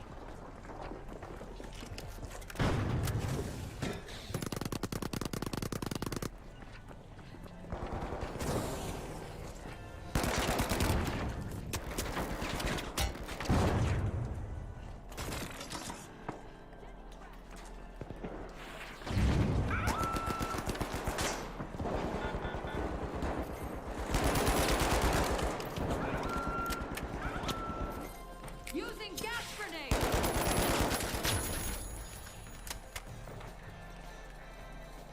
No, my controller's dead. Fuck. I literally see him, bro. He's right there. But my controller's dead, bro. Move, move. Damn, bro. I literally see the top of his head and my controller died. Oh my god.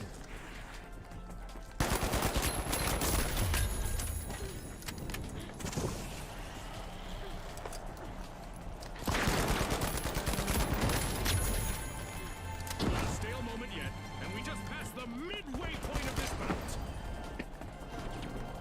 I've got the point.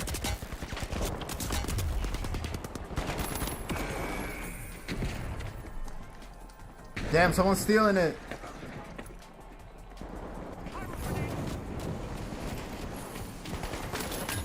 Oh yeah, Master Oogway!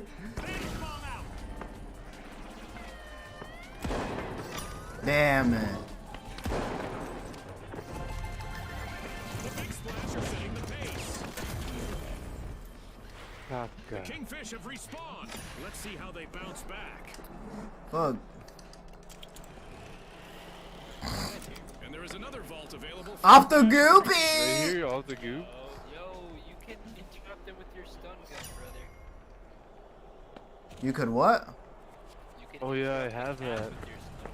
Bro, anytime I use I have the stun gun, I don't use that shit.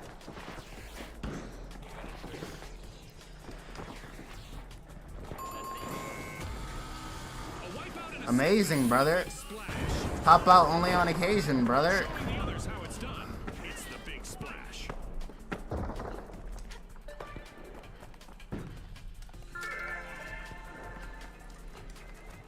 The big splash are respawning and hoping to muddy the waters in the arena.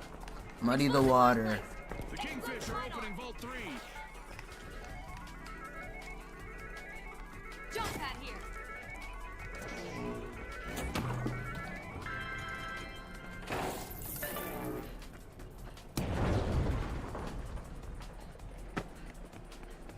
Fuck this cocksucker.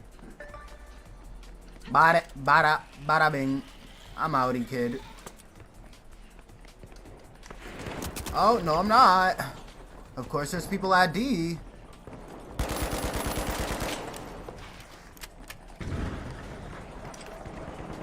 Mind the mine.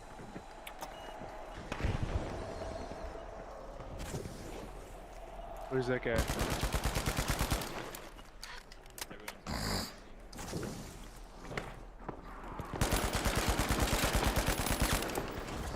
Oh, he dropped all the way down?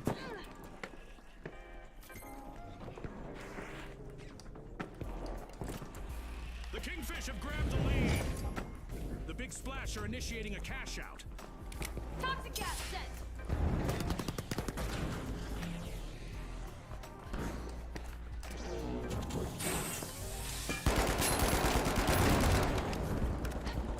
Come on, little bitch.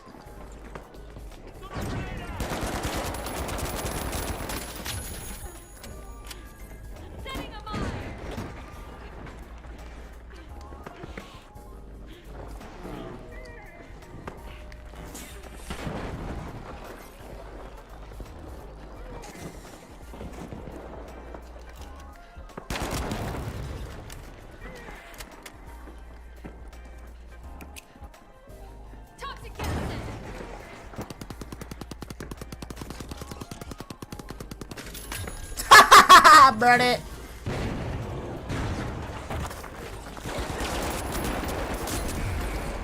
Oh no, they're still both in there.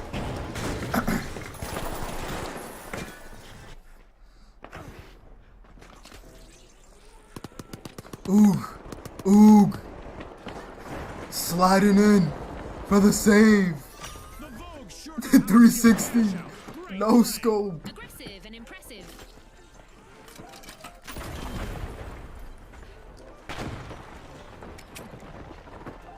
Poison en route.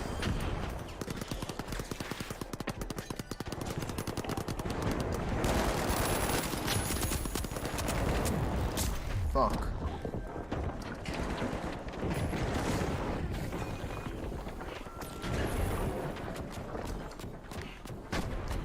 Arming a mine. Planting a mine.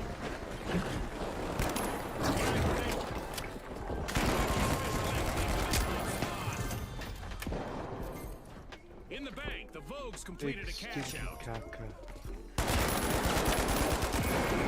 What, bro? This fucking LA guy, man. I need to kill this guy. Stingray. We're having like a sniper off. He hasn't killed me, I haven't killed him. That's pissing me off.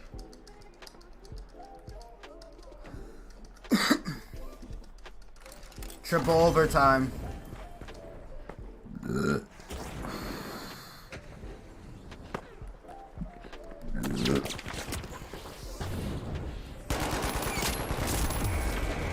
Of course, bro. You're always with your teammate, kid.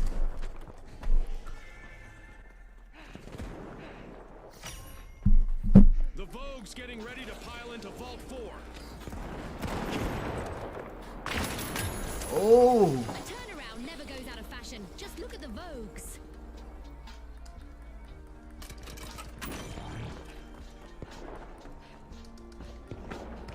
Finally, I got him with the no scope too. A bit of virtual catastrophe for the big splash. Team wiped. Safe to say someone hit them with a cannonball, Scotty.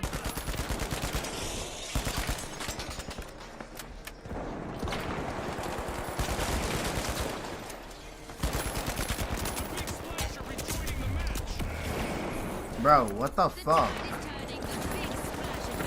No, don't die.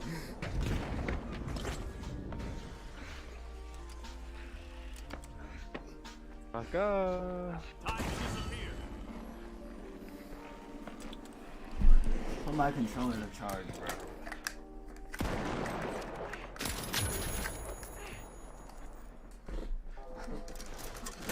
I forget where their sniper is, that's all I need to know.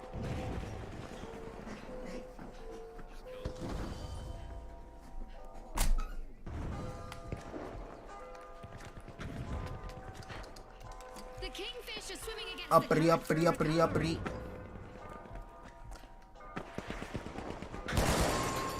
Boopy. Hey, my. Don't unplug just yet, folks. This match just headed into overtime. Cash out in progress thanks to the big splash. The Vogues are back and ready to avenge that team.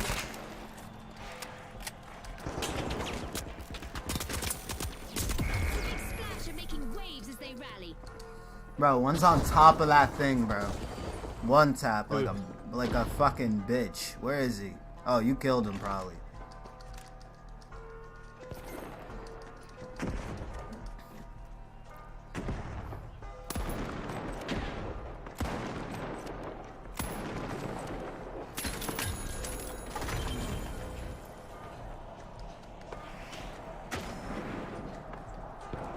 Throwing some poison.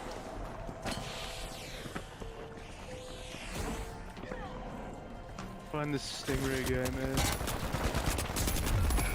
He snipes me, I'm fucking done.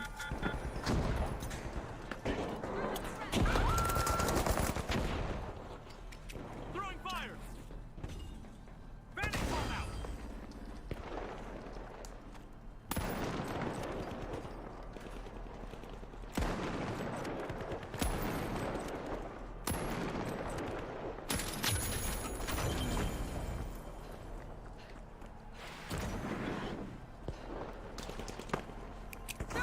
There's that sniper shot. Where did that go off?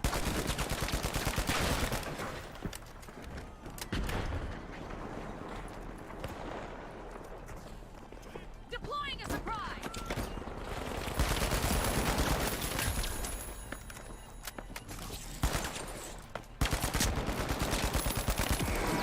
Bro, that's bullshit. Oh my god.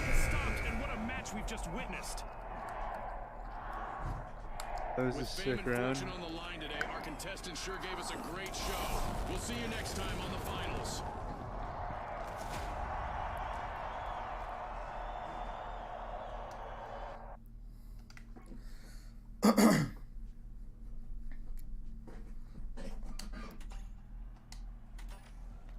About to be a heavy. Hold up.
Eight, 7.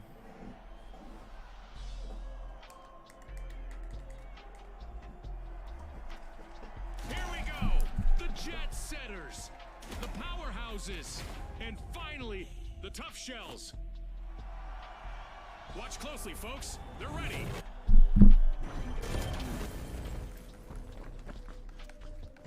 Welcome to Quick Cash. Our contestants will need to gather the cash faster than the rest. If they hit the goal first, they can bask in glory.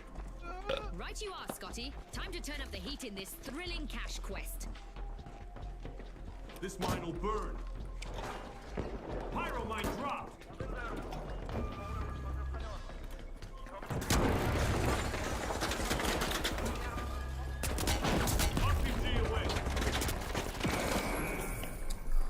Our contestants aren't here to play nice, as evidenced by that first elimination. That's right, June. I'm so excited right now, I didn't even hear what you said.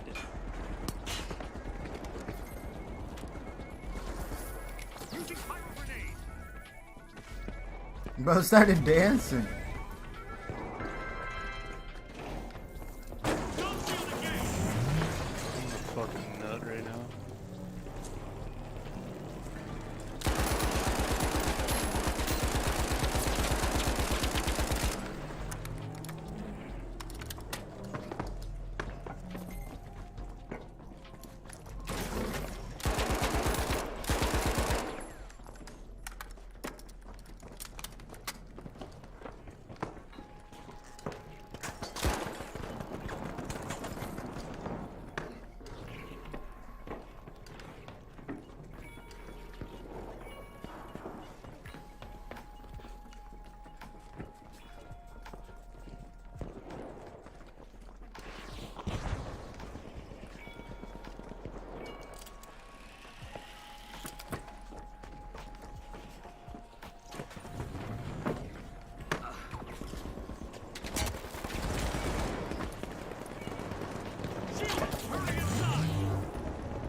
This mine will burn.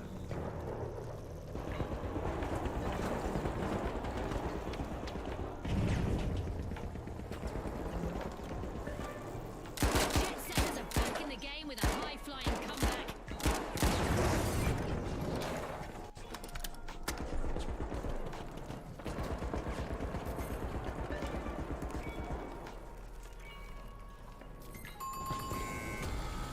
Setting a mine. Alas, the powerhouses have been wiped out.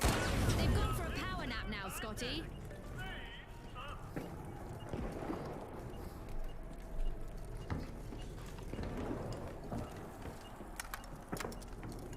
The powerhouses have returned to the arena.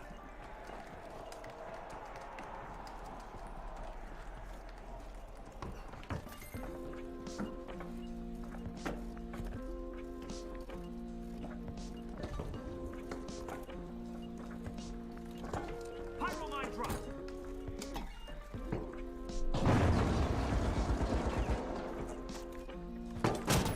Begin route.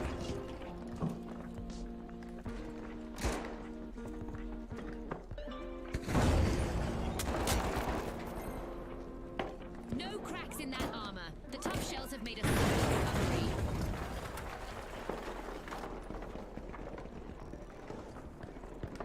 Setting a mine.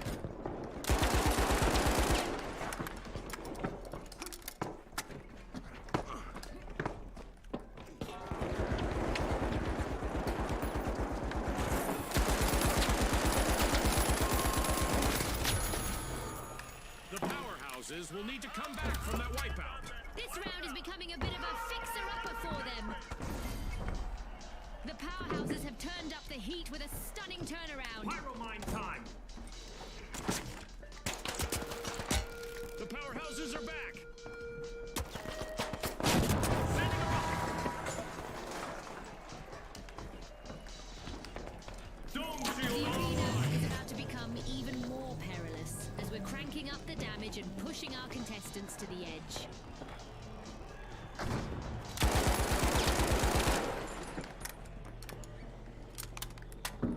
Pyro mine deployed.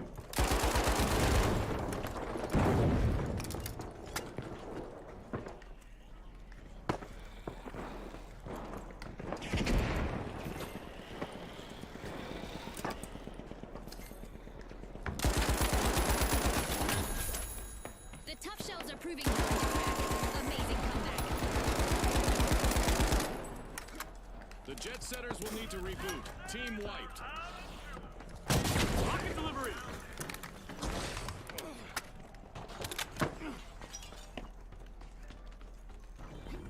The jet setters are back and ready to avenge that team wipe.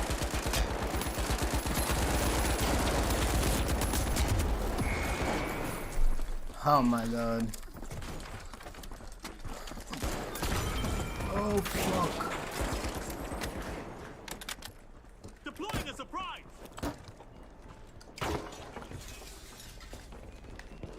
Don't shield engaged. The match is starting to heat up as the powerhouses have started our first cash out.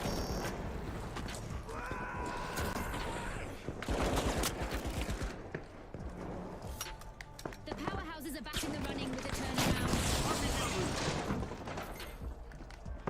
Pyro mine set.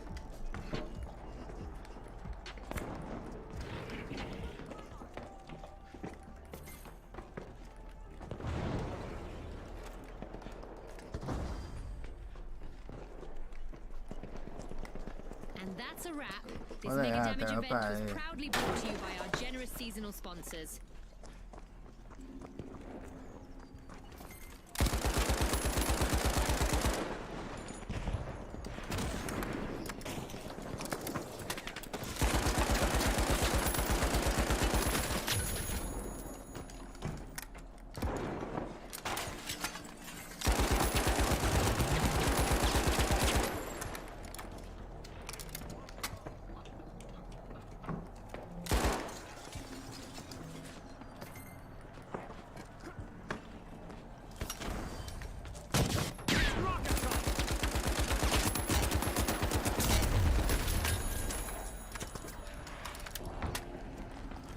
Shielding, get inside. Planting a mine.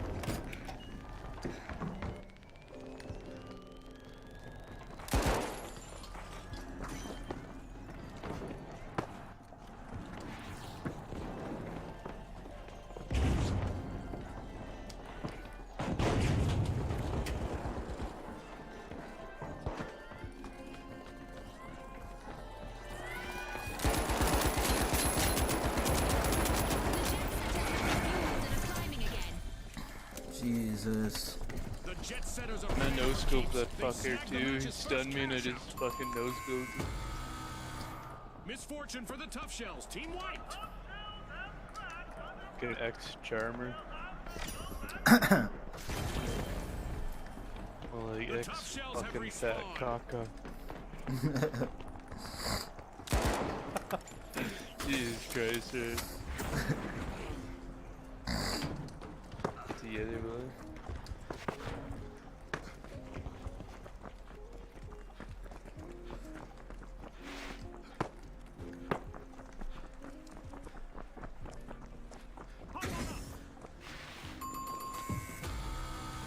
Shielding, get inside. The Tough Shells are opening Vault 2.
Such a weird game this round.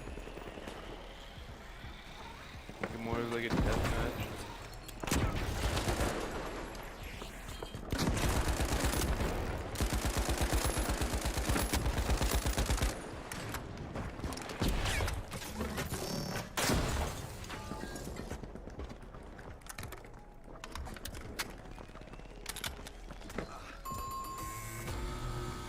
An awkward moment for the powerhouse. Damn, Team bro. wiped. You having a defibrillator this whole time?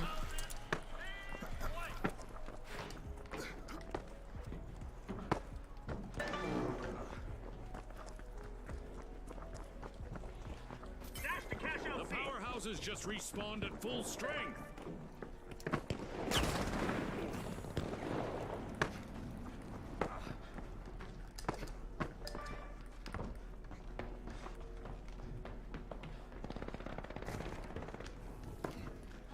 Caca.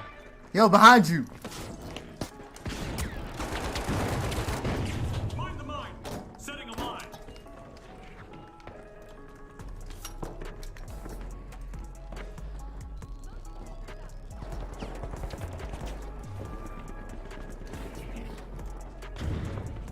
Deploying a surprise.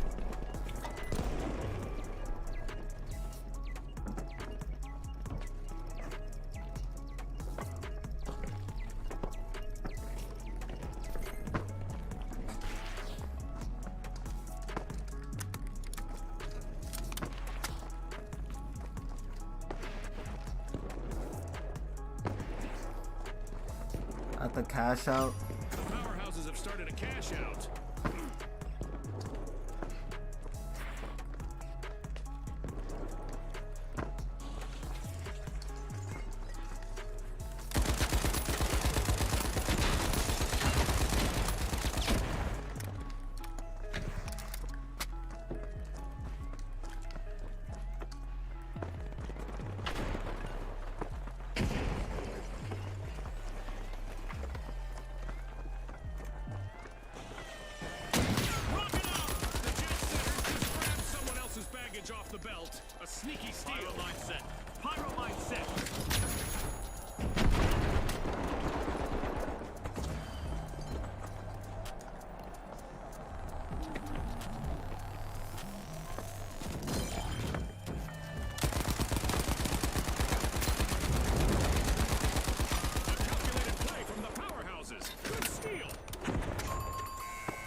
tough shells. But will there be consequences? The jet setters are back in action. Find the mine.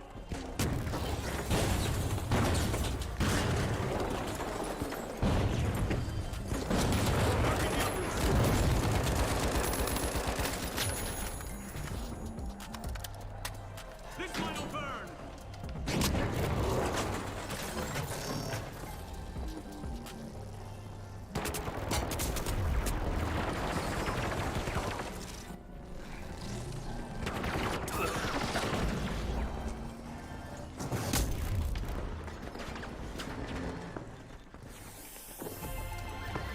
The tough shells are on the march to victory. Damn, next vote.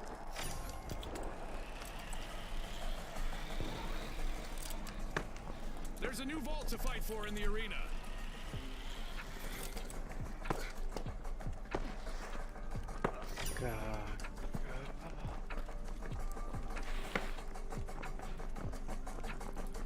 Got stuck behind.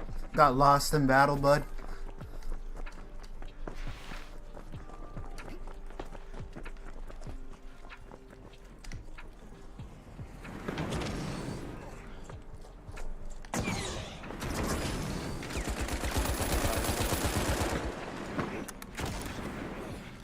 Really stoned and watch some rugby after this. Drop the mine.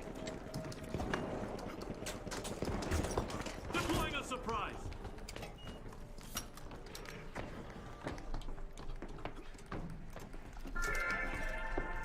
The jet setters have just hit the gas to pull ahead. Three is getting siphoned by the tough shells. Rocket delivery.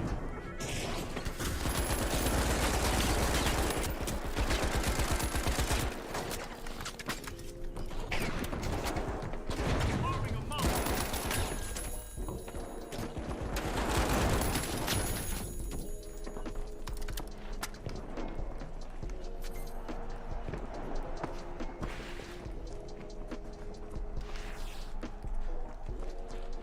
Oh, sorry, boss. Just respawn, brother.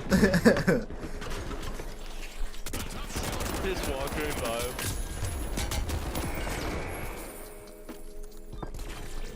That's a good thing he did respawn. This is like one of the longest games I've played in quick holy shit. Bro, every game we play goes into triple overtime. I know. It's because of the sniper, Shells will man. need to come back from that wipeout. Somebody just Always soften like a them up, delay. Scotty. Yeah, this is like the third game we played that's gotten into fucking triple overtime. Well, let's not let it get there. But yeah, this is about to be.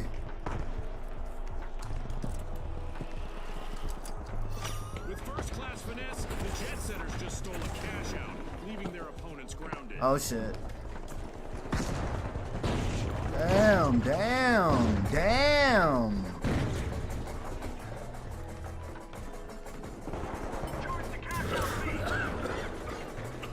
Fucking coming.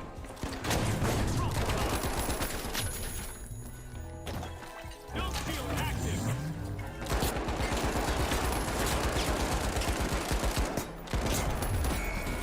Damn. He has the sword, bro. That sword is fucking strong. Time is flying by. Our contestants have one more minute to earn their fame. Fuck.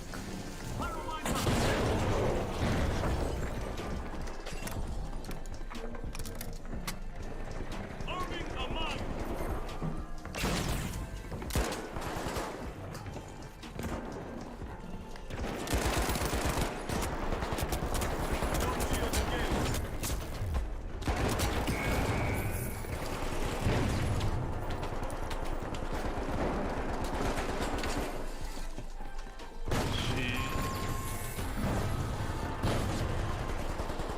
Damn, he's emoting. Oh! I know, I saw you, now I'm pissed. I thought that was the other team grabbing it. It's lights out in the arena, just as the spotlight swings to our winners. From all of us here at the finals, thanks for watching.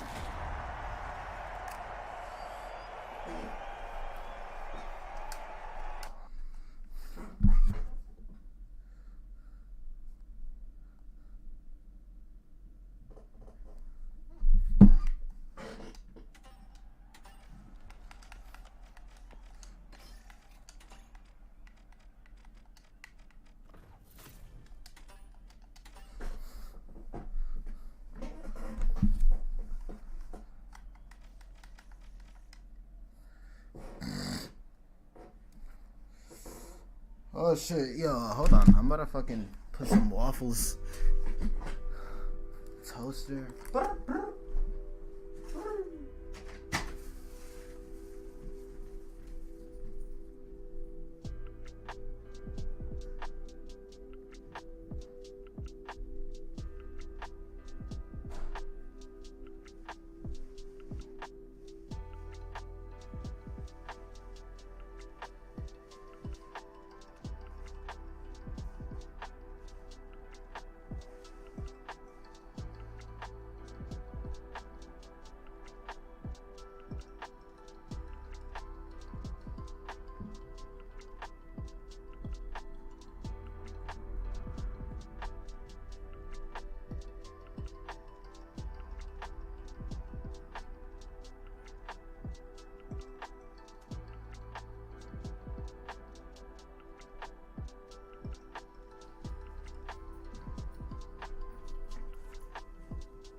I just need some time now to get things clear now.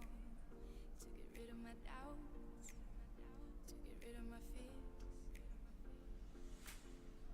I just need some time now to get things done now. Things I love. Things I want. I do what's best for me. What's best for you. But if you fall, who's next to you? I do what's best for me and best for you. I know it hurts 'cause I'm hurt too. I need another you.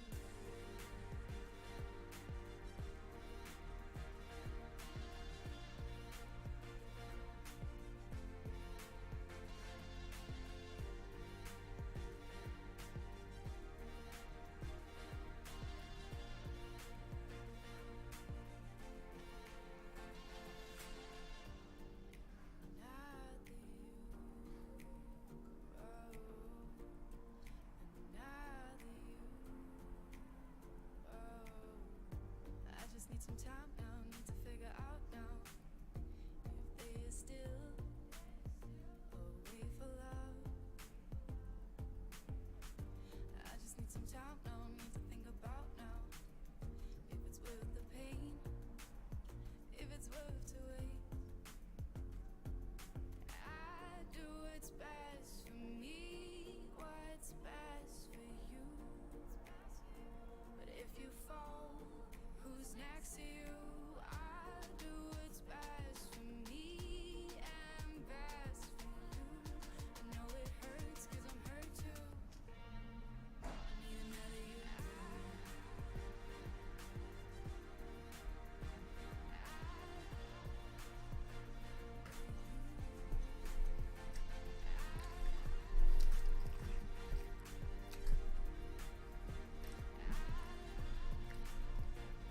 What the fuck?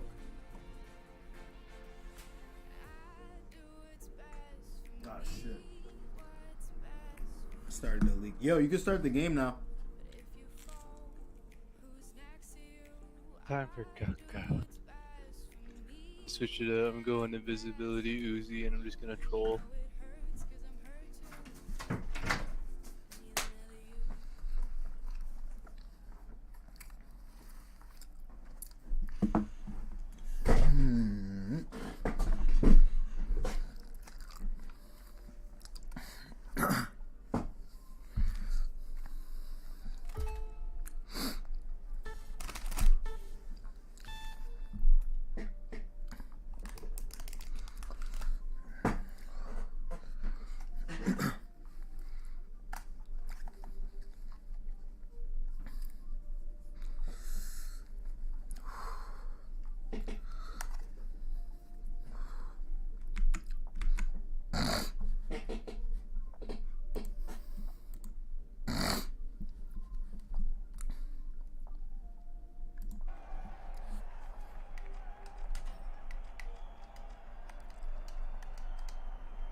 splash, the boundless, and finally, the ultra rares.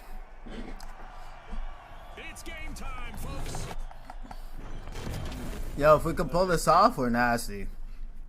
It's a fortune-fueled frenzy and quick cash. Because we're all lights. Grab enough cash will win. Oh, Scotty said shit. it. Let's see who's got the pace to ace this race. Yeah, I believe.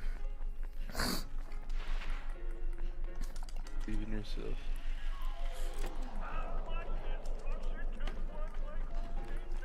Looking for movement.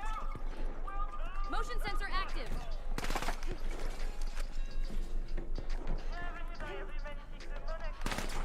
The boundless are making a move. Unlocking Vault 1. Glitch grenade out. Going gas grenade. It's official. The teams have sized each other up. We've got our first elimination of the match. Boy, oh boy, are we in for a treat today?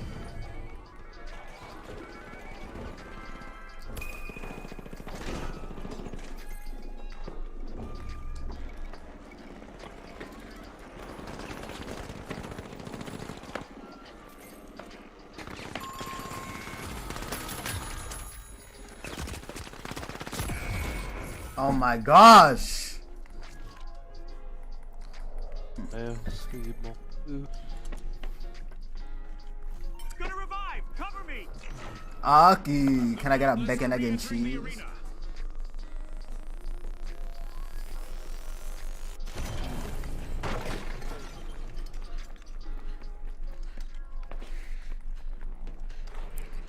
With the boozy chips. Glitching things up. The match is starting to heat up as the big splash have started our first cash out.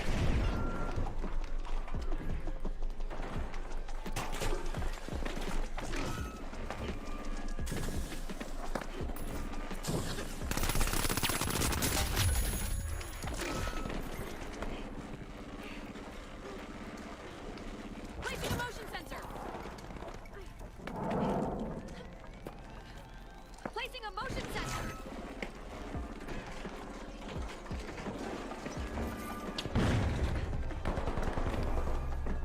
Toxic gas out. Time to glitch. Grenade out.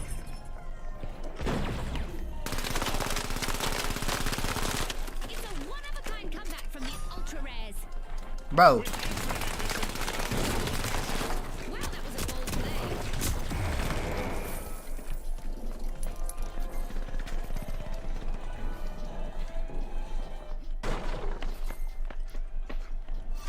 Impressive steal They by the put big that splash. fucking goo bullshit everywhere.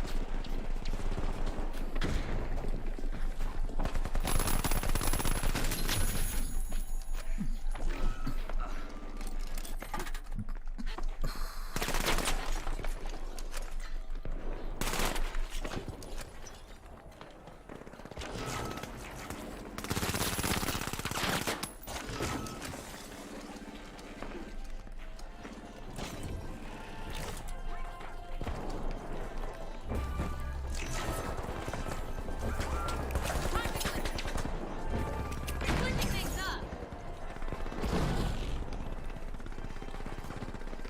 Deploying motion sensor Our active. first cash out goes to the big splash. Let's see whether they can keep that momentum going. Complete team wipe for the big splash.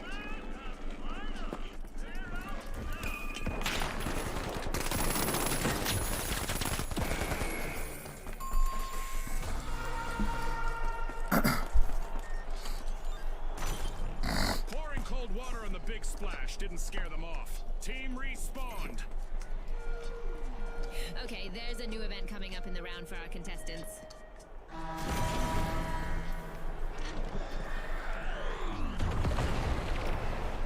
Let's see how our contestants do with a sky laser that targets Over those who stand laser. still for too long.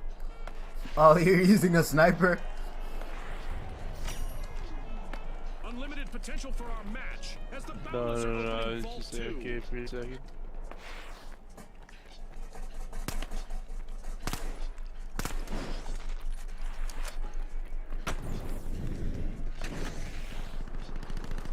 Glitching things up. Using gas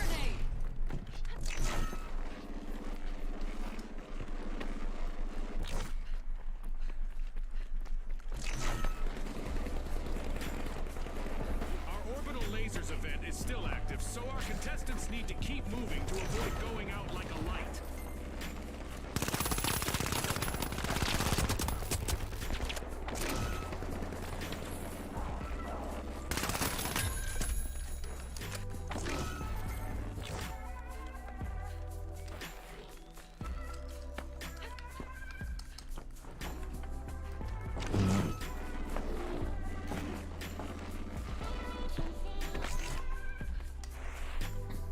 I think they're going to see.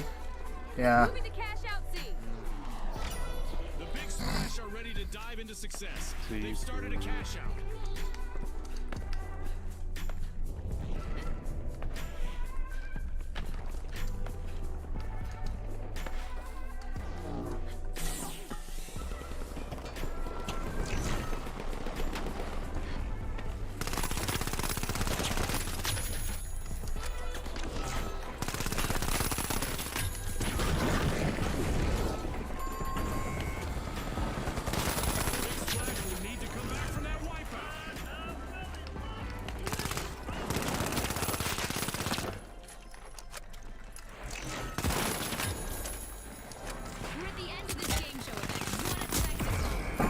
Oh my god. Big splash have returned to the arena.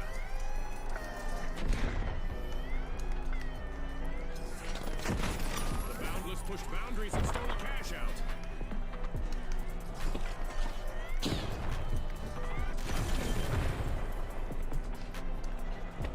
Thank you, the shit, bitch. You ain't even the part. Oh, ice spicy. She thought that was like a troll song, but apparently that's real.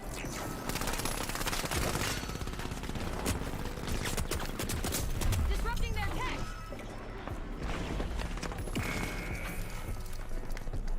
Yo, watch out. There's our other guy spinning back with invisibility.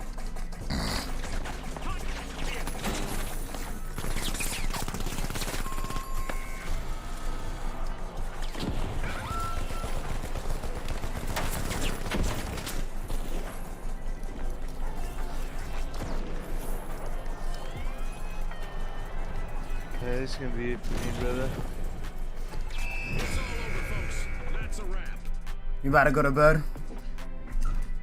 Yeah, That's a wrap for now. And even though the battle was virtual, Alright, bro. Wish you the best. fame is real. Have a good caca.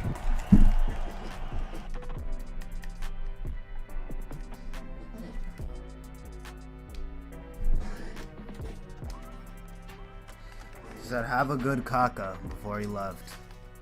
What a OG, bro. Yo, that was a clip right there that I could use for TikTok. That was literally a clip in itself. Y'all saw that shit? That was crazy, bro.